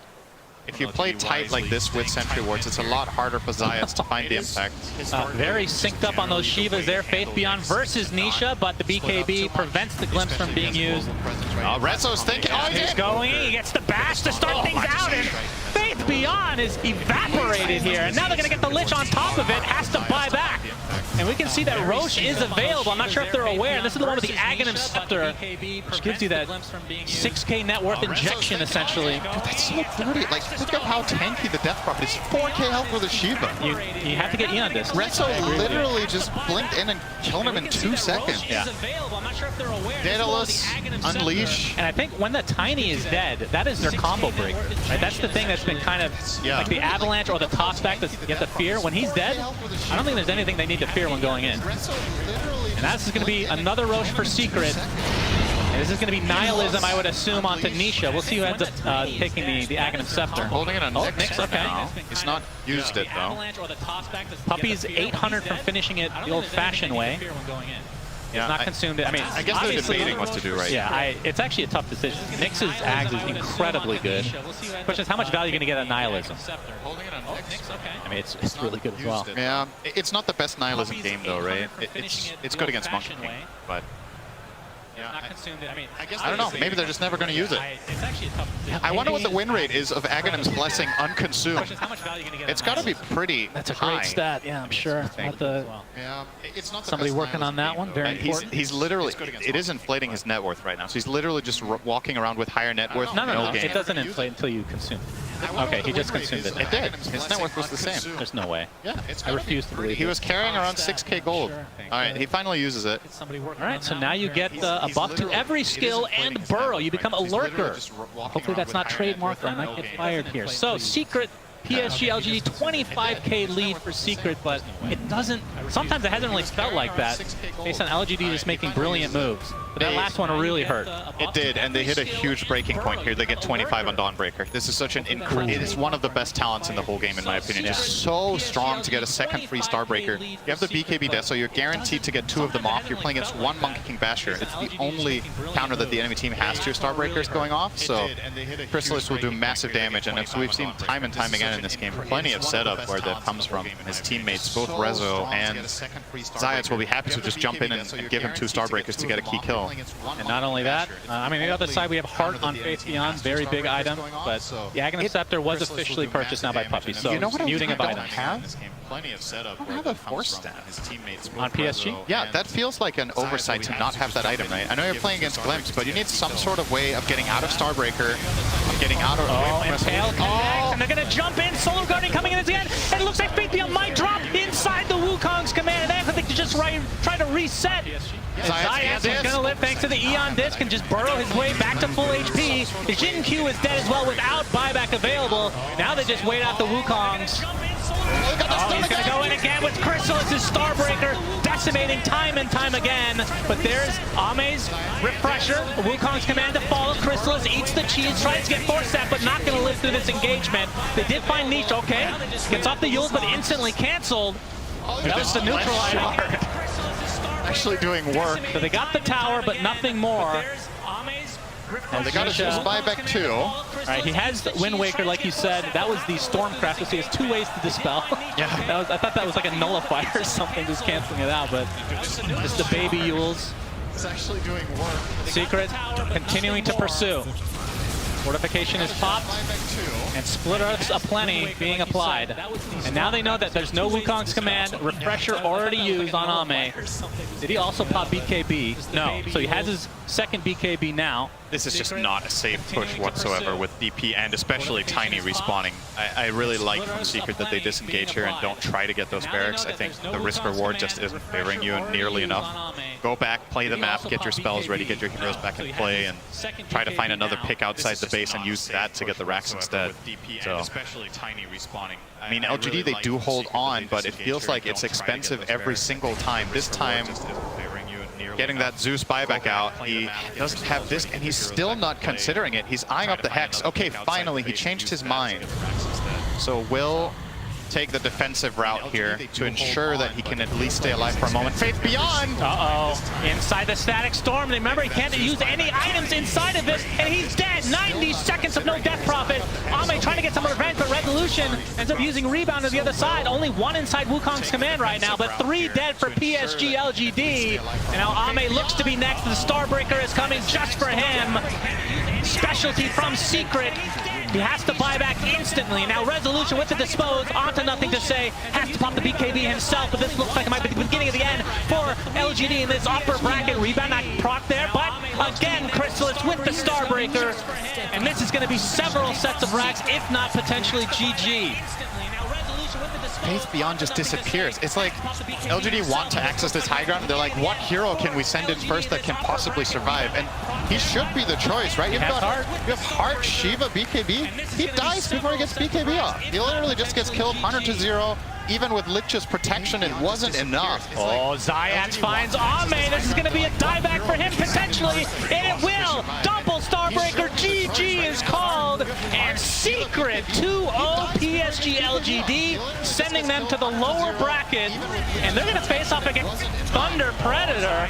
My goodness, I don't think anybody was expecting that potential matchup in the upper bracket, but wow, what a series from Secret. Yeah, my prediction so far, great. 0 out of 2 in the bracket, so that's, yeah, what a... I mean, I'm not going to say it's a shocker. I don't feel like LGD going into today was like a massive favorite, especially when you saw in the group stage. Secret's been playing some really solid Dota, but I love the strategy they brought to the table today. I think the way they combined their Nyx Dawnbreaker really stifled LGD's moves that they wanted to make, and yeah, I'm just really, really impressed with Secret today, so it's going to be an interesting match in the upper bracket next. Cyborg Matt, very happy. Love that guy, one of the best people in Dota for sure, but Jenkins not so much. Let's go to him and the rest of the great panel we have over in Norway. Yeah, I'm just really, really impressed with Secret today, so it's going to be an interesting match in the upper bracket next. Cyborg Matt, very happy. Love that guy, one of the best people in Dota for sure. But Jenkins not so much. Let's go to him and the rest of the great panel we have over in Norway.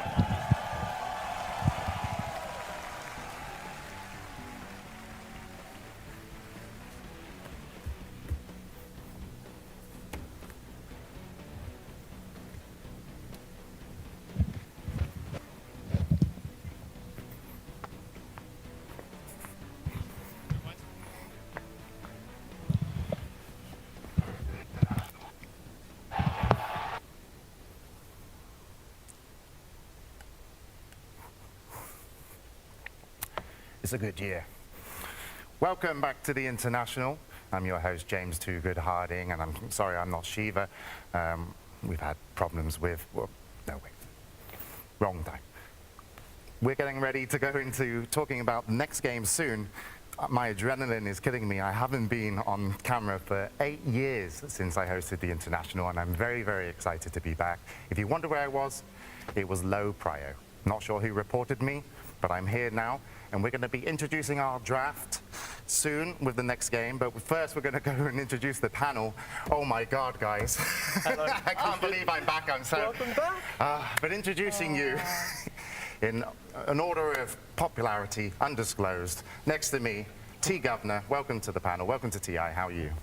It's great. It's so good to be back at TI. The excitement that previous game, I don't know. It's same as you. It's just like, woo! Yeah, I mean, that game was amazing. Having to walk on and do a little bit, even though it was a short bit, I was like, oh my God, am I actually here? And I think a lot of the players as well are super excited to be here. And, you know, Team Secret done amazing to come from the Last Chance qualifiers. Also welcoming to the panel. Uncontested, you're here just because of your energy, your enthusiasm. It's Lizard. Hello. Yes. Brilliant. Thank you very much. And rounding out the panel. So good. Rounding out the panel. Your bit was way better than mine. Rounding out the panel, our encyclopedia. I've been chatting with you a little bit about all the teams. You've given me so much knowledge already. Hopefully I get to use a little bit of it if I make it into day 2, which we'll be focusing on in a moment with the lower bracket matches, elimination. It's Sheepstick. Welcome to the panel at TI. Thank you. My first TI, I'm so excited. I mean, I was happy to talk your ear off the entirety of yesterday, just about, yeah, this team's cool, this team's cool. They said this and this and this, and you're just like, yeah, that's great. Yeah, I haven't been here in 8 years, so...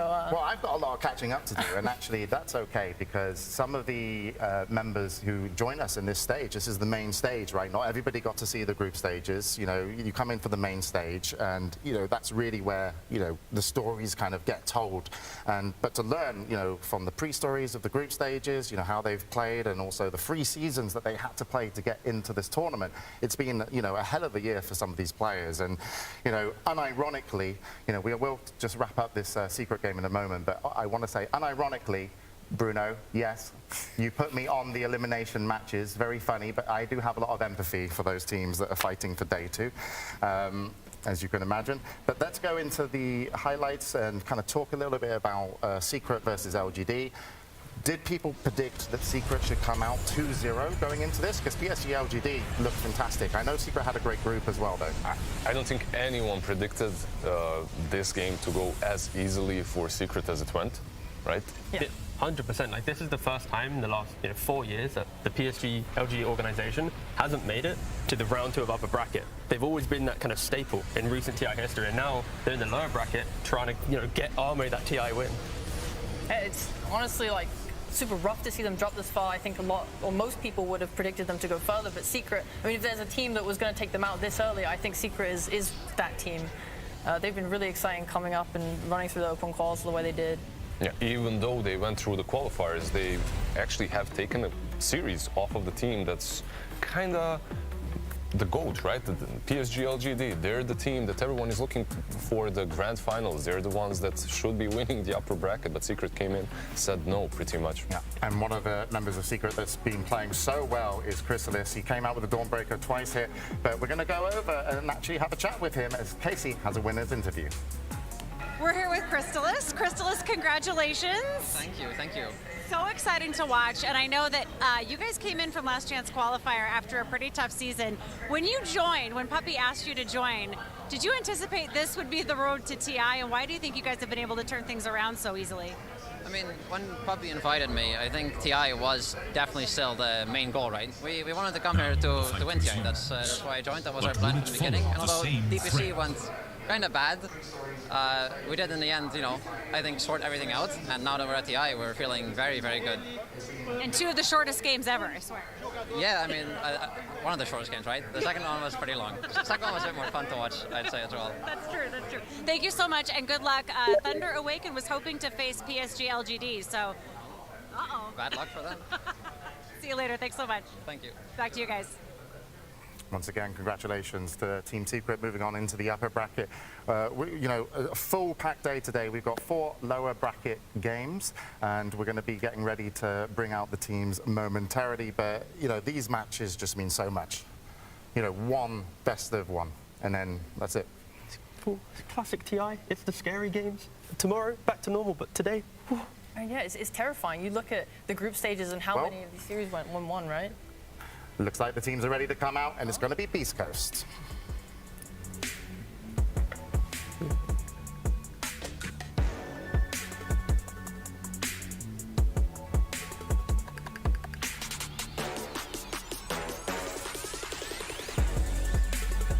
Beast Coast. Beast Coast making their way onto the stage, the first time in the main stage of this TI. A fantastic team representing South America. K1, Chris Luck, Whisper, Schofield, and Stinger. And, you know, how many people know about Beast Coast? Just probably not you, Sheepstick. No, I know nothing about this team. Way more about Hakori.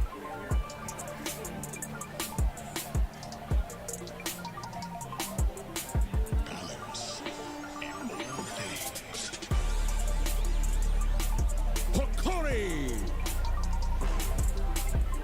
And here we have Hakori. As you can see, today we're getting ready and really moving things along to get the players on stage and into the matches. Luminaire, Analog, Vitali. Very hard to say everyone's names here. I'm still catching up. Gardic and... Tio. Tio. Yeah. I like his name being Tio as well. So it's his pub name. You know, he's got his formal name, he's got his pub name. You know. Well, one of the interesting things about Tio, wasn't he the player that has been on the team and off the team?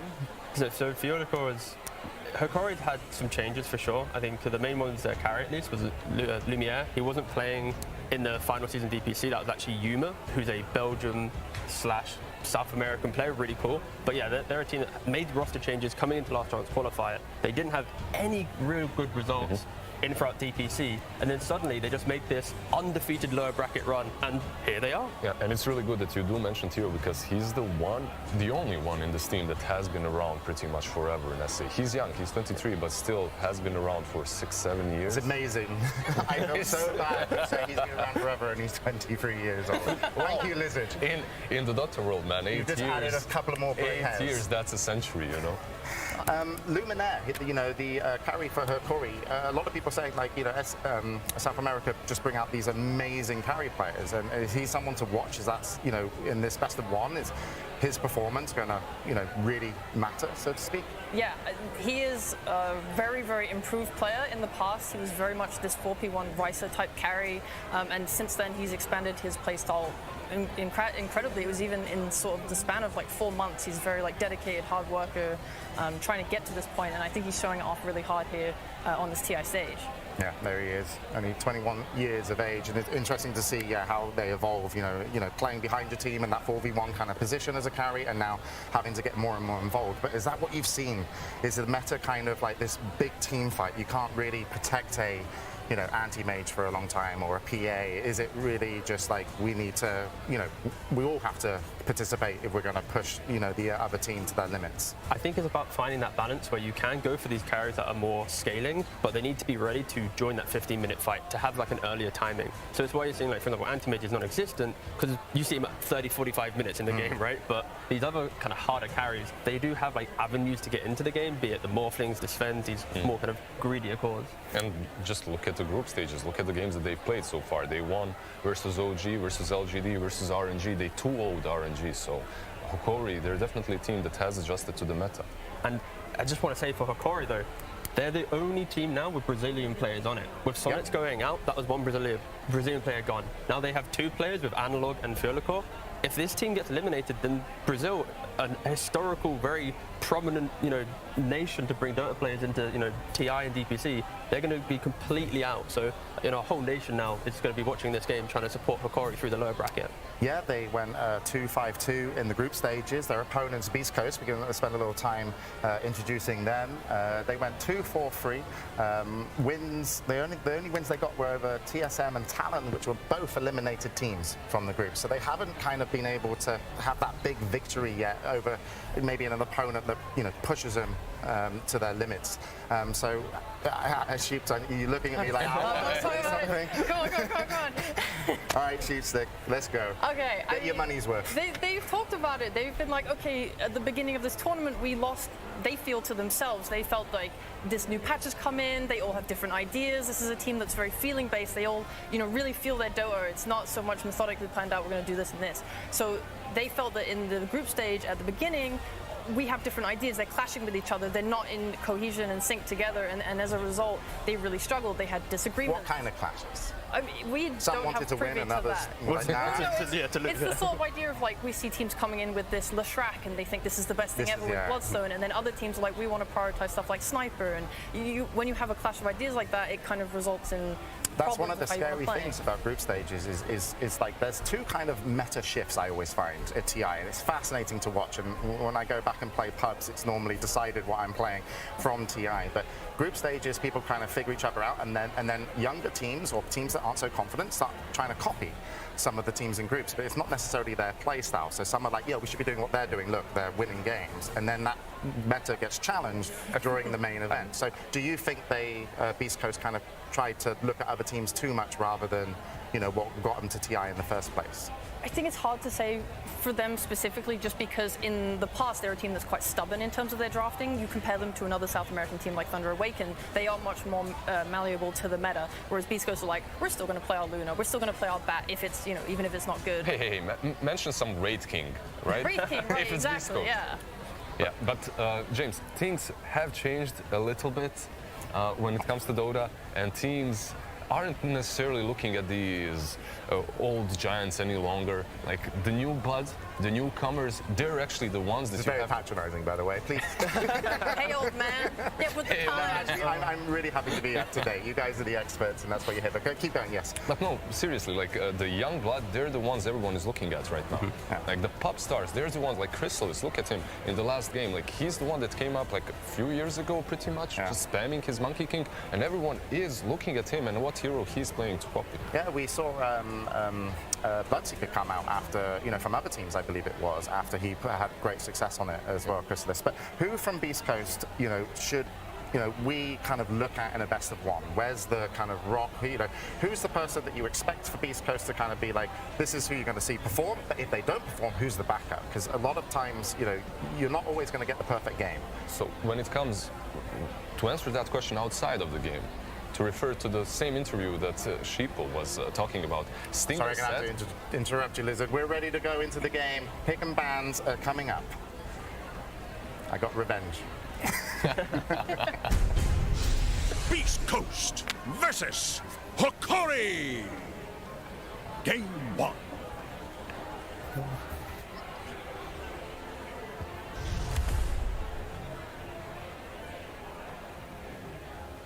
Welcome all you wonderful people out there. We do have a draft ready for you, and we have a best of one. Now, Gunnar, we've seen so many of these different games. Trent, we've seen a ton of them, and it gets down to the wire. In these inter-regional matchups, what are you guys looking for? Beast Coast, they performed at TI before. They are a consistent team. I think Hokori, they've had a good group stage. They were good mentally.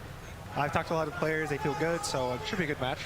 It's a long road. You know, they are a DPC story, as it were, right? This idea of starting at the very beginning, way back when, and like they came at the bottom of a closed qualifier to start in Division 2. Right. And since then, it's been that like steady rise and hard work with some of the same players being there the entire time. They're Div 2 right now. Yeah, there you go. Yeah. Well, it's an up and down road. You know, there's a lot of bumps along the way. Yeah. But I think that this is the type of dynamic, too, where you see these inter-regional matchups, things might get a little bit crazy. You know, they flew the entire other side of the world, and they're still just going to end up playing against each other again in this matchup. And so many times we've seen Hokori get taken down by Beast Coast. There's something there as well when we think about the pressure that TI puts on people. It's kind of similar to what we had last year with Virtus Pro and Spirit. How many games in a row, and then they were able to take it down? Like 30, I believe. Yeah. Hokori picked this matchup, so they kind of were confident going into this game, I believe. So picking an SA team, making another SA team, eliminating. Okay, all right. if this is you, all right. If you're the, would you pick another NA team? Would you do this? Yeah. Yeah. If it was for my chance of winning, yes. So is that because you think it's like we know them that much better, and you'd rather have that idea? It's just confidence. Yeah. It's also, I mean, confidence bites you, right? No. You pick a team, you lose to that team, it always You're gonna always think. Well, at least if you lose here, it doesn't really matter because you don't have to keep that motivation going, right? You lose here, the end of the road is already there, so you might as well try and get your big win. What a to gas sad out the way rest to of your look run. at it. Oh my God. Sorry, I've never done best of ones at TI. We have to be a little nice here. Oh, okay, my bad. Well, we are into the draft now and getting it underway already with the Lesh Undying. Now, there's been so many different things going on in the group stages, and now we're kind of getting a meeting of these two separate groups together. Gunnar, is there anything that you've seen that's been standing out? Anything in these initial bans that really speaks to you from these teams? Primal Beast is out. Kind of surprising. Leshrac as well. In the last series, Leshrac looked really strong, so they probably, you watch the games, you get worried about a hero, they play. Yeah. I think Primal Beast is probably going to be contested. I don't know how much these teams value it, but even versus Enigma. Yeah, I was thinking that Beast Coast, they played quite well. I feel like, I've seen a lot of pubs from their players as well, so I kind of expected it to be addressed here because Hokori, from what I've seen, have not been playing the hero. So they're obviously quite ready for it right now. Maybe we'll see like Disruptor, Counter Answer or something if they opt for it here, but very likely the hero that Beast Coast is thinking of. It's just a stable hero. It can go pretty much 3 lanes. It can go position 4, it can go mid, it can go off lane. So it's kind of a flex hero people will pick. But right now they have to worry about this Enigma. They want that hot stuff, They want that that hero who just keeps winning. Crystal Maiden looking so strong so far.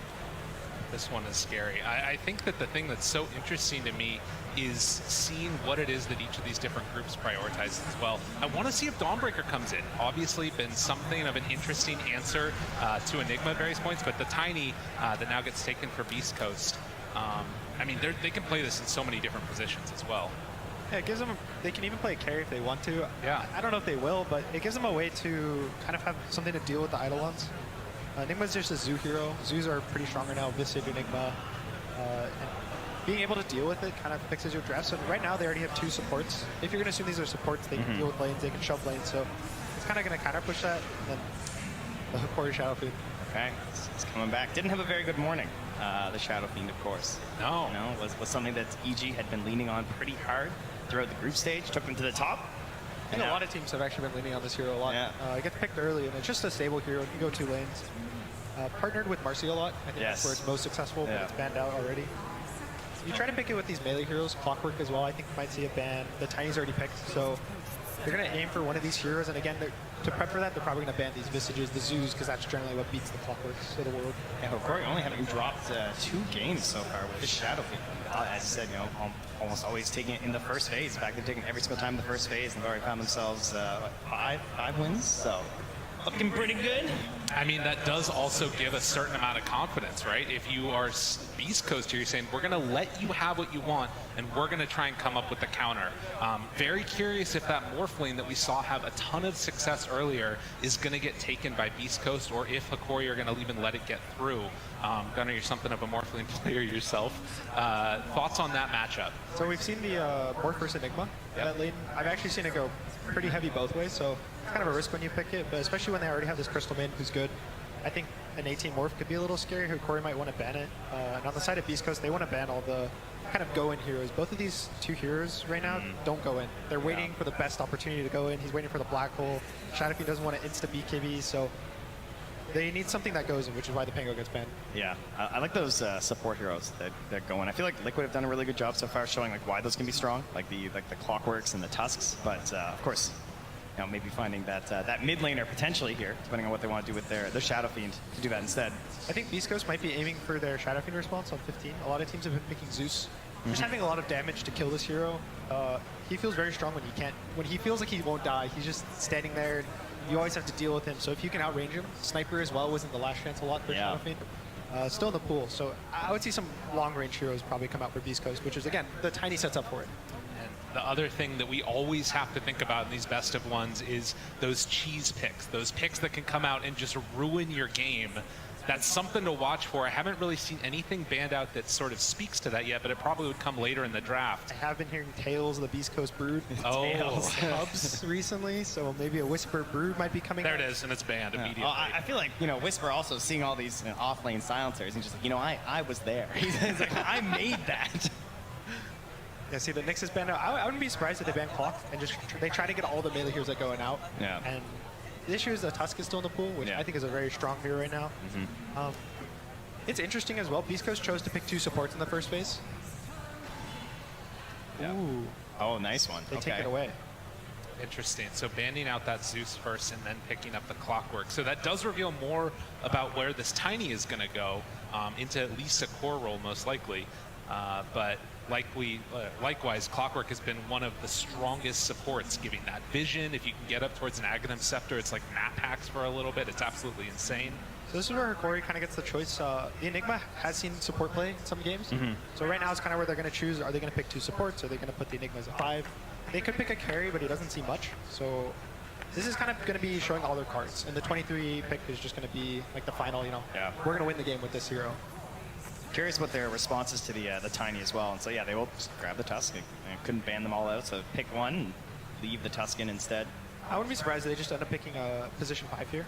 Maybe like a Snap. Something to just enable their heroes, another go-in support. I know that they have a Tusk, but you always need more. Yeah, you have these it's always nice. Cores. Cookie out of the cogs as well. Always some helpful stuff to aid your teams. There is still also that silencer that you're talking about from Beast Coast if they wanted to run that against the Enigma. Obviously, Enigma nowadays not just a black hole bot at this point, but has a lot more utility there, whether you get a Wraith Pack or whatever the option is for them. Yeah, Wraith Pack it's actually very important right now, I think, to try to pick a hero in a draft that can buy a Wraith Pack. And that's why a lot of the time the offlaners end up buying it. And when you see the supports try to buy it when they're losing it, it's kind of a struggle because you'll have like a Vlad's and you're hoping, you're like, come on, get the Wraith Pack. They've had Wraith Pack for 10 minutes. We really need the damage The Philosopher's Stone drops, you're like, oh, there's a hope. Maybe we'll get it. Ooh, that is a little bit of a different one, but Bloodlust Shadow Fiend sounds awesome. It's the same idea. It's another melee hero goes in, gives him a stun. A lot of the Shadow Fiend is one of the heroes where buffing him feels very good just to do in a general. That's why Marcy so good. You give him the exactly steal, right. So. We lose her, so we get tag team and Bloodlust. It's, 2 heroes to become Marcy, pretty much. It's almost equal. Well, not quite though. Still. So it's kind of revealed a lot of the cards. They know the Shadow Fiend's mid or carry. They know their Beast Coast's probably going to take their carry. So they're going to pick PL to lane versus the Enigma. They see his whole lane as well Tusk. It's a nice matchup. You don't get shards. You can always just doppel out. That was the go-to for a very long time versus Tusk. It's also relatively good versus Shadow Fiend, because again, Shadow Fiend doesn't like being poked. And with the new shard in the Octarine core in PL, that he's been doing this build where he doesn't ever enter the fight. He's always just throwing Spirit Lances out. It's always nice to be able to play that style versus Shadow Fiend. Well, I will say, PL just as a hero, this event has not felt super good to me. Maybe it's just the games that I've been watching that have been going on here, but this hero always feels very frail. Does get to that point eventually where everything feels amazing if you can get it through the surviving the bursts and everything else, but very risky pick here for Beast Coast. He's one of the few hard carries, I think, in this meta right now, where he hits a very strong timing, but getting to that timing is pretty scary right now, especially with Shadow Fiend. This level 15 timing, you hit the towers. It's just kind of every game Shadow Fiend's pick, it's a Shadow Fiend game for both teams. They have to deal with the 15 push or they're playing for the 15 level push. So Beast Coast probably think that with their first 3 heroes that they have the ability to kind of stall the game out, play for this later game timing. They have a lot of stuns, catch. So I think they're trying to hope to survive this early game pressure. Just need that last Whisper hero here to try and find what that'll be, but they'll have a chance to see what Hikori want for their last pick here as well. Very likely the position 1, or the mid perhaps, depending on what they want to do with the Shadow Fiend. But some hero who may be in the safe lane, but is definitely going to be someone who's being a little bit active on the map, like give some space to the Shadow Fiend. I think something like an Ember Spirit, even for the mid lane, would be really nice. They need a little thing to deal with the PL, because again, even though he doesn't get to late game, if he does get a heart, which isn't unrealistic, you do need something to deal with the illusions. So they banned the Pudge. I think that's a really nice ban. The Leshrac was also banned first phase. These are the very classic counters. If they want to go in the very opposite direction, I could see Naga's actually banned. Oh, Puck is still in, actually. Interesting. Lots of options, and I mean, like you guys are talking about, somebody that can kind of be active. It feels like for both of the teams in a way. I mean, I guess you can move around with Tusk and make some things happen, but you're not going to be like bringing your Shadow Fiend to the fight most likely. Hikori's more looking for a Spirit-esque, even if it's into the safe lane, just something that can start the fight so your Tusk can follow up, your Ogre can follow up. Also, preferably something that is a body. Even though you have 2 melee supports, you need a body. And let's say to Beast Coast. Oh, dude, the Puck is so tempting. Like, I get the ban. It's so tempting, though, because it's like, it's versus the PL, but it's also versus the Tiny, so it's like, It's just a good hero, especially the later the pick. I mean, it's the ultimate pub ruiner for the PL players. They just want to quit. On the side of Beast Coast, they're more aiming for, I think, early game damage, which is why you see the Snap and the Viper ban.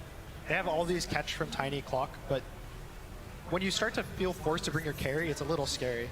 Yeah, and they just go Ember, yeah. Nice, very, very good. Well, this is what Hakori have decided to go for in their best-of-one elimination matchup. We'll see if it's going to be enough. Beast Coast on the clock now for their final pick. They have a lot of reserve time to work with.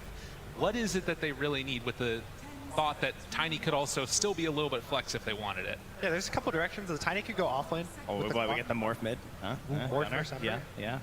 It's a little questionable with the Phantom Lancer. Got to be a really active morph. I could see maybe a Monkey King if they wanted to go that route of destroying mid. Yeah. But again, Monkey's not even the best versus these heroes. Enigma can cut his tree down. Yeah. Shadowfiend can just kind of outfight him in his arena. Well, Ember used to have all those crazy counter picks like the Necrophos or like Yes, the Earthshaker, the Huskar. Like he's iconic of having these ones that really punish you in the mid lane since you tend to see him sort of stuck there. But I guess in this situation they could theoretically also move the SF, right? I think if they're going to pick a mid, I wouldn't be surprised if it's Kunkka. I've seen that hero kind of dumpster Ember in a lot of the lanes this tournament.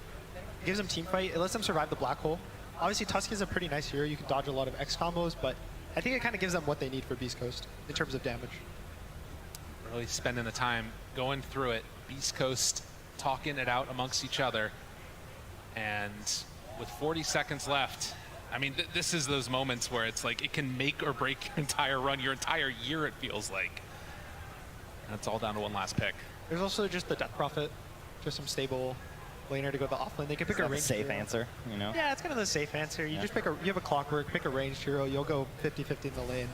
Oh, is this the hero with still 0% No, rate? he's got one win. He's gotten. I'm pretty sure he has one win, right? Last I pull that out on the last pick.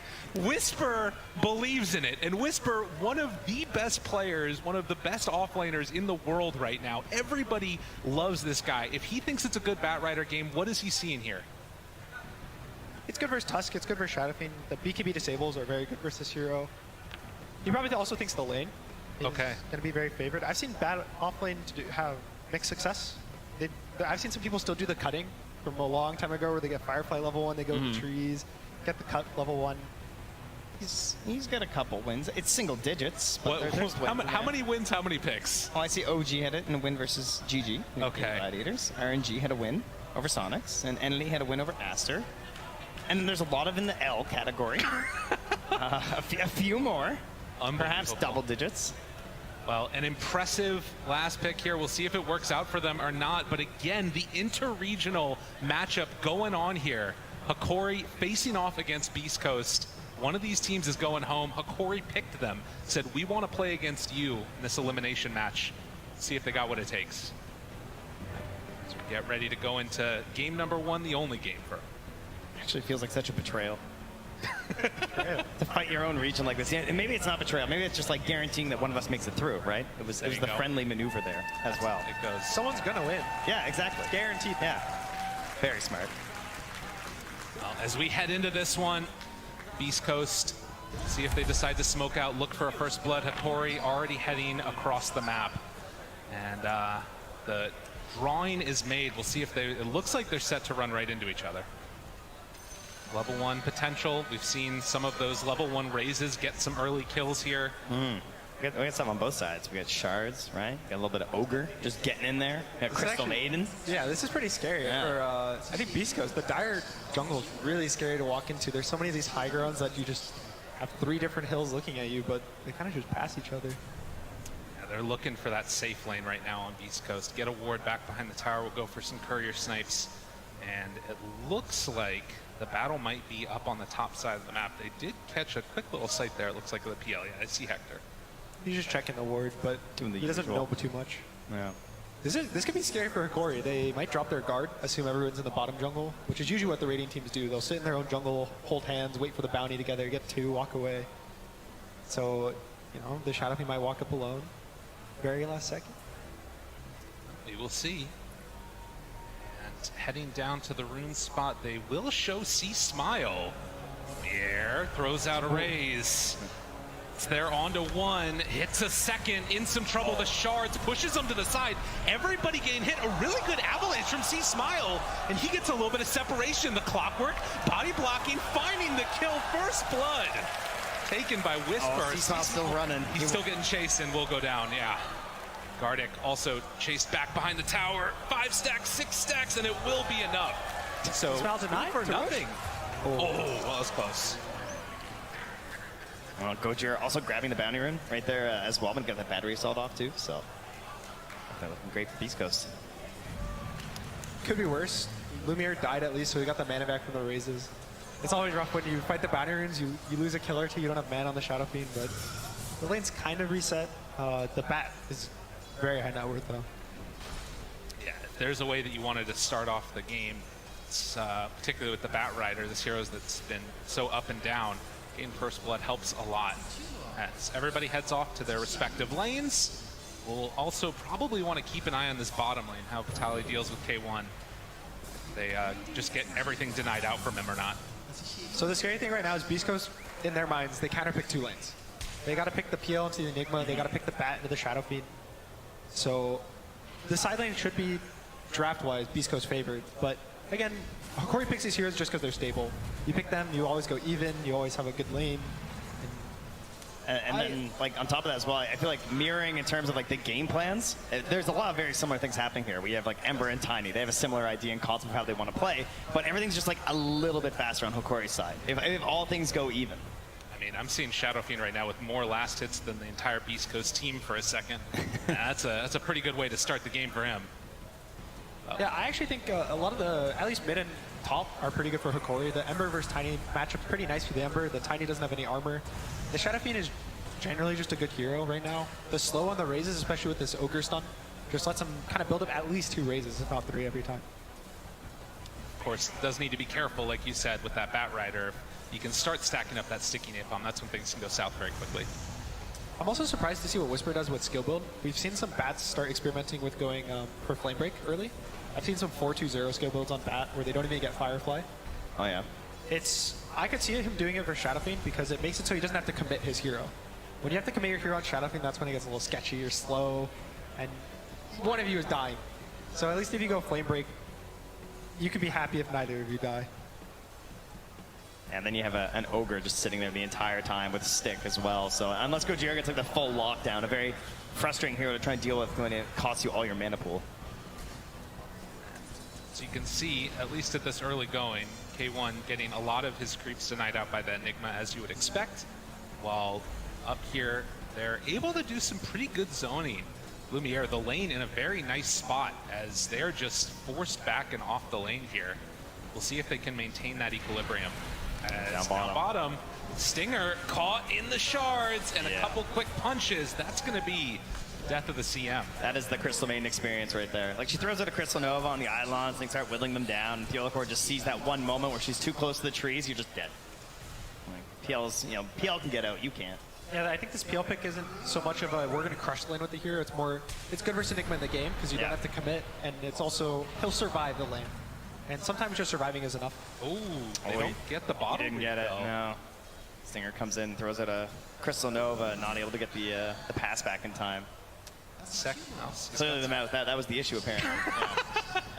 There you go. Something happened. Oh, that's a classic. Well, does not get the bottle refilled. Mid lane, how's this looking to you right here? It's pretty even. It's only 3 CS. The CS doesn't matter too much in the mid lane. Being up 200 gold or 100 gold is... This sounds like mid laner propaganda. I was like, the CS doesn't matter, guys. It's all about the XP, guys. He has 2 more denies on the Ember. Exactly. I would be surprised. The only thing surprising actually is Analog is going for a 2-2-0 build right now. He has none in the Flame Guard, so he's already kind of gearing up to be this run-around hero. Yeah, very mobile. This Lumiere up top will get blocked in by Gojira. Battery Assault combo together with the now Flame Break onto Gardic. Can they bring him down? A couple more punches. They won't go all the way. Yeah, he decides to die. So Whisper with the double kill. That's really big. That's probably the first blood effect right there. It gives him mana, gives him boots. He has so much more stats that he just can man up. And now he's going to have Tranquils and Raindrop. Finish on that Bat Rider. That is a great start for him. And what they need, 15-4 right now on that Shadow Fiend. See if they can keep this type of pressure on here.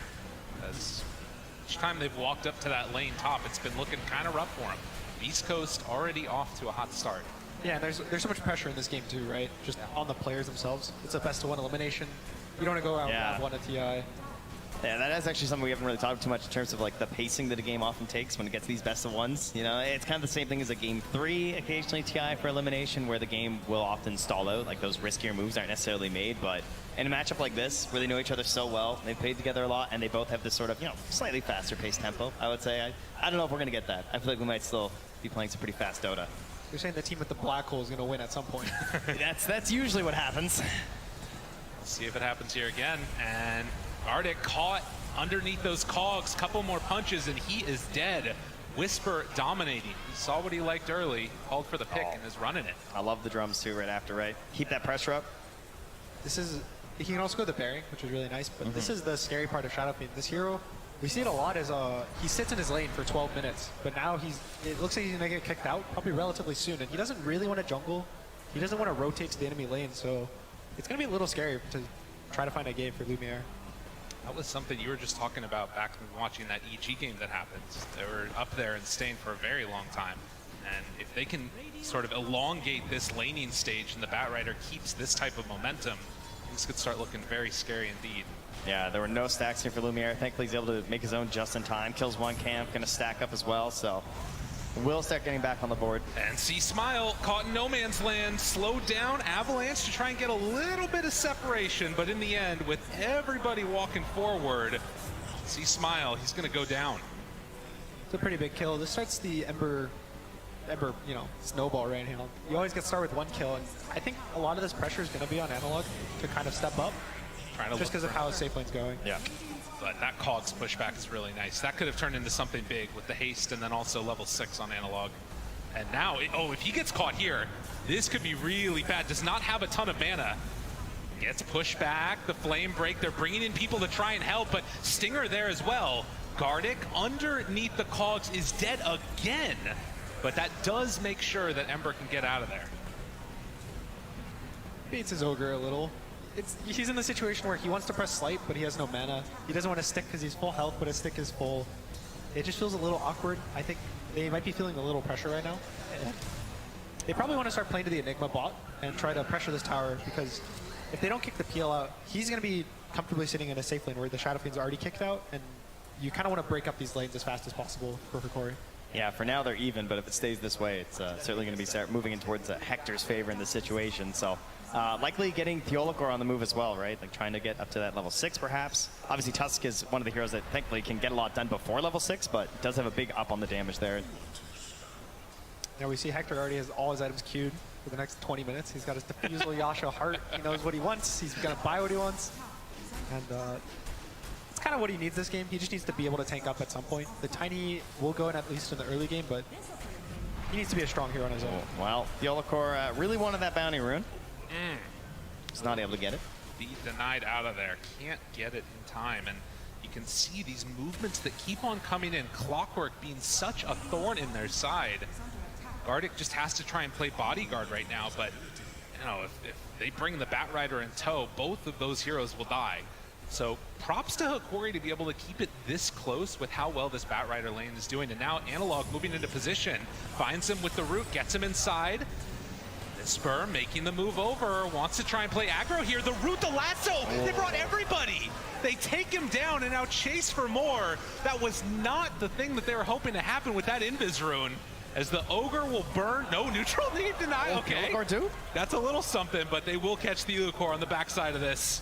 The chase down continues, and a Pyrrhic victory. Ooh, still trying to escape the Theolokor, maybe? A possibility? Livid? Snowball? Staying alive a little bit longer, he's hoping, but eventually the bat burns all. And all of this comes down to the Beast Coast offlane, I think. There's so much pressure right now. Lumiere can't go bot, he can't go mid. He's stuck in his jungle and the clock runs at him, so they keep constantly feeling pressured. We have to help our carry, we have to let him farm.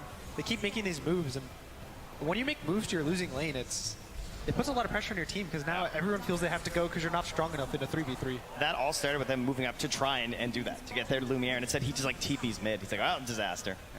Yeah. I gotta go find something, and he's spending so much time just running around. Thankfully on the other side, the Wraithback's almost done on the Enigma, so they will have a timing to actually kind of stop the damage, because Beast Coast doesn't have a Wraithback fire on their team. The Batrider is going for Drums BKB, it looks like. Oh, Gojira getting a little crazy here. Dude, they're feeling it. It is under 10 minutes right now, Gojira. Relax. He's ready to dive. Slow down. Doesn't notice me, please. That's the call. Man, and you just look at those farm levels, and Whisper has completely taken over this game. He has been the one that Beast Coast fans recognize as just one of the keys to the engine that is this team. Now, why does Batrider keep dropping all these games? I don't know. Get a little ahead of yourself, perhaps. You're still. That's a fair point. A little disruptor-esque. Feels really good when you're ahead, but the second things start going the wrong way, The biggest thing is a lot of people are picking physical damage right now, and if Bat can die in a BKB, he feels bad because he wants to be able to walk in with BKB, feel invulnerable, lasso you, and then you just watch as your carry gets taken away and killed. And in this game, if he takes the Shadow Fiend, I don't really see much. They have to black hole him, and you're black holing the off lane. Right. If PL can get to the point where he's strong enough, then that might not be an option anymore. We'll have to see. Not quite level 6 yet on Gojira, but continuing to keep the farm going for K1. We can see the confidence of Hector. He's just going for the Yasha first. I think he knows how well his team is doing, and he doesn't really feel the need to be involved. So he's just not rushing the defusal. He's playing more, I'm going to play my game, I'm going to get my timings, and when I hit them, we're going to win. And I'm not going to worry about too much. And again, you just see Hikori. Theo Hikori just farming with his Shadow Fiend. Yeah. And all those timings that you're hoping for with the Shadow Fiend lineup, thinking about the initial tower pushes and then hanging towards that first Aegis, with everything being so far set back because of the deficit that they're at right now. It feels very, very good for Beast Coast. He does have the Midas ready, so there it is. Okay, up all right. The late game. Yep. Midas into more attack speed afterwards. Fine. He's just trying to be big. Blink Dagger's now finished for the Tiny. So this is kind of when the Beast Coast starts ramping up. The Bat has drums, the Tiny has Blink, the supports are hitting their level 6 timings, and I think this is going to be when they're looking to kind of close the map in on Hikori. And now, once the map closes in, only about one hero on their team can farm. And who do you pick? Do you want your Enigma to not be farmed? Do you want your Shadow Fiend to not be farmed? Your Ember always has to fight at this point. Yeah, you're passing out items one by one. It's just whoever really needs it next.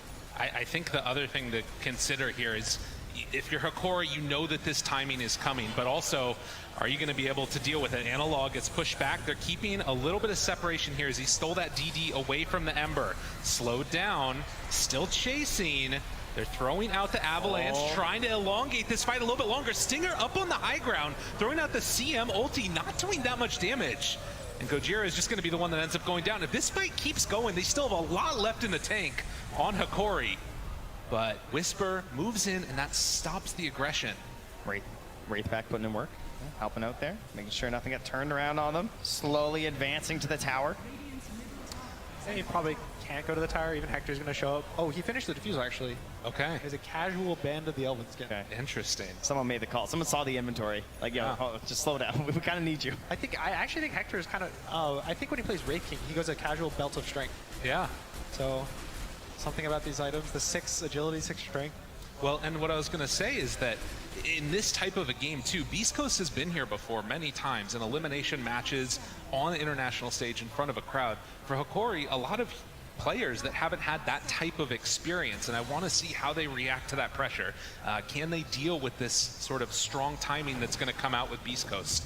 You can see the Beast Coast doing another back-to-back smoke, so they're going to look for maybe this Tusk. They're trying to find the Shadow Fiend. That's the big goal, but... Yeah, and this is all while showing Bat up top, right? Toss. See Smile controlling, still has Snowball. Gets it out there. Vitali moves into position. See Smile, he's in pretty far. Still holding on to that black hole, but with Analog in the air, they don't even need it. That was a really nice tumbler toy. Gets up the hill right before the Tiny catches him.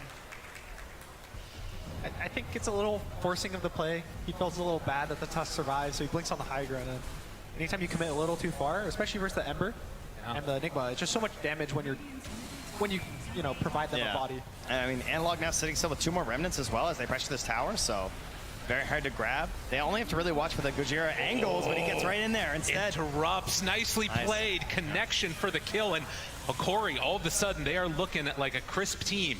You know what those Clockworks want to do, right? If you're approaching a tower, they want to find this little angle in behind or from the side. Start off a nice support. Yeah. It's probably the Enigma that he's looking for. Yep. At this point, taking that mid tower, could this be the turn that we're waiting for from Hikori? The Midas is working. It's happening.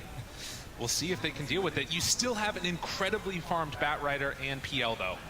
Yeah, but where is he? He's in the jungle, man. 7 kills were a long time ago. They're playing for their timing, so it looks like on Beast Coast, at least on the Whisper and Hector. He's going for the Diffusal Heart. It looks like that's probably his big timing. That's his GG timing. Yeah. Whisper, I think he just wants his BKB. He's probably just saying, let me get BKB. They don't have much. It forces a black hole pretty much every time he presses BKB. Yeah, he's trying not to be like the other Batriders, right? He does not want to start beating away his lead. Yeah, exactly. You know, so. Doesn't want to be that big old pinata that you pop. You just start beating out of the sky. That's fair. Well, they're bringing over the Maelstrom right now for Analog, so they have more avenues to sort of spam out against the push that will be coming their direction, or just the team fight that might happen. And the thing to watch for here is still that gold lead, less than 1,000 separating these two teams at 15 minutes in, but a very farmed dual core here. Yeah, I think as Trent was saying, since these drafts are kind of similar in what they want to do, it's not too much about, you know, oh, we're up 1,000 gold, up 2,000 gold. It's who's hitting the timings, because they both want the same timings.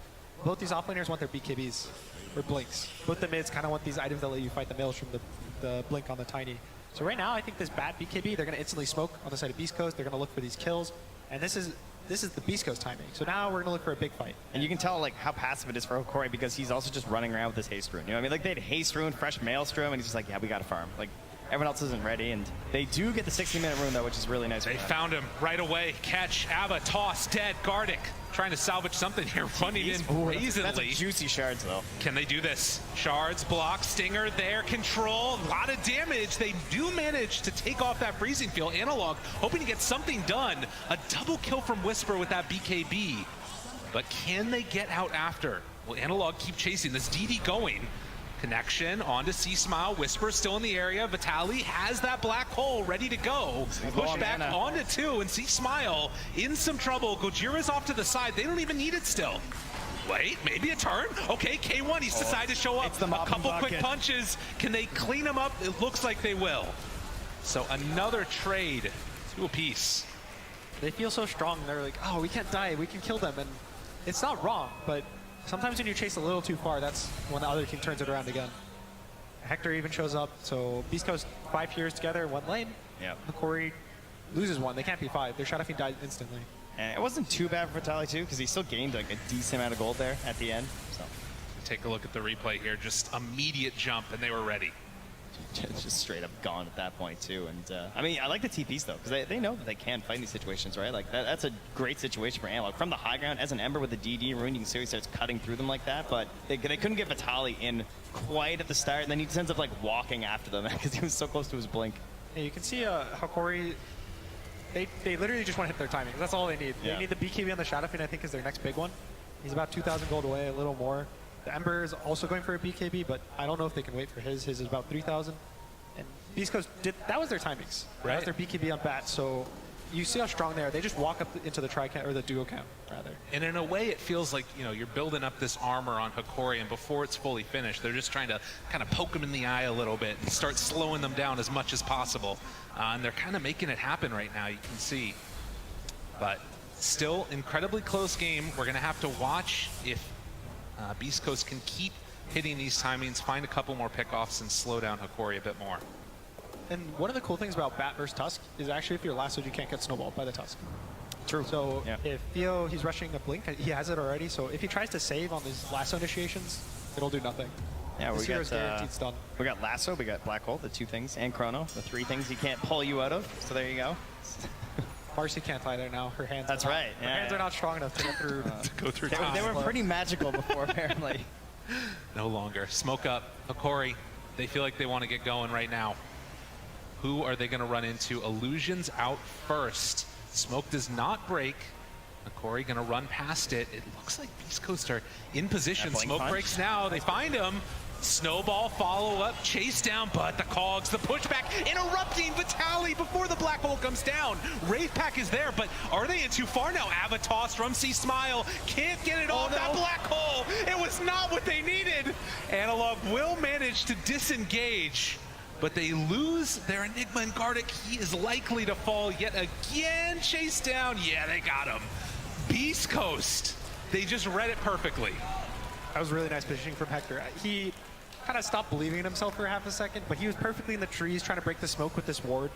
And Hokori was really fast. They catch him before his Doppler or anything, but it's not enough. Yeah, it doesn't even feel like it's worth it. And plus you have the Force Staff backing up there from Gojira as well too. So he just, you know, he feels very confident being up in a forward position like that. Just needs that one little break in the action to survive here.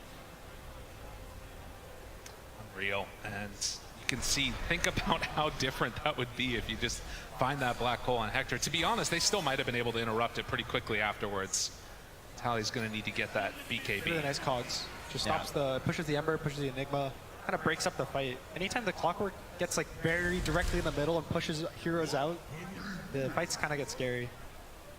Oh, Hokori had started to battle back and sort of take a little bit of control here. A slight lead, but now that has gone over the way of Beast Coast. And we're hitting 20 minutes now. Everyone's starting to think about that. Roche can do it pretty fast on the side of Hokori. No? Here's the Hokori timing, the BKB and shut off beam. It's all about the timings in this game. Yeah. Smoke up. They're going to look to Roche as well. They're going to move to top, try to get a kill into Roche. Hector, the exact same position now. Moving in, Invis, but they see him. Stinger. Lots of TPs coming in. Whisper. He tried to get something onto the Tusk, but Stinger is already gone.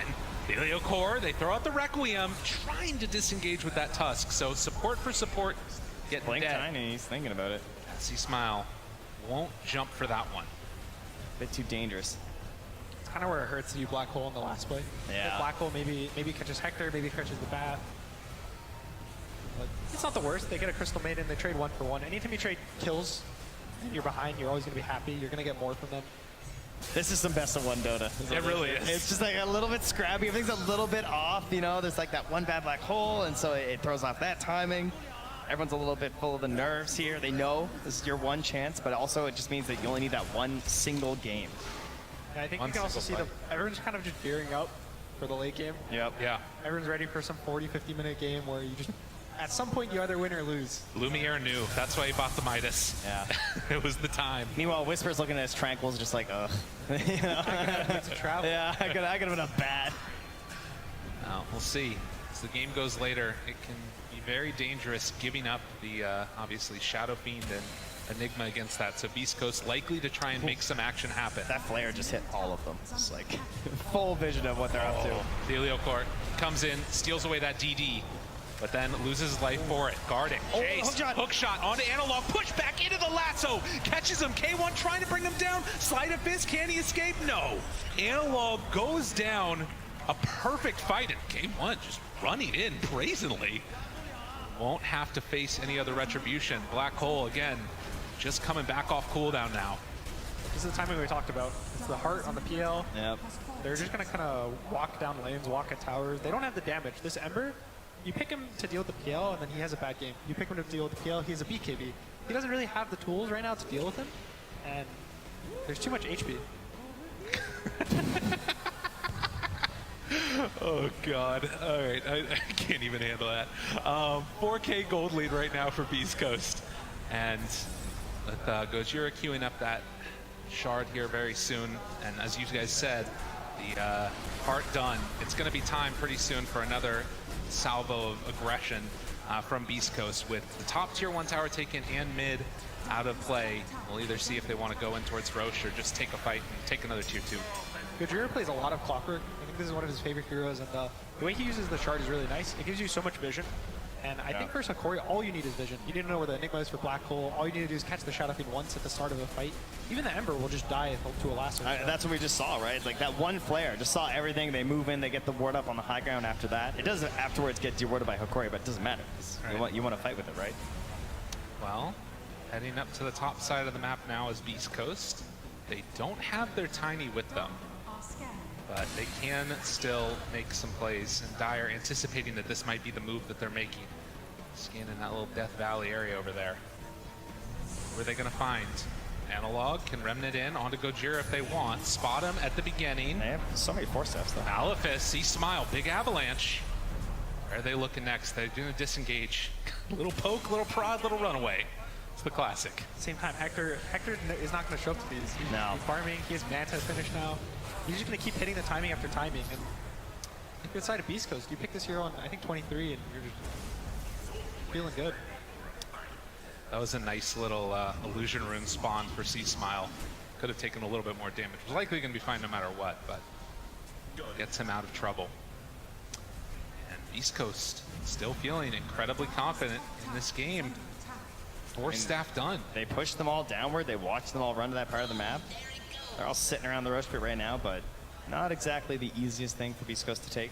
Yeah, thankfully for Hikori, PL's not the best Rosh killer. Tiny and Bat also don't really do it, so the objectives they're more going to force are either going to be taking jungles away from Hikori or just hitting the towers. And you don't even feel bad if you're not doing that because you're able to play your own game. It only feels bad if Hikori is actually able to make moves and catch heroes and be the aggressive ones, but every time they do something aggressive, it kind of gets countered by Beast Coast. That ward there, placed in a really sneaky spot by Beast Coast, scouting all these movements right below this one. And so both teams with a lot of vision. With another flare too. Yeah. And just kind of harassing them. Yeah, this is seeing everything though. All these moves, and yeah, they realize, okay, there's something going on. They'll get the D ward. So a little bit better vision in the area now for Hikori as they continue to posture around this area. But as you said, every minute that this continues without an objective being taken, we're seeing this lead grow by Beast Coast. You've got the Tiny on the bottom side of the map farming, and they are continuing to just outmaneuver them a little bit. They need that fight where Analog just goes off. You know, he gets to play Ember. Feels like he can't be caught, but like that's gonna be hard, even with the BKB now. Just because he still has to contend with his hook shot into Bat potential play here. And you know, if he gets lassoed, the big save is pretty much Vitali, but he's still not into that BKB. You know, you're not going to be getting a snowball save, obviously, as we mentioned before. So you got to watch for some like great counter initiation play. Gardic, right up close, has that Invis rune, but there is a sentry in the area which is going to now get taken out by the Eidolons. Dude, everything is so tense right now. You could tell these teams on a knife's edge. We have seen a lot of Enigma right now. This year has won a lot of games by himself. Yeah. You know, sometimes he's just the carry. You pick Enigma, he's the carry of your team, and this game, he might have to be that player. He might have to carry his team just because I don't know if the Shadow Fiend is going to be able to mana first the PL. I just see him jumping for a black hole, missing from the double force staffs. It could be scary. I'm watching the future. All right, Analog trying to burn through some of these illusions. Rosh at about 2/3 health now. As Whisper still playing around with it. They have great vision from this clockwork.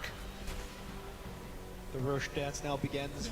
They're going to try to Rosh, but it's always scary. You get it to low health. Now Hikori is going to counter fight you. It looks like Beast Coast is just going to try to force this fight here. And it's up to Hikori whether they want to go or not. Since the illusion in first, we're still a little ways away from BKB Black Hole. But they're scouting. They have the shards down. Got to be careful. Force staff #1, keeping him alive. Lumiere thinking about walking in.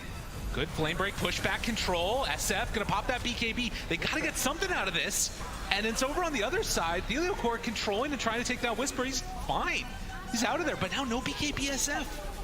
Really nice. Whisper got gone on. He didn't press his BKB. He just held it.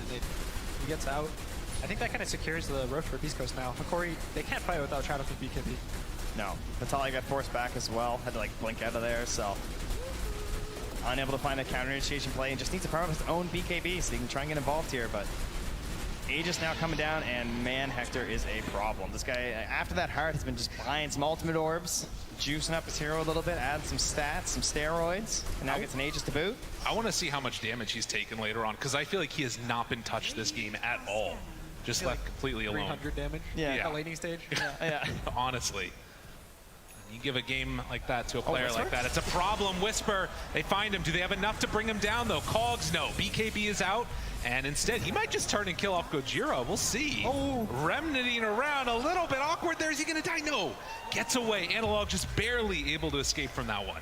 Oh, the instant smoke up as well. They just want to run in and take this territory now, saying they can't fight us. Let's go get some wards down. It was intentional. It was confidence. That's right. That's right. He wanted to show him. Waste a little time.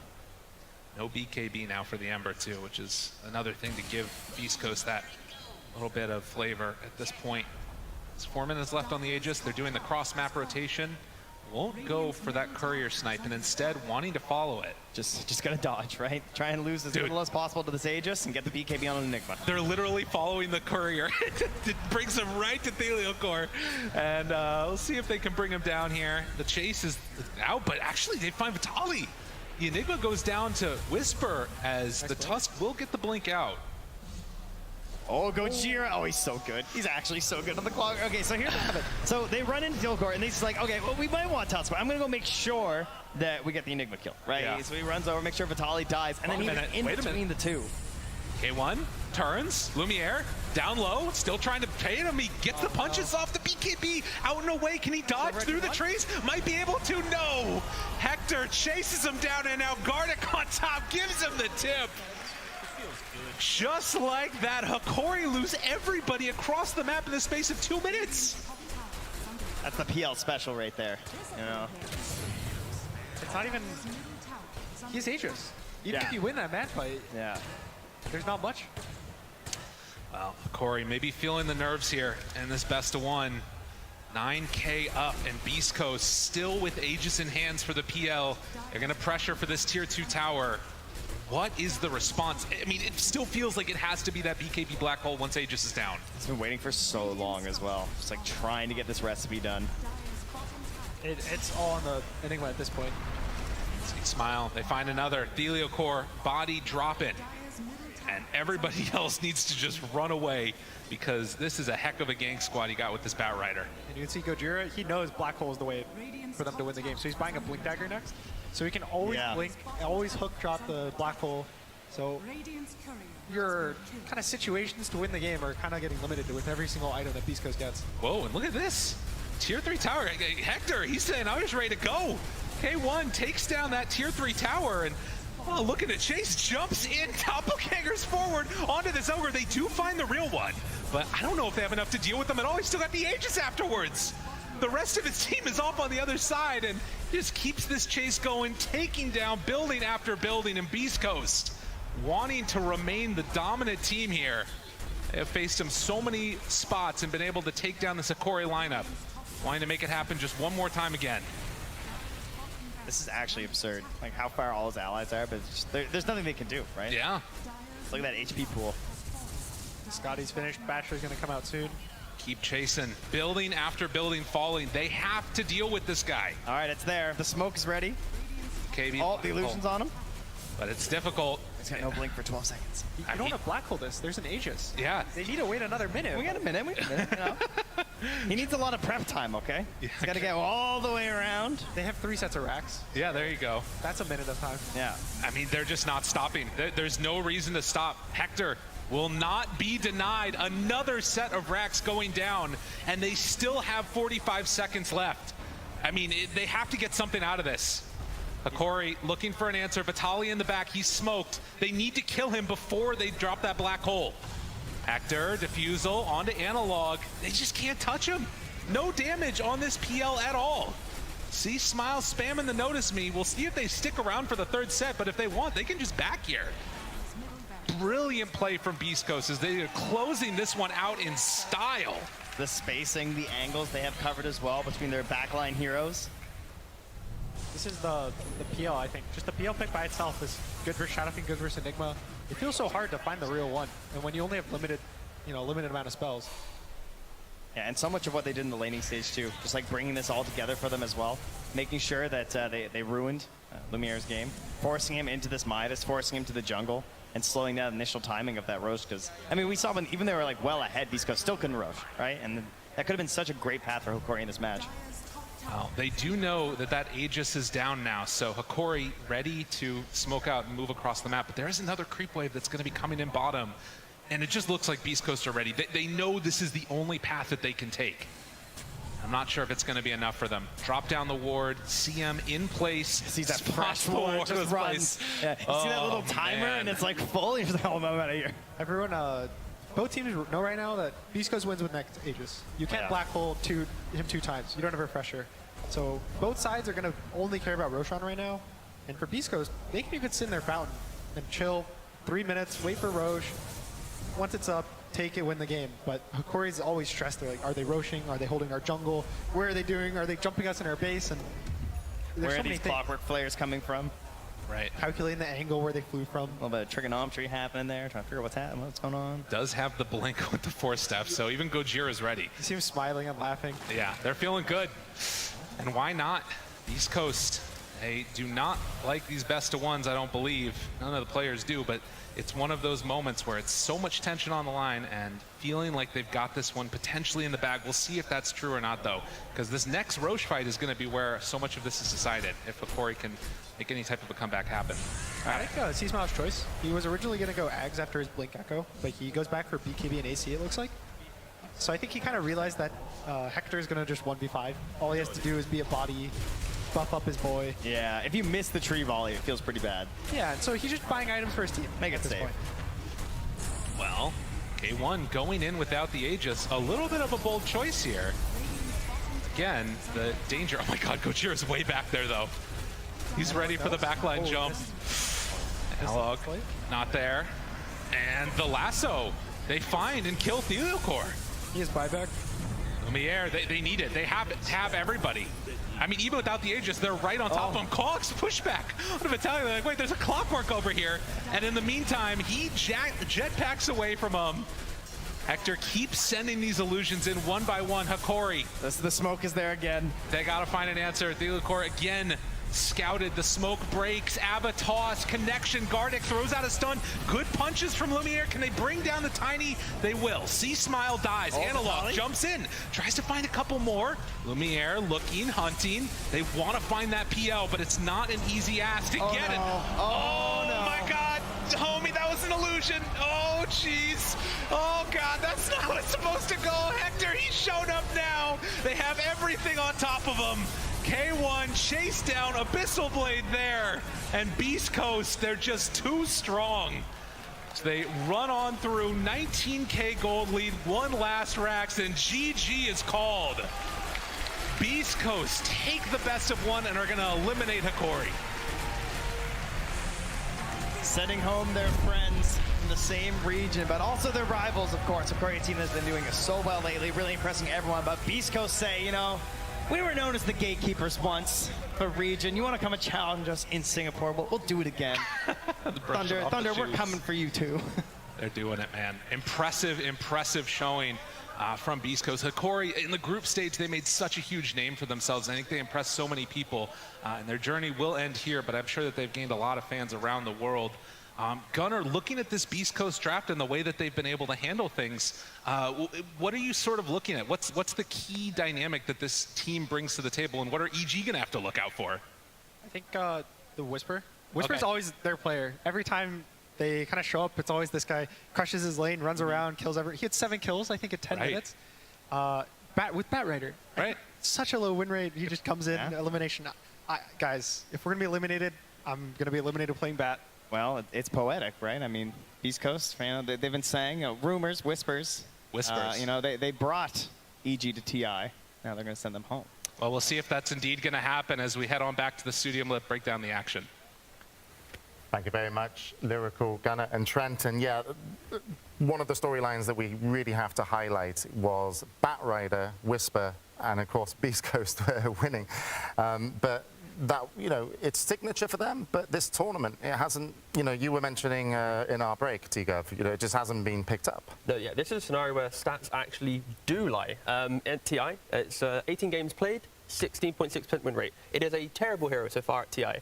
And then on the side lanes, 0% win rate. It's like non-existent. Whisper then gets it, pick 24, wins it. Like 0% win rate here in the side lane in a best of one, crushes the game, unlocks all the farm for his PL. Yeah, this was a masterclass. Yeah, but what was the difference? The difference was actually getting picked that last, right? Yep. Like that late into the game.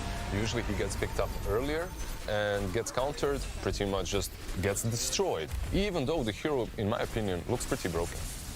Yeah, Whisper's just like a cut above in terms of player skill. He's always owned in this way, and it's so good because he gives space to that PL. Another hero that's a little bit rocky. We're not sure, you know, it's lower win rate hero. So it's like, you know, the PL gets potentially countered by the Ember pick, which was their last pick on Hakori, I believe. Attempt. Oh, yeah. And then, and, you know, the PL got enough room, but is Batrider, if you let it through in any scenario, is it that dominating hero at 20, 25 minutes, or is it? It's not always necessarily that way. If you have enough of physical damage, you can just throw him through that BKB and then he feels insignificant. But honestly, in my opinion, it wasn't about the drafts. It was about one side having extreme experience at the TI stage in the lower bracket, and the other also their SA side, right? But it doesn't matter because the inexperience really did show through a little bit. Well, unfortunately, that's all the experience they're going to get in that best of one. But, you know, being at TI once, and it's true, when you're a pro gamer, it's like every tournament you do not attend, anybody at any other tournament or going further does get that more experience and they feel more comfortable. They've been in, you know, that situation so many times before, and that's true across all kind of esport games. So, you know, still amazing, you know, to get this far, to come out of the groups for Hokori. But again, congratulations to Beast Coast, and they will be going up against Evil Geniuses next. That's a matchup that, you know, I'm sure people are very fond of, because EG, despite having amazing group stage, Beast Coast seems like one of those teams that they can kind of challenge anybody. Oh god, they destroy everyone in lower bracket of tournaments. Major, they get to this like top 6 somehow just by killing all of your fan favorites. It's terrifying. I just want to go back very quickly and just say that, like, massive props to Hokori. Yeah, everyone's talked a lot about them, but this is a team that had like very little support. They talked themselves about the lack of like prep they have. You know, we've joked about Seb's papers in the past and all this stuff, right? But this team doesn't have that kind of support. Yeah, they don't. Holy moly. They really like brought themselves up to this by themselves. Like, they've grown from playing like these e-polls tourneys online, these small tournaments. They're very much like just incredibly hard-working players, and to see them get to play at TI, I'm very stoked for them. I'm very happy. And it will still be probably confidence boosting for them to, you know, where they are, right? Because it's still an honor, you know, I think, to get to TI, you know, as a team. So it's certainly something you can come off the back off and be like, we're going to go for the next one. But, you know, to wrap up the Beast Coast and Hokori game, we're going to have a winner's interview with Beast Coast. We're here with Stinger, and Avo is going to help us with the translations. Congratulations. First question is just, Hokori picked you specifically to play this do or die game. How much did that factor into the way that you played?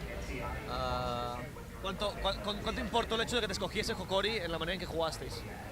Creo que simplemente ya los conocíamos y también era como que nosotros pensamos que ellos iban a elegir a Entity o algo así habíamos escuchado, y cuando nos eligieron fue como que la traición, así podría decir, y ya simplemente como que más asados, ¿no? O sea, más concentrados en el juego. Okay, so at first when they were thinking of who to pick, these guys thought that Hokori would pick Entity, right? Yeah. And then when they picked the other South American team, it was like, oh, a little bit of betrayal here. But there was more motivation and they were more focused as a result for the game. Are you ready for EG? I don't know about EG. Sí, sí. Yeah, sure, why not? Well, felicidades, congratulations. We will see you tomorrow. Back to you guys. Hasta mañana. Thank you very much. And again, congratulations to Beast Coast. Moving on to the next round to play Evil Geniuses. But today is a fast day. We've got still 3 best of ones, and they're all elimination matches. And this one coming up is going to be really interesting. It's the defending champions, Team Spirit, versus Boom Esports. Yeah, we've been mentioning SEA and SA as these rising regions, right, for the last couple of years, and I believe this is their time to shine. Looking forward to the next match, looking forward to Boom. And Team Spirit, of course, you know, lower bracket. This is, you know, we've never seen a team come from lower bracket and win TI, so, you know, they could be the first to do it because they are a winning team, so let's introduce them. It's Team Spirit. Boom Esports.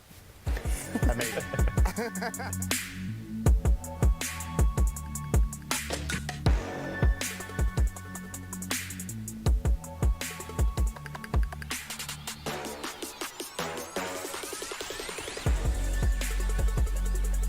Boom Esports. Here they are joining the stage, and this rusty host will introduce them. Jaxi, Yopaj, FBZ, Tims, and Scheme.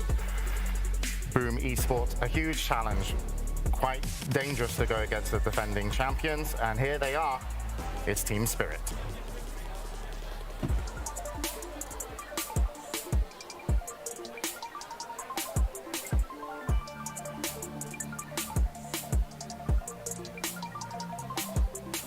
Balance in all things. Team Spirit. Team Spirit, Yutoro, Toronto, Tokyo, Collapse, Mirror, and Miposhka had a somewhat wouldn't say too much of a year, but they are a team that can go all the way, and they could be the first team to go all the way through the lower bracket to the grand finals. A lot of people still think that. I'd be interested, panel, is this a team that can do it? Can they do a back-to-back? Yeah, 100%. I think the main reason why they're in the lower bracket is, first of all, props to Team Spirit. They're doing this like additional like Twitter content where after a series, they'll do little interviews with the players and they'll say like, why did you lose this TI group stage game? And then they're like, yeah, the draft was really bad. And it's just so nice seeing the insight during TI. And I think they haven't found their TI kind of rhythm and identity. And if you find that at any point in the lower bracket, that can carry the entire way. And this team, of course, has the caliber to do that at any point. They don't shy away from saying what was wrong. Yeah. Like, if the draft was bad, they'll say, we just drafted poorly. It was bad. If someone played poorly out of 5 of them, they will pinpoint that person out as well. It's a strange attitude. It's very honest, but at the same time, it works. But it also sounds like, despite being TI winners, it's no ego. No. Because if you can have that conversation with your teammate, that's amazing. Because otherwise, you can have breakdown of communication. We've talked about teams not being on the same page when they're trying to do stuff in the group stages coming here. But it seems no ego for Team Spirit, despite being TI champs. Team Spirit are great, sorry. They, like, you listen to like Mira speak, and I think it was him saying that he had imposter syndrome for a little while because people were rough to him in pubs and you doubt yourself and you're just not sure. It really feels like they don't have that ego, so I completely agree. I'm very happy for this team and how they've been doing. By the way, you've been following SCA, Sheep, yes, right? Like, is there any ego there? Is there ego there? That's hard to say. The players are very like easygoing. You're being very nice. Yeah. No, why are you I don't think they do. Please answer the question. What a question to throw at me. Let me just hype up my boys, Boom. This is my favorite C team. We want to know a little bit about Boom. Okay. This team, first of all, starting from the bottom, they struggled, right? The group stage, we saw them destroying these early games and then throwing. It's a problem I feel like they have had the entire year. They tend to kind of not respect their own timings very well. If they're 600 gold off of BKB, they might go and fight anyway and then die and set themselves back. So they're laning very good, but they really struggle to solidify their discipline in the mid to late game. But still, even though from SEA, they are buying the BKB. Yeah, I mean, if you got to get to the BKB to be able to use it, which is their biggest problem there. If there is one player on that team that actually deserves to have an ego, that might be Scam. Because this guy has been playing in SCA for a really long time. From position 1 to position 5, he literally makes any team work. Like in the last seasons as well. I believe he did miss the last TI, but he came with new energy, and look at him. He had a hat, he takes that hat off. I believe he shaved his head. Oh. Is that the Yatoro move? It is. He's going for that move. The fact that, Boom, they have not as much experience, nearly any, for TI. The first time this organization has got to TI is this one. Tim's is the only player with TI experience, so... But they've got Mushi as coach. Yeah, exactly. So they're leaning on a couple key individuals to unlock everyone else, where Spirit, they're like, yeah, guys, last year, we won it. So the fact that you have a best of one, the polar opposites of experience, it feels like. And it's kind of, reminiscent of, the last match. Beast Coast, the lower bracket Grim Reapers, Hikori new to the stage. You've got Team Spirit, who've done everything, through a TI kind of series, in terms of getting to the grand finals and lifting the Aegis. And Boom Spirit, are you nervous for them if you're a fan of Boom Spirit? Yeah, and don't forget the winner. Boom Esports, sorry. Don't worry. Not Boom Spirit. I thought you were just mashing up the series. I was respecting it. It was cool. There's so much Dota today, it's just all merging into one. And no matter what, the winner of this series then has to play against PSG. So if Spirit win, we get last year's TI finals in lower bracket round 2. If Boom win, then they have to play back like TI finalists round after round. And if they overcome both, then that's a whole new storyline being written. But yeah, Boom. But we won't be doing the draft, obviously, so we don't get to do kind of predictions. But if you were to think of predictions, just seeing these teams from the group stages, Team Spirit went 1-7-1, Boom Esports went 1-3-5, but they did beat Evil Geniuses. They were the team that took them out, and that was one of their later games. So that's still some momentum, right, going on to the main stage. Or do you think they lost that? There's definitely momentum. At the same time, these best of ones are so difficult to predict. I would still lean Team Spirit. That is kind of why you're here. But I'll predict. It's a different Boom win, guys. Not being able to predict is a good answer as an analysis. The fans win. That's the easy answer, right? Oh, true. But I think Boom, never count them out. They are so scary. The way they can run over their lanes. I think you look at Spirit and how strong Collapse is. When you look at Boom, it's Yopaj. They make their entire team revolve around trying to make Yopaj shine and carry. Like FBZ is well happy to just play a sacrificial offlane game, rush that blink, not farm as much, and Yopaj just goes ham. And you enable him properly, that's how they win. Yeah, and when you look at Jackie, like he's improved quite a bit since his tier 1 era, right? Like as a carry, he's become even more stable. So. Excellent. Well, thank you very much, panelists. And we will be heading into the draft, getting ready for game 1, and over to our commentators. Enjoy. Boom Esports versus Team Spirit.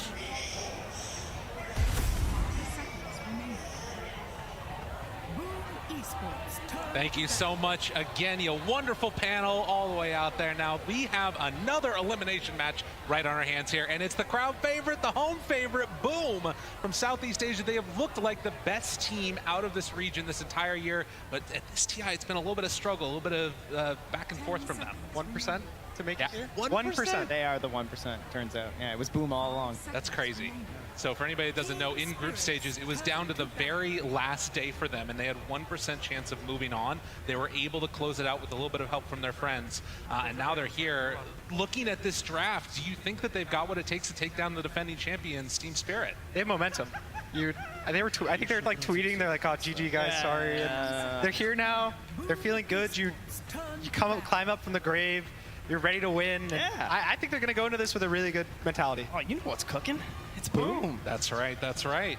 No, it's true. And the other thing that's super interesting about this is that it's kind of that dynamic, whereas Team Spirit, it's got to feel crazy. I mean, obviously, when they won TI last year, they came from a huge lower bracket run themselves. But this has been a team throughout this year when we've been seeing them in the DPC that sometimes loses that first game, and it takes them a couple to get going, to figure out their opponents, and then come together with a solid draft. I've seen so many Team Spirit games where they've been down one set and then come back and win the next two. They can't do that here. Well, they're also the previous major champions, of course, so a little bit weird to see them down here. Previous TI, previous major. Yep.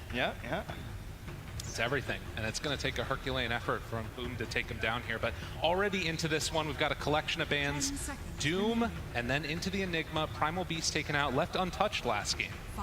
Marcy's still in the pool. We probably will see it get banned. A lot of teams are just, at this point, just giving it up, throwing it away. Enigma's banned. Get rid of the Undying instead. This is Marcy. Is this a simple see Marcy unbanned, pick it 5, move on with your day? It does feel that way. I mean, I will say, like, Collapse, in terms of like the heroes that you tend to think of for Collapse, I can understand why they don't want to play versus Undying. Yeah. You know, it's kind of wrecks his entire pool. 10 seconds. His pool is also, Mars has had a rough TI, I think. Yeah. That's what he's saying. So even Magnus, I've seen some teams try to run it as a mid, more so than an offlane, but he's never been known for like the zoo compared to other offenses, right? Like, he's not really an Enigma player, you know, compared to like, it's like so far down on his list compared to every other offlane player who just really wants to get those big juicy black holes. But there we go. It is going to be the Marcy indeed. Mushi deciding that that's going to be their hero for them. Not a bad way to start a draft. This hero just has initiation. It's got buff up for your other carries. Because I consider Marcy a carry at this point, no matter what position she's played in. Yeah, so it also sets up Shadow Fiend isn't banned yet. So if Spirit don't pick it, maybe there's an 8 Shadow Fiend. How many games does Shadow Fiend need to lose, just so we're clear, before we stop bringing that up?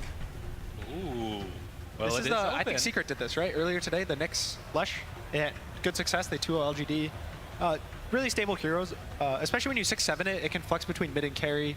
You get to see everything when you pick your heroes, so you can just pick strong lanes so the Leshrac gets to farm his Bloodstone, hits his timings, and this Nyx, this hero's crazy. So why is Leshrac first phaseable now compared to the past? The Bloodstone change.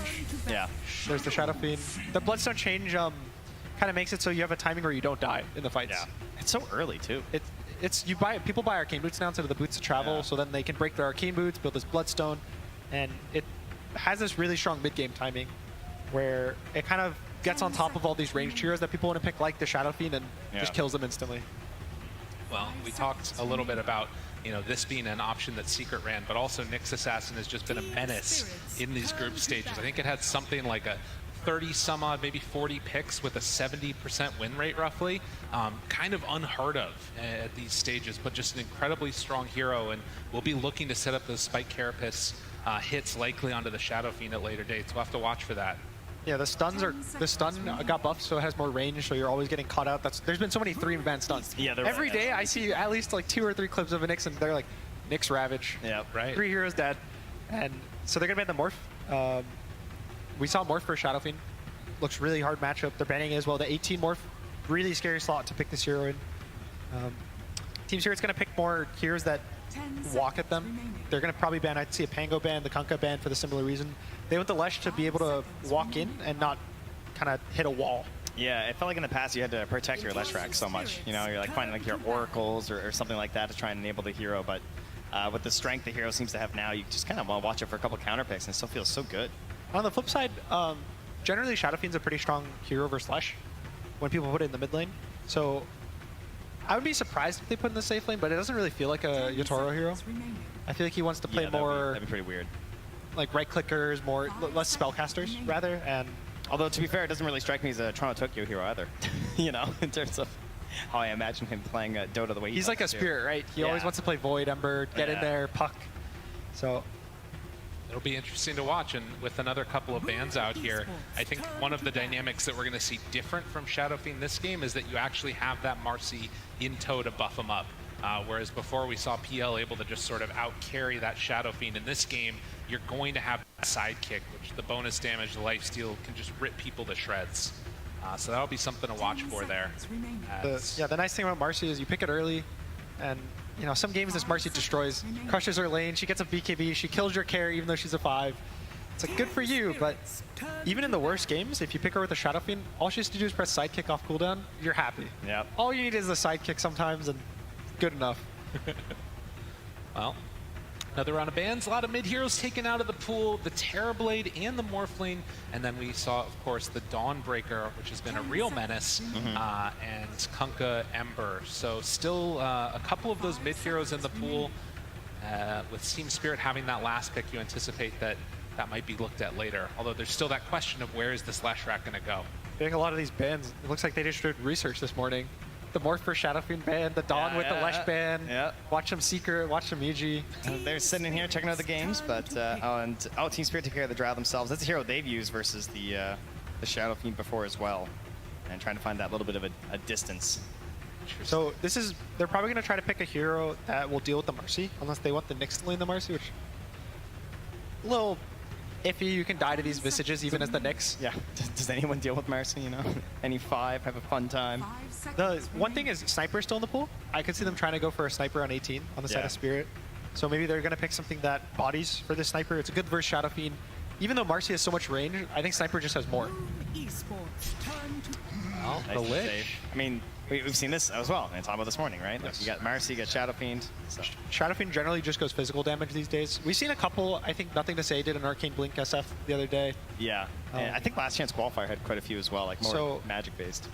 There's some mixture, but generally right now the standards, you go Dragonlance, you go BKB, you go like Mask of Menace 2, you go Butterfly Satanic, Daedalus. Call it a day. All those mid players went to carry. Finally, they're so happy. Yes. Is this the same with Templar? Yeah. So long ago. Wow. And boom, they're going to be the ones to take the Mars instead. So FBZ will be picking it up along with the Disruptor in tow. Okay. A very different look to this draft than I was anticipating.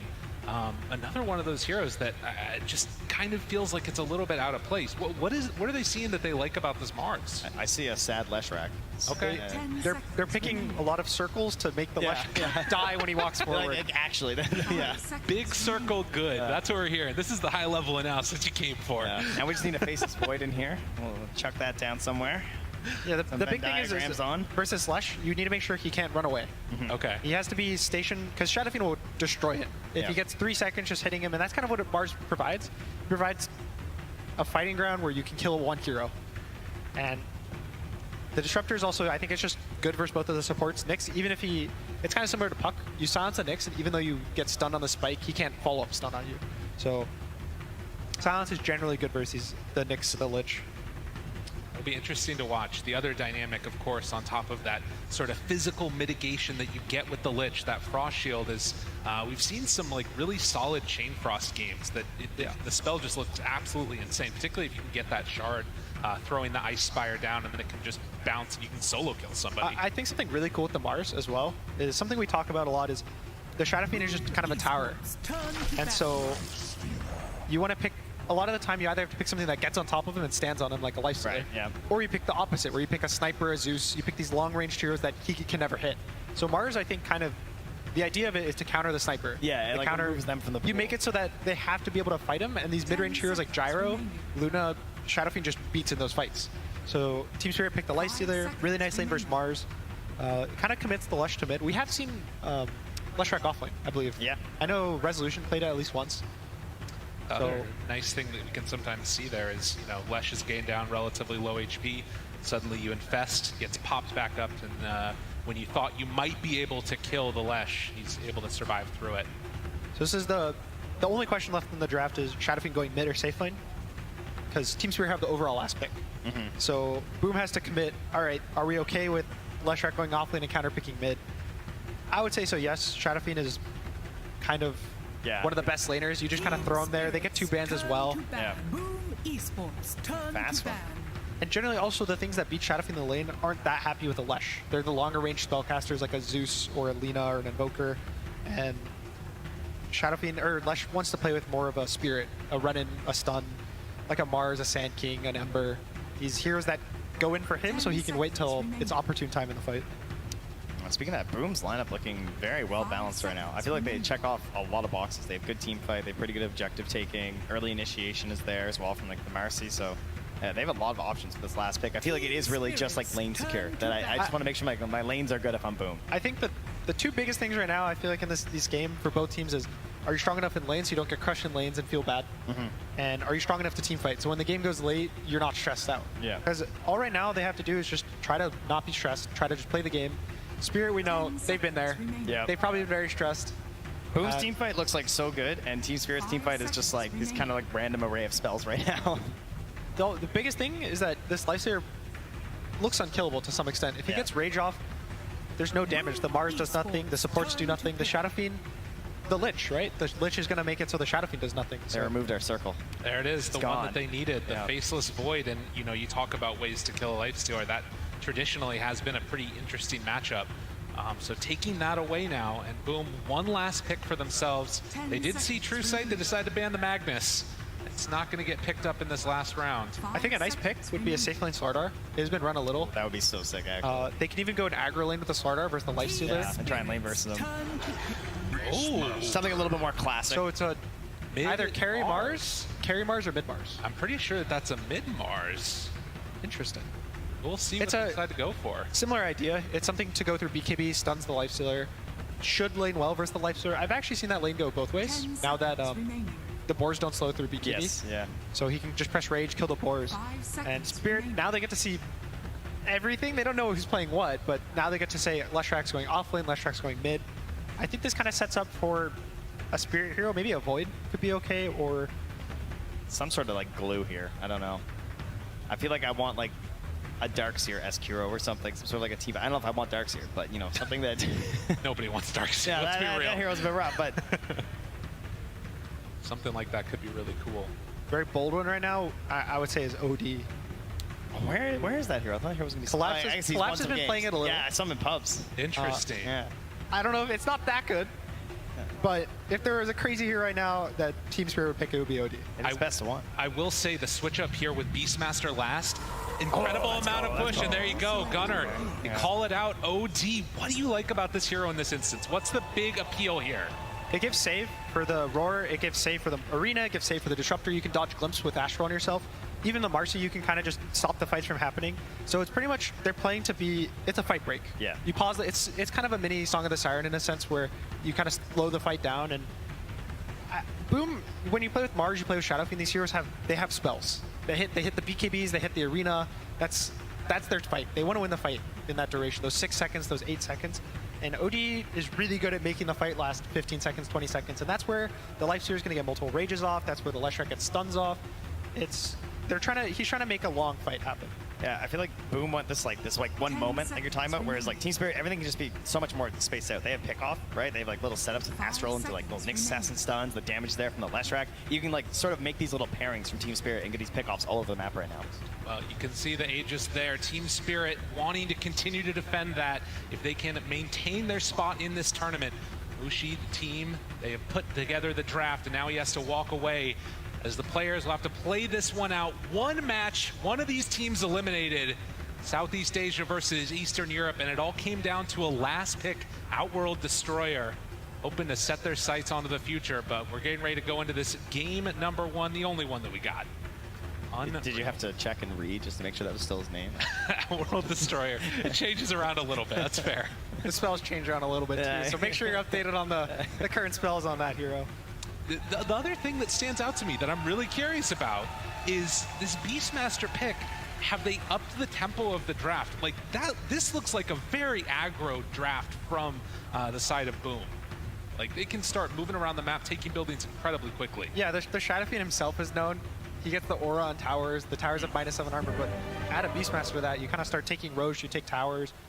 I think they're hitting to play for team fights. You may make it an unkillable ball. They walk at towers, they fight, and I think the biggest thing they have to deal with and/or worry about in this game is the Lifestealer. If they can kill the Lifestealer, they're going to win these fights. If he gets roared, he gets static stormed and astraled, I think one thing that I'm not 100% sure on that might happen is if you astral the Lifestealer, I think he might be able to rage before he gets silenced by the Disruptor ult. So the OD might be really nice to always make sure that the Lifestealer gets rage off. And he's still unkillable with rage. They have nothing for rage right now. Well, as they head out across the map, the smoke up, they're ready to go. Jackie, a whole host of little items there. And the thing that I want to watch for is how do these early lanes set up? Is there any sort of dynamic in the mid matchup? The Mars versus Lesh feels very strange to me. Mars used to be really strong. His laning now has been nerfed a lot thanks to all the offlaners who, would just crush the lane. So now they ruined the hero? Yeah, they ruined it. It's like same with Pugna. Pugna was really good mid, and now the support's ruined it for us. Or you mid laners. Yeah. You guys have it so rough in that mid lane, But the nice thing is Mars is able to...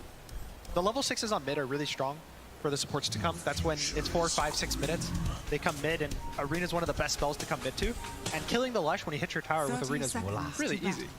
So I would say that the lane itself is fairly even, but it matters more so after the lane when the supports rotate. Dude, the board just died, They move on in. Yopaj kind of in no man's land. Mira there getting set up with the stun. They got him caught and collapse. Drawing first blood, Team Spirit. They're on deck first. The big one, he now has Tangos in his inventory on the OD. Go a little greedy, so now he's a little, Mira's probably happy that he doesn't have to ferry him all the region in the lane. Moves on in, throws out the stun, and that gets them another bounty rune. So Team Spirit looking to secure 3 to the 1 of Boom. FBZ the only one that was able to pick that one up. Nice nice. Okay, good. So 2 for 1. Could be worse. Well done with that boar. I think the big thing in this game is, again, it's going to be level 6 on the Mars mid, whether there's a play on the Siege mid, whether there's a kill on the Lesh or not. And then I think the OD will be pretty interesting to see how they play around him, whether they constantly go to him or they try to make him sit there to force the Shadowfiend out of the lane. Yeah, or even moves with him as well, potentially. Sets up for some of their other heroes. And then you have to keep an eye on this Leshrac too, because if the Leshrac isn't moving, then sometimes you just lose your tower if you go for this big play with the Arena and you miss or something. Yeah, those early rotations that we've seen, things get a little bit spicy in there. And we've seen a couple of teams prioritize this mid-tier 1 tower over that safe lane tower a couple of times as well. We'll have to watch for where the movements go to. As Tims will try and do some zoning back here onto Collapse. You mentioned earlier that one of the big worries was, do you just lose your lane outright? How does OD do in this lane? Radiant's courier in the mid lane, Shadowfiend is generally good versus OD, because you can just press raise and he has to walk away. And the nice thing is his stats are very strong on OD, so even just as a hero, he has high movement speed, he has 320, he has good damage. So I would say he's probably going to lose relatively early, but once he starts getting to level 3, level 4 range where he has Astral, he'll be able to just pump out the damage. It got buffed last patch, so now it's an 18-second cooldown on the Astral level 1. And it's 120 damage for pretty much free. You don't have mana on this. It's such a different spell in the side lane too, because you can actually fully wrap around. You can completely surround someone when you Astral them on the side lane compared to the mid lane where the tower's there to help you. And interesting there, he's going for the Arcane Orb and the Essence Flux build. So opting to just keep more pressure on throwing out those orbs consistently. against, I guess, Marcy in lane. Kind of cool. It's Mira's just trying nice to keep pulling lanes. So he can pretty much guarantee last hits. Yeah. It's like 50 pure damage, so it's really hard to mess up the last hits. And this is going to be a start when he's maxing it, because he can still get it maxed by level 7. It's gonna be a The massacre! level 1 of the spell's not as good compared to the orb. Mira, again, interrupted a little bit there. Now trying to pull the creep wave back over and connect them. Does look like he's going to be able to get a couple. But Tim is doing a really good job of being annoying. Has tended to be his role on this team. Try and frustrate the enemy offlaner to the best of their ability, or whoever he's facing off against. And he is in, I would say, his best role, right? This early initiator, definitely where Tim's tends to shine. Be if it's like the melee heroes, right? Yeah, the melees, the hunts, the clockwork, something like that. There you go. On the other side of the map, top, I think this lane is going to be fairly chill. This Beastmaster, again, it's similar to the PL from the last game. They pick this not to Radiant's courier has been destroy the lane, they pick it as more of a game time. So even if they go even in the lane, That was nasty. Yeah. Oh man! All right, so it's not just sidekick that makes this good. I see. Okay. Yeah. Good combo. a lot of spells that do a lot of things on this hero. Yeah. Stuns, slows, displacement, movement speed. So far across all the lanes, looking pretty good. A slight advantage for each of these boom heroes.